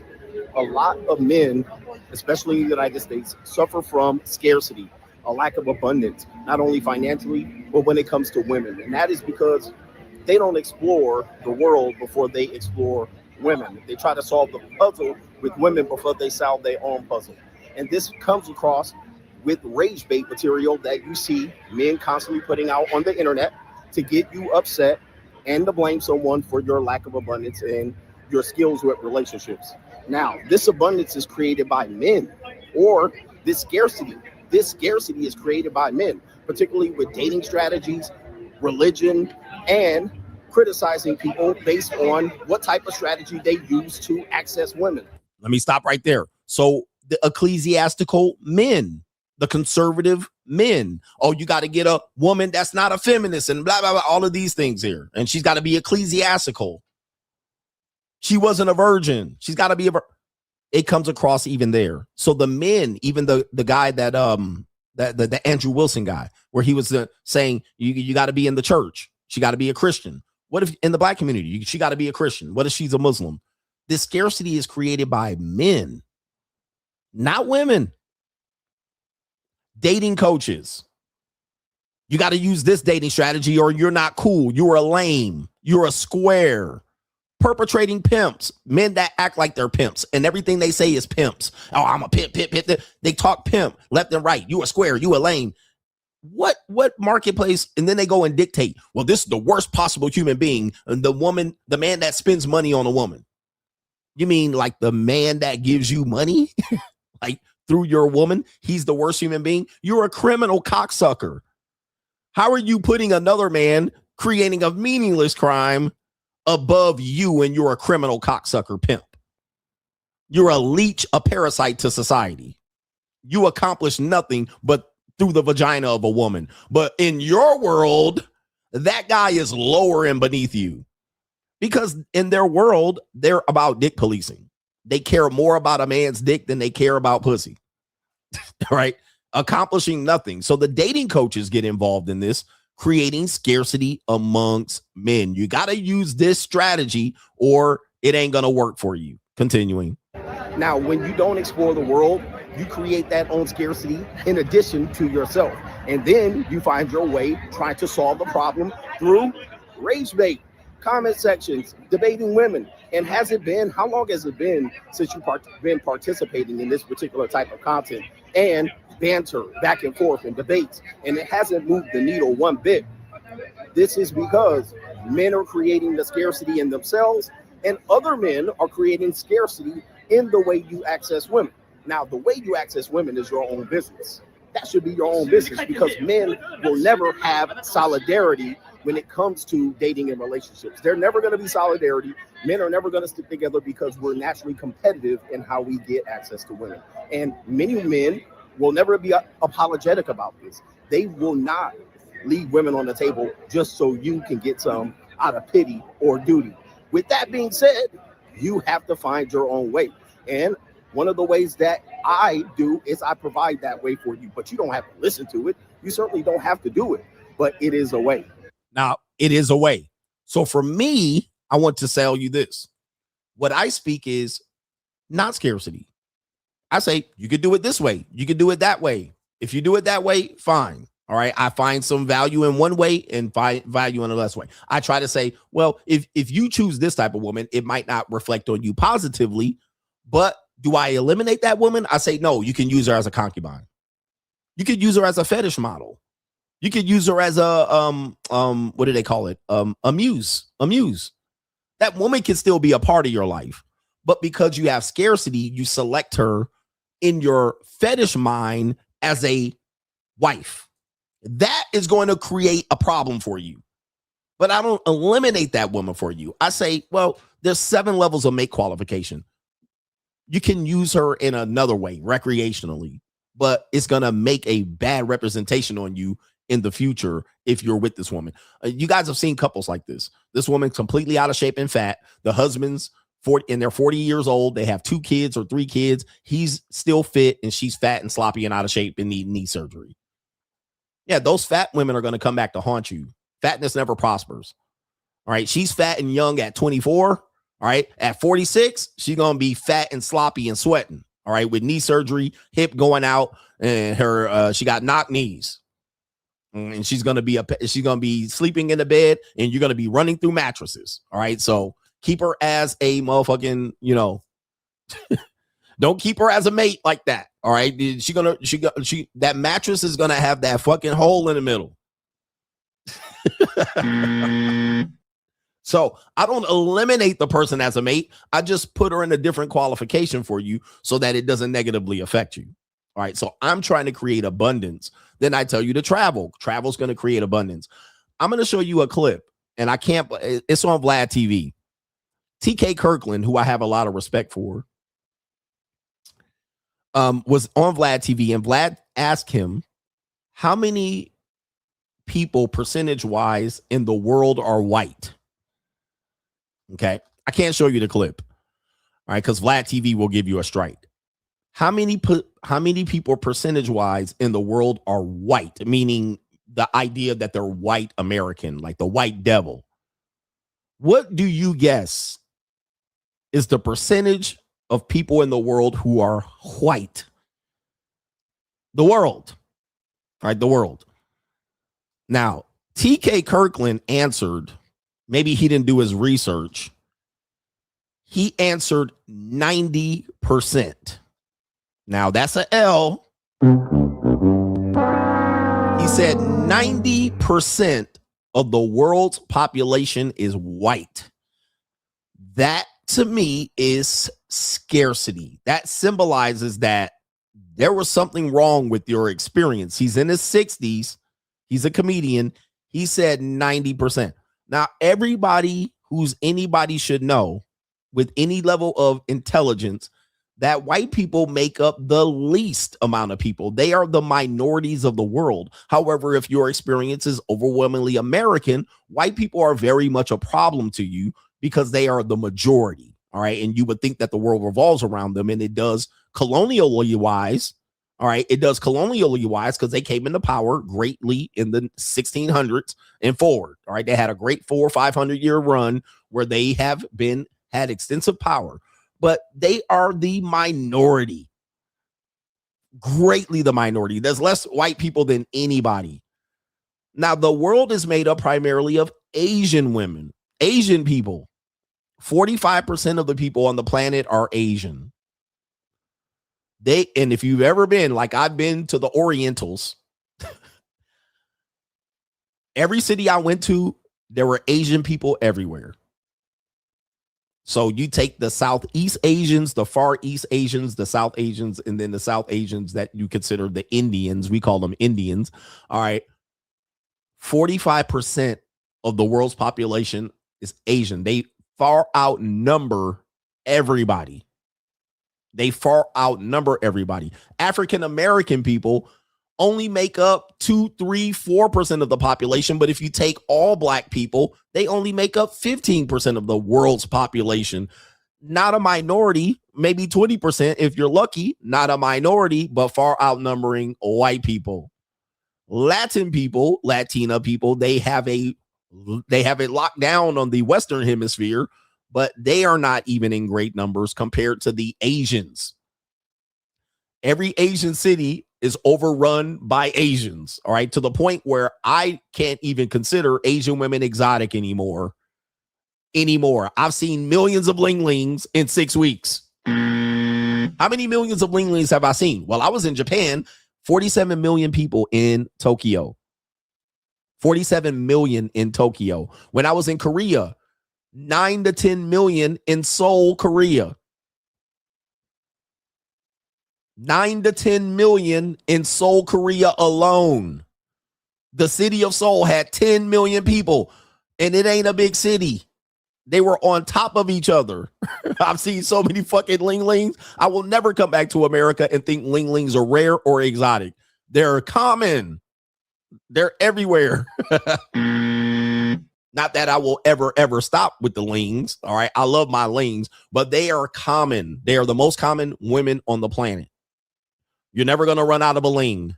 In fact, I was looking at lings walking by them, wondering if I fucked them the previous night. I was like, it looked like I was with a woman. Shout out to my lings out there, man. We love them. We love our lings, but I will never look at them as exotic or rare. All right. Ever again. You got to do it. You got to do this. And that opens up abundance for me. It makes me less likely to make a decision about a ling here, because I can just say I can go over there, all right, and never run out of linglings. You're never going to run out of them. So with that being said, you can create abundance by just moving in different areas of the world, traveling. This creates abundance for you. Okay. This will create a level of abundance that you will never understand without leaving. So when TK Kirkland says 90% of the world is white, okay, you say that's a person that has never experienced abundance. He's never traveled, or he's never paid attention to his surroundings if he has traveled, or he's maybe only traveled to Europe. But white people make the far less. They're rare. Even the idea of them being blonde and blue-eyed, rarity. These are generic, rare form people, white people. To the point now, when you come back here, if you think white people are your problem, you just haven't traveled. They certainly aren't. They can be your problem if you don't have abundance, but they're a minority, a fraction of the world who do have a lot of significant things that have worked for them. Okay. But they're not that big of a problem. Not across the world. All right. There are certain places you'll go, you will never see white people there. Okay. At all. You won't even see one white person, and they're the minority going across the world. So anyway, sad to see that was the case here. But, you know, I think where men are falling apart is that they're trying to follow other men, and they're trying to fall into this mindset that you have to do it a certain way or you're not cool, or you're a lame, or you're a square. When I'm telling you, men, there will never be solidarity amongst men when it comes to women in relationships. If you want to simp, go for it. Sometimes I'll criticize you for that, but I won't even criticize you in the mindset that I won't even call it simping. He's just surviving. And I think married men got to simp to make their relationship work. I don't have any problems with saying that. That's the only way your relationship is going to survive, mostly, is simping. Okay. But with that being said, you do have to open up abundance. Otherwise, you're going to pick the wrong person based on proximity, but your proximity is something that you didn't decide. Your parents decided that. Your parents decided to raise you in Atlanta. That doesn't mean you need to pick a person from Atlanta. Huh?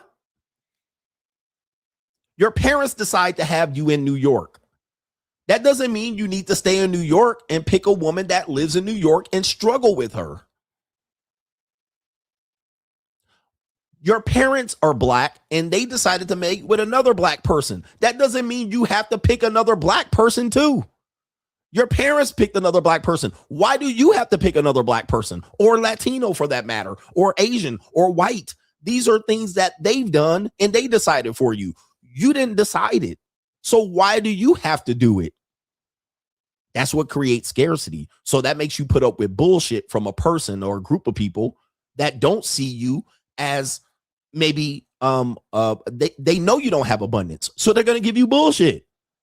They know you're picking them from scarcity.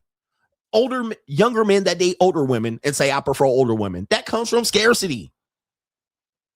Complete scarcity. You're going to pick this washed up woman with a kid that's 16 years old living with them. You, on the other hand, instead of making yourself a better person, you pick this older woman and then you say, I prefer her.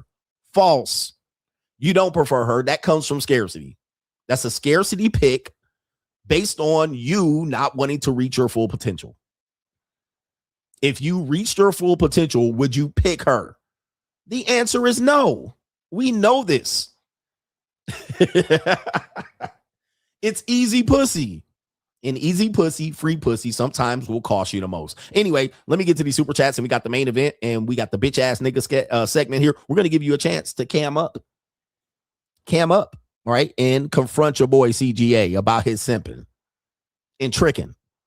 Johnny Vegas says Anton Daniels is yet another example of an ecclesiastical dog whistle who postures himself as a beacon of high morality. Combined with his religion, he uses it as a spirit of virtue signal weak men into conformity because he can't be a free agent. He tries to shame other men, right? But I've been saying that, the whole thing about morality and religion, again, once you leave certain areas, that religion doesn't exist. That morality doesn't exist. You know what exists? Economics. Because especially when you go to a poor area, try morality with poor people. Okay. Try morality with poor people. All right. Because they're like, shit, we got to eat. Okay. I need $50 this week. All right. God ain't going to help me with that. And so when they send their daughter out to sell pussy, they're going to be like, whatever. All right. And then when that daughter sells some pussy and come back with that $50, all right, they split it amongst the family. And they know she got fucked by an American foreigner, and they don't give a rat's ass about what God thinks about it. Some areas don't even have a God. Japan, they don't even have religion like that to reel them back in. This is, again, getting outside the matrix. All right. They don't even have Christianity like that to reel you back in. They're like, it is what it is. So when they have an affair, they don't look at it as an adultery or a sin that they're going to go to hell for. They're like, it is what it is, motherfucker. He just wanted some long legs tonight. All right. And he went and fucked some young girl, and at least he didn't fall in love with her, and he's still with me. Right. So once you alleviate yourself or alleviate yourself of this religious morality, and you move around where that religious morality can't exist or can't exist the way it is to control the narrative to virtue signal, then you'll find that the economy runs shit, not the Lord. All right. Not God, not religion or morality. This comes from traveling. He says the fastest growing religion in Japan is Islam. Goodness gracious, man. Look at this. Hey, look at this. Look at these guys. Never heard of Buddhism? Okay. How long has Islam been in Japan? I'll count. Look at these guys right here. Not that long. There are areas where it's been there. Not that long. Japan's been along way longer than us, goofy ass nigga. Their whole culture's been along longer than us. We've been around for 250 years. They've been down thousands of years. These people are goofy. These people are goofy. Goofy ass man right there. The fastest growing religion is Islam in Japan. Goofy ass niggas. These people are saying the most ridiculous shit to charge up their religious bullshit. Right? And maybe it's the immigration that's causing the religious to spike up in Islam. Maybe it's the immigration that Japan's trying to shut the doors on. Maybe it's not the Japanese becoming Muslims, it's the immigrants coming into Japan. Maybe it's that. Oh my goodness. I tell you, man, these people on the internet are goofy motherfuckers. All right. They say the goofiest shit to try to debate me. It's like the goofiest shit. I didn't see one Muslim Japanese person in a week, and I was there. And there's 47 million Japanese people in Tokyo, nigga. I didn't see not one Muslim. I didn't see nobody with their head fucking wrapped. Nobody. Not one. And I was there watching. I was walking the streets. Shibuya, Shinjuku. I didn't see one burqa. All right, but Islam is spreading in Japan. Okay, we'll go with that.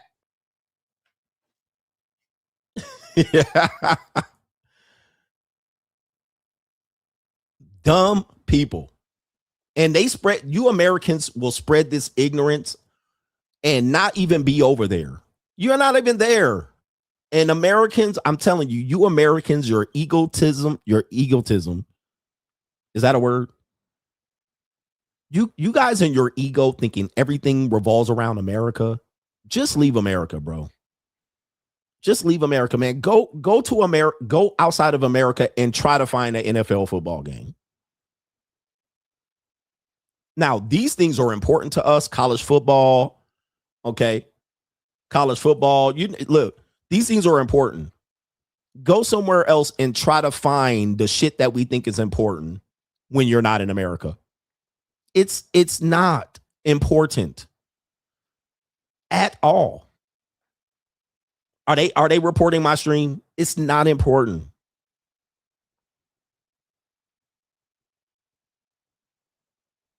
But when you get to America, all this shit is on the top of your brain. I was watching American Instagram while in another country, and none of that shit was even anybody's problem where I was. But in your problem, in your world, it's a big deal. It's something that you guys got to experience. Once you experience it, you will know and have a different perspective on life. All right. Anyway, Zubrick says, love to see the Success Brother Ling Ling tour complete. These YouTube streets was boring as fuck without you. Welcome back, sir. Appreciate that. And we going to have a long stream. Shout out to BC Method, says YouTube was dead without you. Glad you still have a pulse. As a former Matador, go see son. If you know, you know. Shout out to everybody at the Matadome. Iggy G says, glad to see you back in the Desert Storm bunker after your magnificent Ling tour. He says, I told you Hollywood CGA would adore those Japanese Lings, the best women in the world, for making a man feel valued, treasured, and adored. Boss up in 2026. Guys, and enjoy this awesome free agent lifestyle for life. Shout out to you. That's a sponsorship, by the way. I'm rich, bitch. All right. Yes, indeed. Appreciate that, man. There are Islamic Japanese in the chat, coach. Shout out to you guys. Shout out to all four of you motherfuckers. Shout out to the 4 Islamic Japanese in the chat. There's also Muslims in the Philippines. I dare you niggas to go over there. I dated a woman from the Philippines who came from a Muslim family. Now, how many people that you think they're from the Philippines are Muslim? They're there, but they're there in the south side, the South Islands of the Philippines. Go to Manila and find them. They're not going to be there. Manila is one of the most populated cities in the Philippines. They're not going to be running around there or very vocal or having any status in the society where they control the narrative. Most of them are going to be Catholic, but I know Filipino Muslims. I know them. I'm not saying they ain't there in Japan or the Philippines. I know they're there, but they don't have influence on the world. They don't have influence on their culture at all. Zero. Okay. That's part of understanding that. So 47 million Japanese. How many of them are Muslim? How many of that culture dictates Japanese culture? Damn near none. Okay. And yes, it's the most dangerous part of the Philippines. Go to where the Muslim Filipinos are. Go over there. They tell you not to go there. It's so dangerous. They had a white man disappear in that area. Remember that white dude went to the Philippines and he disappeared? And they threw his ass in the... That was the Muslim part of the Philippines. They didn't tell you that part. But I knew it because I dated a Filipino girl from that area. But they didn't tell you that part. They just said he went to the Philippines, passport bro, and he got killed in Philippines. But he went to the Muslim part of the Philippines and he got killed. All right. Debate me, bro. All right. But that's exactly what happened. What's his name? Elliot Eastman. That's the party he went to. And they knocked his ass out. So there goes that. Where's the Islam niggas defending that shit?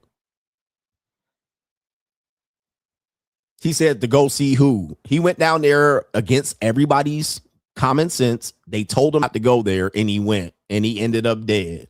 So it is what it is.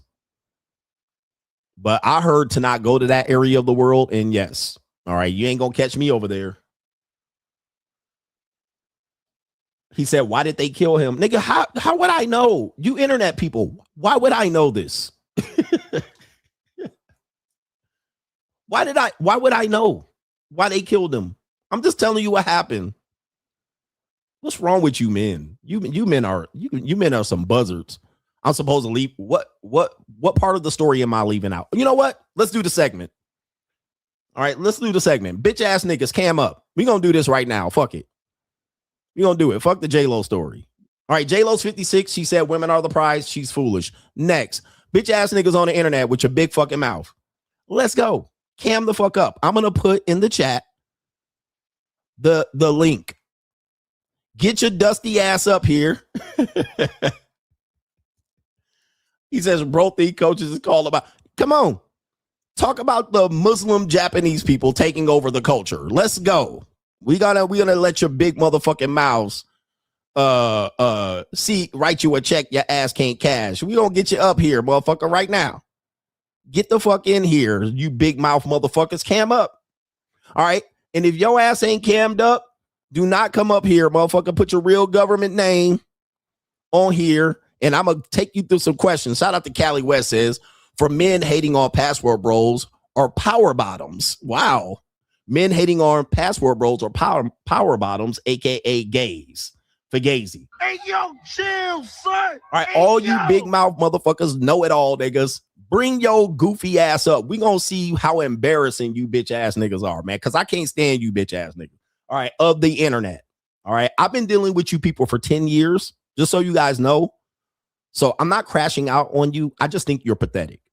Okay, you can't listen to anybody on the internet. You guys just got to be a know-it-all motherfucker with nobody following you. But I'm gonna give you a chance to build up your following right motherfucking now. Okay, we gonna do it right now. You big mouth internet bitch ass niggas. All right. I've replaced the super chat with the stream link. If you want to hate in real time, step right on the fuck up. This is what we doing in 2026. We ain't running or hiding. Get your ass up here. But you're going to have to cam up. Let's hear about the Japanese Muslims, Mr. Know-It-All. I want to hear this shit. A peaceful life says, gotta talk about these jellybacks dick policing niggas. Yeah, if you a jellyback dick policing nigga, come on up. You got the know it all. I'm gonna ask you some questions before you get to talking though. You ain't just gonna come up here and get the just shouting out your bullshit. All right, there's the link. We gonna see what the fuck you got. And if you got ambulances running up and down the goddamn boulevard, please, man, close your windows. I know you don't got central air or none of that shit. I want to hear about this shit. If you're Japanese and the Muslim, come on up. Right? Apparently, there's millions of you that I missed somewhere. Somebody says, I lived in Japan for 14 months, and since they don't believe in God, they don't think cheating is bad. All right. It's not a sin. It's not a sin, right? Where we at? If you're watching live, come on up. And look, I do this. I've done this for many, many years, guys. What I've always noticed is that I'm one of the few and only people that nobody shows up. I don't understand. I do not understand this for the life of me. Okay. I don't understand this for the life of me. All right. Here we go right here. Hold on for a second. Make sure when you join, you cam up. Make sure when you join, you cam the hell up.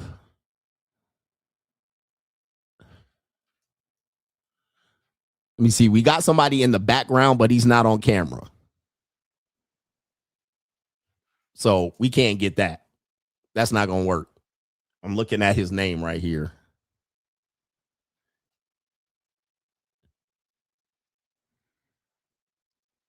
But nobody jumps on my stream and just comes out here and be like, well, I got a problem with you. Okay, he left. All right. He thought about showing up, but he didn't. Where's all the content creators that be out here dissing me? Where y'all at?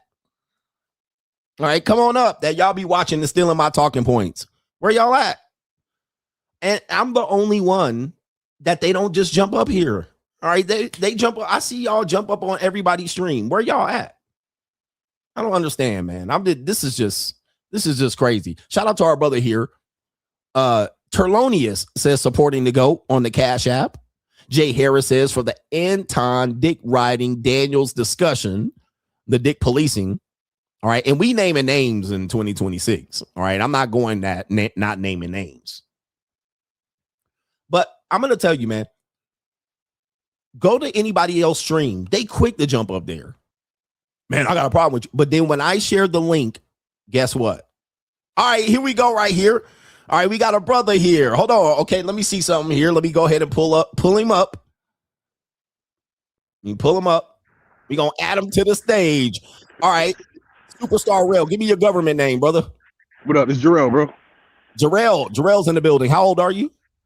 I'm 32, man. You live in the United States? Yes, sir. Queens. Where? Queens, New York. Queens, New York. Shout out to everybody in Queens. All right. Disclaimer, man. I ain't call it the hate. I just call it the solution, man. Oh, man. I know why these niggas mad, bro. I just wanted to let you know, fuck them. Keep doing it. All right. He ain't a bitch ass nigga. Shout out to you, man. And shout out to everybody in Queens, the borough. All right, man. Shout out to you, bro. What else you got? Yes, sir. Ain't nothing, man. I just want to say to the traveling people that like to criticize, man, you don't really know what you're talking about until you go. I had an idea, Colombia, Costa Rica, Panama, but when I went out there, I saw what it was. It ain't just free fall. You just walk around with your dick out and bitches just walk to you. You still got to have some type of, agency about yourself. Like, you got to be able to talk and be a well-rounded human being. You can't just throw money at bitches like, here, take this. Like, so that's all I wanted to say, man. So get out your feelings, get off the internet and travel, man. Exactly, man. Shout out to you, Rel. Appreciate the support, bro. Salute, bro. Peace. All right. I thought I had a hate. All right. I thought I had some hate in here. But yeah, it is. Again, I think people speak from ignorance. When you go to these areas, it's not going to be that much in your face. Even Colombia. You go to Colombia. I've been there twice. You got to go find where the girls are. You got to go find that aspect of where the girls are. Same thing as Dominican Republic. You go to Dominican Republic. It's not going to be like right there. Now in the old Sosua, it'll be right there. And in other areas of Puerto Plata, it'll be right there, kind of more in your face. Certainly then when you have the night turn down at night, and these are mostly going to be escorts or but you do all have to go find it. You have to go to it. In Colombia, you got to go to Park Lleras. Okay, but if you're not in Park Lleras, it's not going to be that much in front of you. It's not going to be right there. In fact, most women in Colombia don't deal with foreigners at all. All right, shout out to you. We got Eli in the building. All right, you gonna add you to the stage. Eli, are you a hating ass nigga?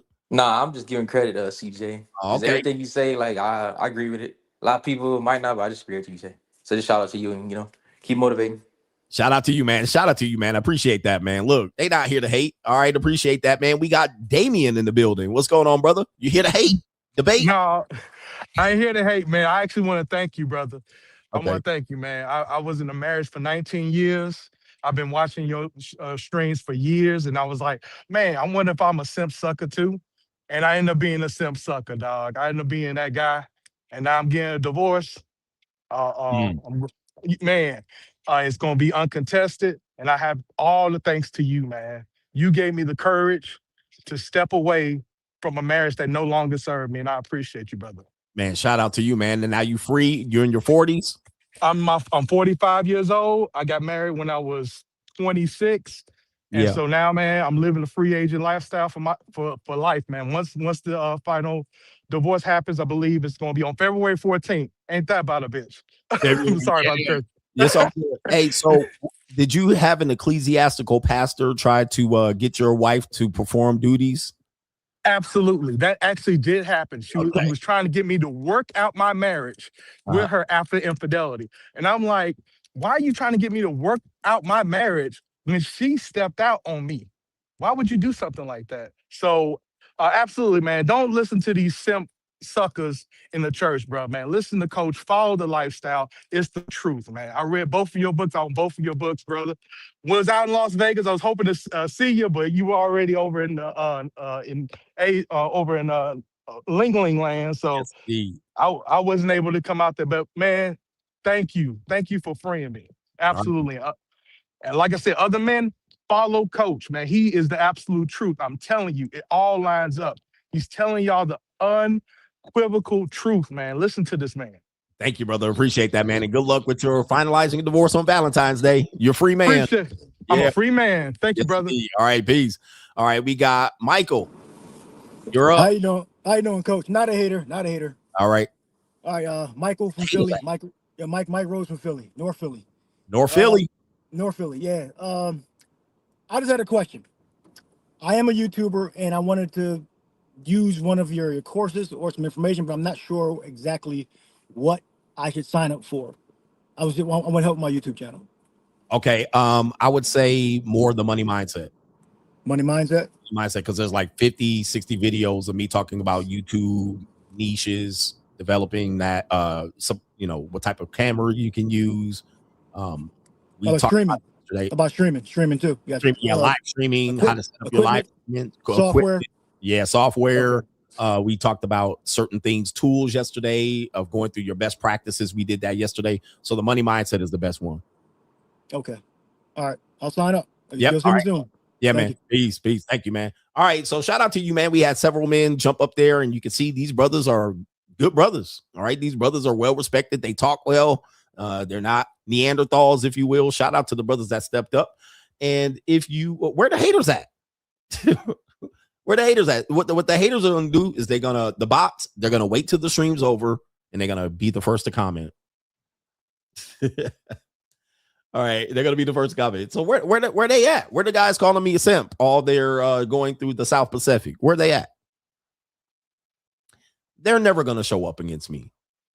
This is why, and I'm going to do this all year long in 2026. I'm dedicated to doing this. Jump on up here. You feeling froggy? Jump. You have something to say about me. You have a value judgment to say about me. You want to debate me, bro? Come on up here. We're going to give your ass a chance to do it.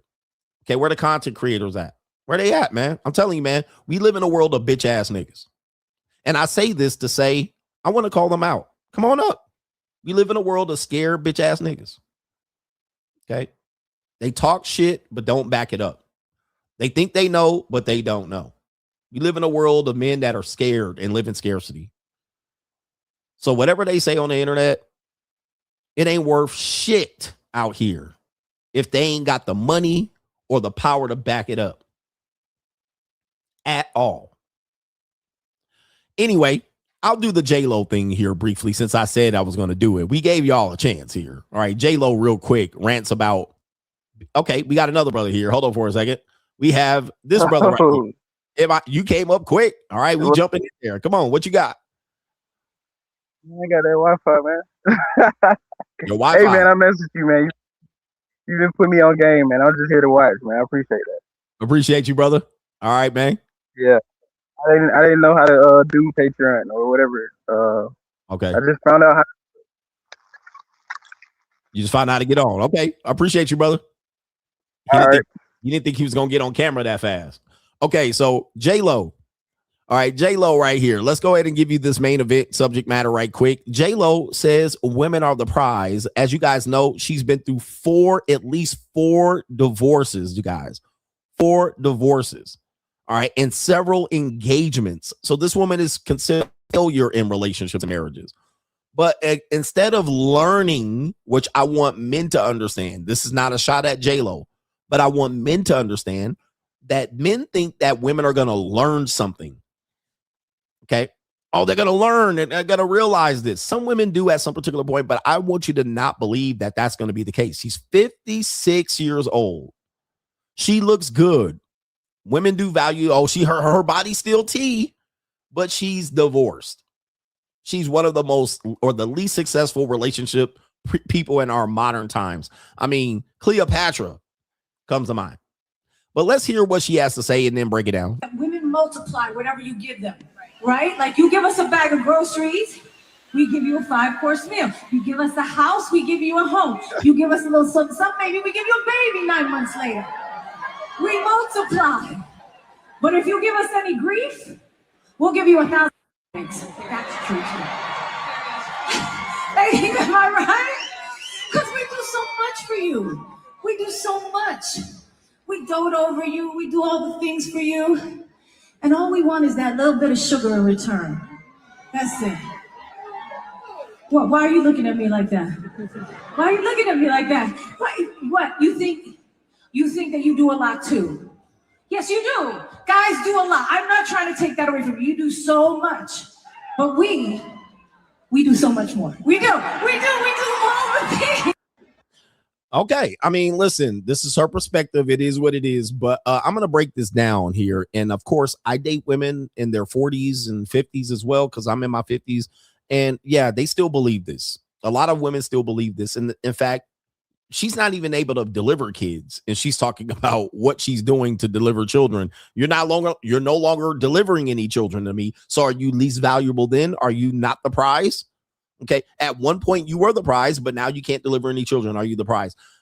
But let me start with this. And this is the ignorance of her comment. This is why it's ignorant. And this is why then you don't understand why then the women are going to listen to her. Okay. Here it is right here. This is a woman that knows her worth, always had her own bag, but she also dated mostly successful men, mostly. And when those men did not add value to her, she bounced. That's not true.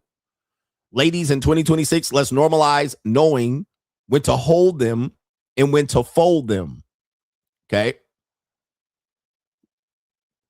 She needs to do more rants like this. I love seeing women being more unapologetically themselves instead of so polite or polished and quiet. Jennifer, they ain't hear you, baby. They looking at the body. Okay. The body. Listen, women are tired. In 2026, if a man ain't reciprocating, then he got to go. All right. So let's go back to the beginning. This is why this is dangerous. And I wish even men to the point, it's like, where is this conversation going to lead us? Listen to what she says, and I'm going to break it down. Listen to this. This is important to break this down. Listen to what she just says here. That women multiply whatever you give them. Women multiply whatever you give them. Well, they also divide whatever they give you. So if you are a provider, not all providers work out. And when it doesn't work out, they get to dividing. Okay, so they divided resources and assets, houses and cars and kids and so forth and so on. So women do multiply, but I even had this conversation with Andrew Wilson where I said, be fruitful and multiply. And he said, one kid is multiplying. And he tried to get into this conversation to distract me, talking about, adding one kid is multiplying. Nah, man, you need multiple kids to get into the multiplication. Okay, multiple kids. Normally, you're not getting more than 1 or 2 kids out of any woman in America. So it's difficult to get into the multiplying. So let's talk about that. They multiply. They also divide. Okay. They also divide when they're done with you providing. Let's continue. Right? Like you give us a bag of groceries, we give you a 5-course meal. Okay, so this is where I have a problem with this conversation here. Women are the prize because when I give them, give is generous and gift. I give them a bag of groceries. She creates a 5-course meal. This is where the problem is. Why are you considered the prize? Why isn't the man considered the prize by giving you the bag of groceries? I'm not having a conversation where the men are the prize. This is an ignorant conversation to me. But this is even more ignorant. You produce something out of something that I gave you. That's number one. What's the gift?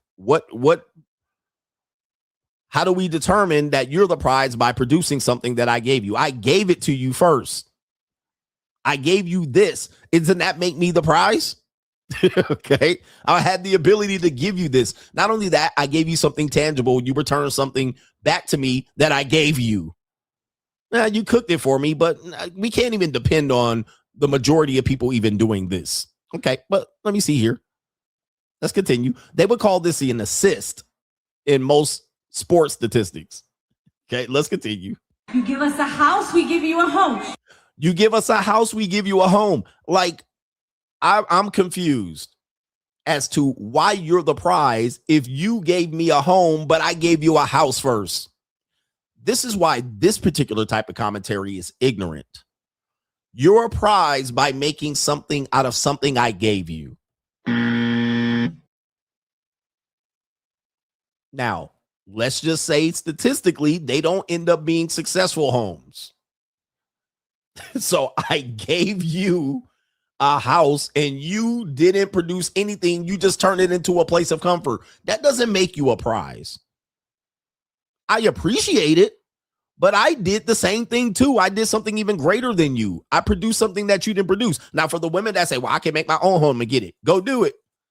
But what men tend to do is provide something tangible, and they provide something intangible and claim that they're the prize by producing something out of something you gave them. Okay, you give me the money. It's kind of like what a pimp does. I give you the money. I put you on the street to work, and then your pussy gets blown out, and then you give me the money, and I give you new clothes. I'm providing for you. I gave you something tangible. You produce something intangible, and now you're the prize. Why isn't the man the prize? He gave you a house. All right, let's continue. This is why this is ignorant. The conversation is beyond ignorant. Let's continue. You give us a little something, maybe we give you a baby 9 months. You give us something, and we give you a baby. Again, this is also transactional. All right. This does produce a transactional relationship if she's saying this. And yes, women's reciprocity is not immediate.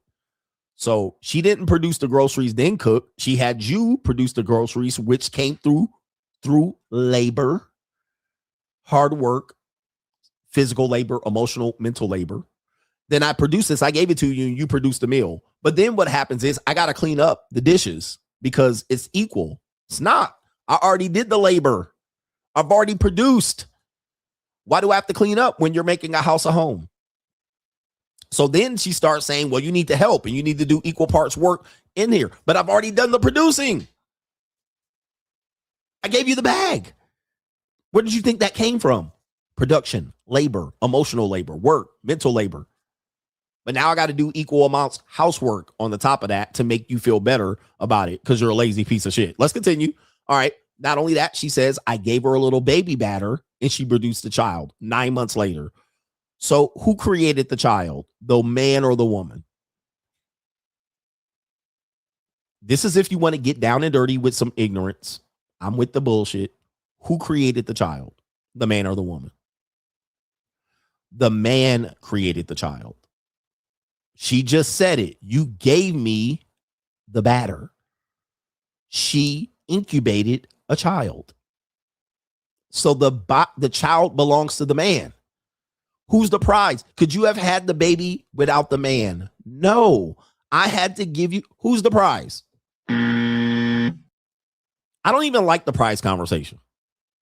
It's in my book. But yeah. I gave you the seed, the spark of life. You incubated it. You produced it. I produced it. You got it for me. Without me, there's no kid. Who's the prize?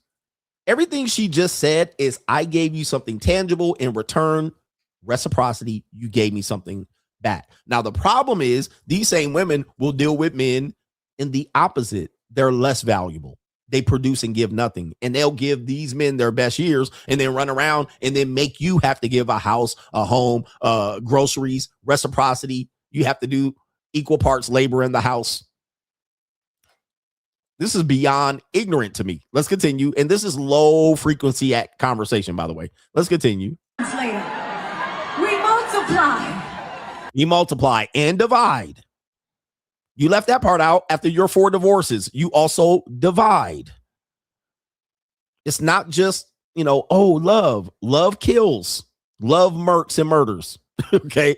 Love is just not a happy place. It's a very sad place. Don't just pick out the good shit. Tell me about them bad shits. All them people who are dead because they loved a little bit too much. Let's continue. But if you give us any grief, we'll give you 1,000 points. I don't know what they said here. She said here, but they blurted it out right here, or they deleted it. She said, but if you give us grief, now tell the truth. Now, this is the real story. If you make them mad, they'll destroy. Okay, now that's the real story. So now the house, the bag of groceries, and the baby batter wasn't enough. Now, because you're pissed off, I'm not happy. Now you're going to destroy. That's AKA divide. Why? Because you pissed her off. Now, does that sound like a prize?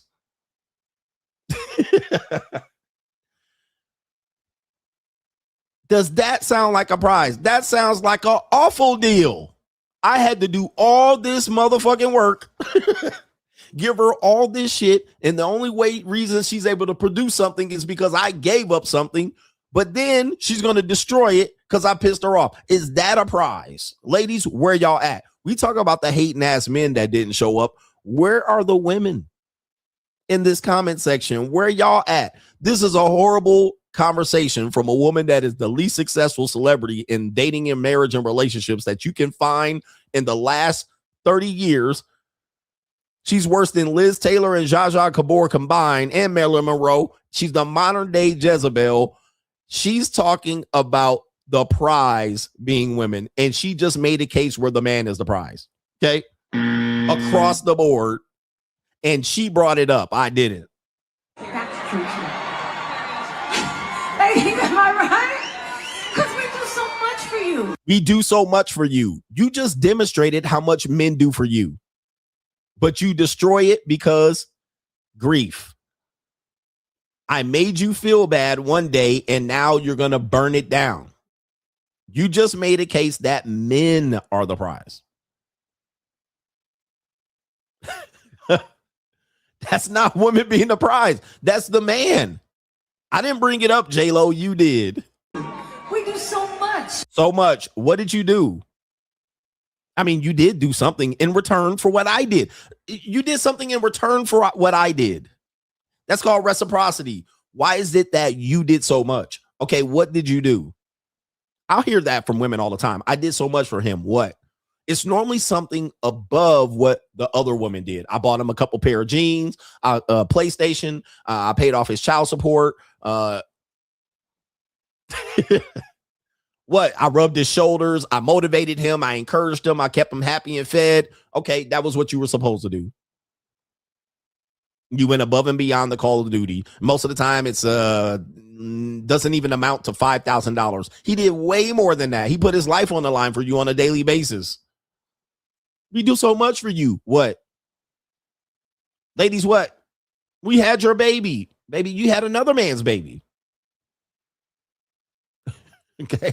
I could have picked any woman. I can still have babies now, J.Lo. You can't. I can still have babies now. You can't accomplish that. So are you a prize to CGA? I'm still the prize to some woman out here at 50. I'm close to your age. I'm still a prize to some woman out here. Are you a prize to a man? Other than the body. The body looks good. Other than that, are you a prize to a man? No. Nope. No, I can clearly say no. She wouldn't even be a prize to me. Okay. Now I'll fuck her and I'm gonna just let you know right there. All right. I will fuck. All right. So, but that doesn't mean anything. I fuck women way worse than J.Lo. All right. So that don't mean nothing. That don't mean nothing. Just because I put my dick in her doesn't mean anything. All right. I put my dick in way worse women than J.Lo. That would be a good little day. But that's not even here or there. We dote over you. We dote over you. We dote over you. That's so much. We dote over you. Again, intangibles. You hand her tangibles. She produces intangibles. We dote over you. Do all the things for you. We do all the things for you. Can't name anything. She can tell me she's the prize. We do all these things for you. What? And all we want is that little bit of sugar in return. Sugar in return. You mean the house that I provided for you? You mean that's not enough? What about the seed and the baby batter that I gave you? That wasn't enough? I made you an honest woman. What about the fact that I married you? That wasn't enough? How about this? The groceries, a bag of groceries that I gave you, that wasn't enough either. You see this? This is what I'm talking about. This is why when women say that the prize is complete ignorance. All right, most men aren't the prize either. All right, but you can become a prize. All you want is a little sugar on the top. That's it. That's it. That's all. Except don't piss me off because I'll destroy it. What? Why are you looking at me like that? Why are you looking at me like that? What? You think that you do a lot too? You think that you do a lot too? Yes, you do. Of course, we did everything to get you. Okay, but doesn't count for anything because, well, you've already done it. Guys do a lot. I'm not trying to take that away from you. You do so much. What? But we do so much more. We couldn't name one thing. Okay. We do so much more, couldn't name anything. She had the chance to do it. That's the end of the video. What? Now, I know what women do. I know what value they bring. All right. I know what value they bring, especially me being in the Asian Pacific. What I missed and what I loved is the femininity, at least the appearance of femininity in women. To me, it was like going back to the 1990s. Okay. And I equate, I lived through the 90s.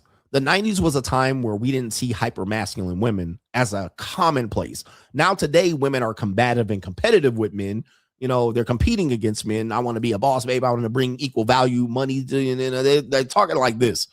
Whereas the women in the Asian cultures that I was with, they prioritize femininity, meaning cute. All right. Where sexy is one thing, cute is another thing. Even when they're being sexy, they're cute. It's not aggressive sex, it's cute sex. And I was missing that over the last 25 years, but I was actually able to see it live and in person, the embracing of femininity, which is a lost art in our world today.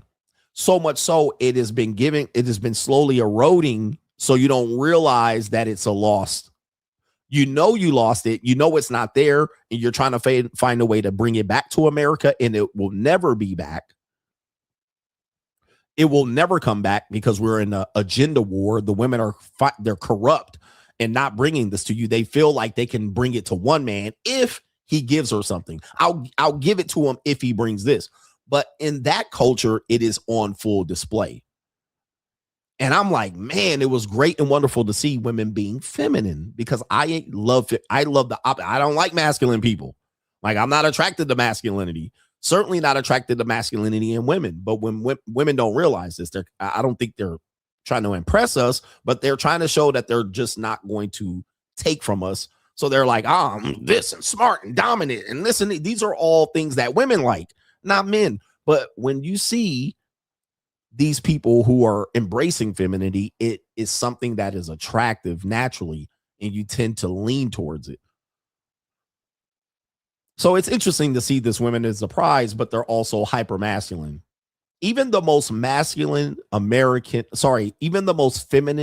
American woman would not even compare to the femininity that was on display in these cultures that I was just experiencing. All right. Not even close.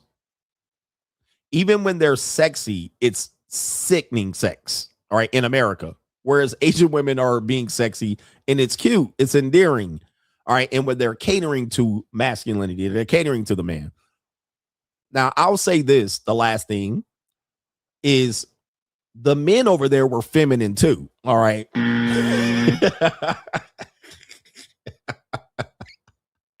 That didn't seem to hurt them as much, but yes, even the men were feminine, more feminine than necessary. So it was a whole feminine display of soy and weak sauce around there. All right. Even the men were feminine. I was like, shit, especially in Korea. All right. The men had more plastic surgery and makeup and hair products in than the women did, or just as much, specifically, especially with the fashion teetering on femininity as well. But I'm not going to talk shit about them. But yes, it was there too. The men were pretty feminine as well, which is something that is lacking in those cultures. And women tend to find that American men are hyper masculine. Even the zestiest of American men can appear masculine in comparison to the men of Asia. All right, especially in the Philippines. Philippines too, man. Philippines got a lot of nice men. All right, they're nice men and they tend to come across not very hyper masculine. Now in Japan, they got them Ryu looking niggas. All right, so every now and then you will find one of them muscled up, steroid up, non-soy eating ass, muscled up Japanese men looking like, you gotta watch out for them. They look like he can box and he could go a couple of rounds. And there's some other dudes in Thailand, they'll hit you with them 5'2" niggas doing the Muay Thai. Yeah, the Muay Thai niggas will rough you up, all right, with no shoes on. So you got to watch out for them, all right? It's not that they're feminine. They put on the Muay Thai shorts and they go crazy, all right? So watch out for them. So anyway, shout out to everybody there. Let me get the super chats and get up out of here. It's been a great show. Thank you, man. Hit the like button. And where the haters at, man? Come on, man. Come on up next time. I saw a couple of dudes in Japan. I was like, oh man, he looking aggressive. He looking kind of aggressive, but I think their more culture is definitely the fashion guys. All right, what are we doing here? We got some people supporting the show. I need to acknowledge them. So we're gonna go with the Kansas City. Oh man, you know what? I need to get this guy some smoke. Adrian Paul says, welcome back, CGA. 2026 is here, man. Only one way to go. Boss up. Can you hit me with the Kaylee? Shout out to the Kansas City Chiefs not making the playoffs. Okay. Can I hit you with the Kaylee? I possibly can, since we're having a little bit of fun here. Hi, my name is Kaylee. I'm a blonde. I have no tips. I make boys fall in love with me. They always throwing fits. I like being single. No, I've never been cuffed. Boys want a relationship, but I'm just trying to. All right, shout out to Kaylee and Adrian Paul and the Chiefs not making the playoffs. And somebody said, how are you posting? How are you streaming and posting on Threads at the same time? Shout out to the money mindset. I'm a content creator. All right, I'm a content creator. I'm also posting on Snapchat at the same time. Isn't Coach special? How do I do this? Yeah, the secrets of a content creator. Join the money mindset. It's crazy. All right, how you can do this, how you can spread yourself out, man. I'll tell you, man, it's great. Shout out to Jermaine says, Coach got no solutions, huh? Boss up, gents. Shout out to you. That's a co-sponsorship. Appreciate you. I'm rich, bitch. People don't know that. Shout out to you, man. The deadly secrets of a content creator. Sometimes y'all think people be up here on the internet ranting and raving. You like, he spent all day on the internet. Not really. Not really. All right. I do my streams and I schedule my shit and it goes out. All right. What are we doing here? It's the magic of the internet. But join the money mindset and I'll tell you how to do it. Shout out to our brother DG Seymour. Coach, there is no helping these men. The majority of these men are antiquated in their, I think you meant antiquated in their thinking and impotent in their actions. As it relates to Japan, the Muslims residing in Japan are from Pakistan, Bangladesh, Malaysia, Turkey, and Indonesia. Asians are not Puritans like the West. Shout out to you. And in Indonesia, if you would have said Muslims in Indonesia, I would have been like, yeah, I saw that. I definitely saw that. All right. And you could feel that. It was apparent. But yeah, there you go right there. But shout out to you for saying that. Yes, they sound like they're people that grew up in the culture. They've come into the culture. But yeah, they're not Puritans. You know, they'll wash away the negative spirits and chase them away and do ceremonies, and but they don't have that Puritan mindset related to sex and religions and relationships. Yeah, they still get married and all of that. But yeah, there's a lot of sharing of spouses and wives and looking the other way. That type of thing.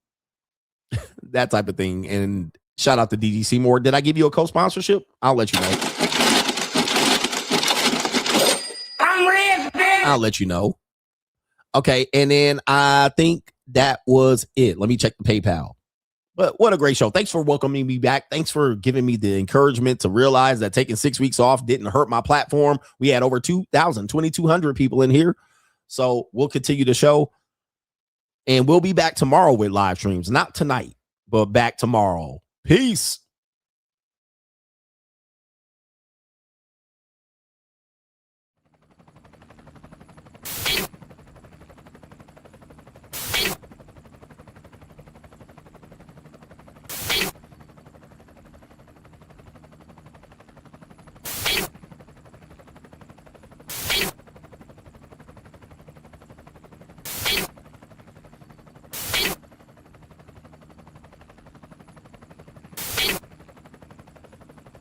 And you're in the Desert Storm bunker with Hollywood CGA. Yeah.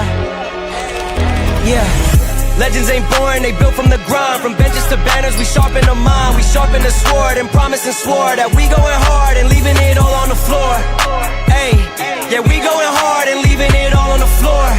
Hey, yeah, we going hard and leaving it all on the floor. Legends ain't born, they built from the grind. From benches to banners, we sharpen the mind. We sharpen the sword and promise and swore that we going hard and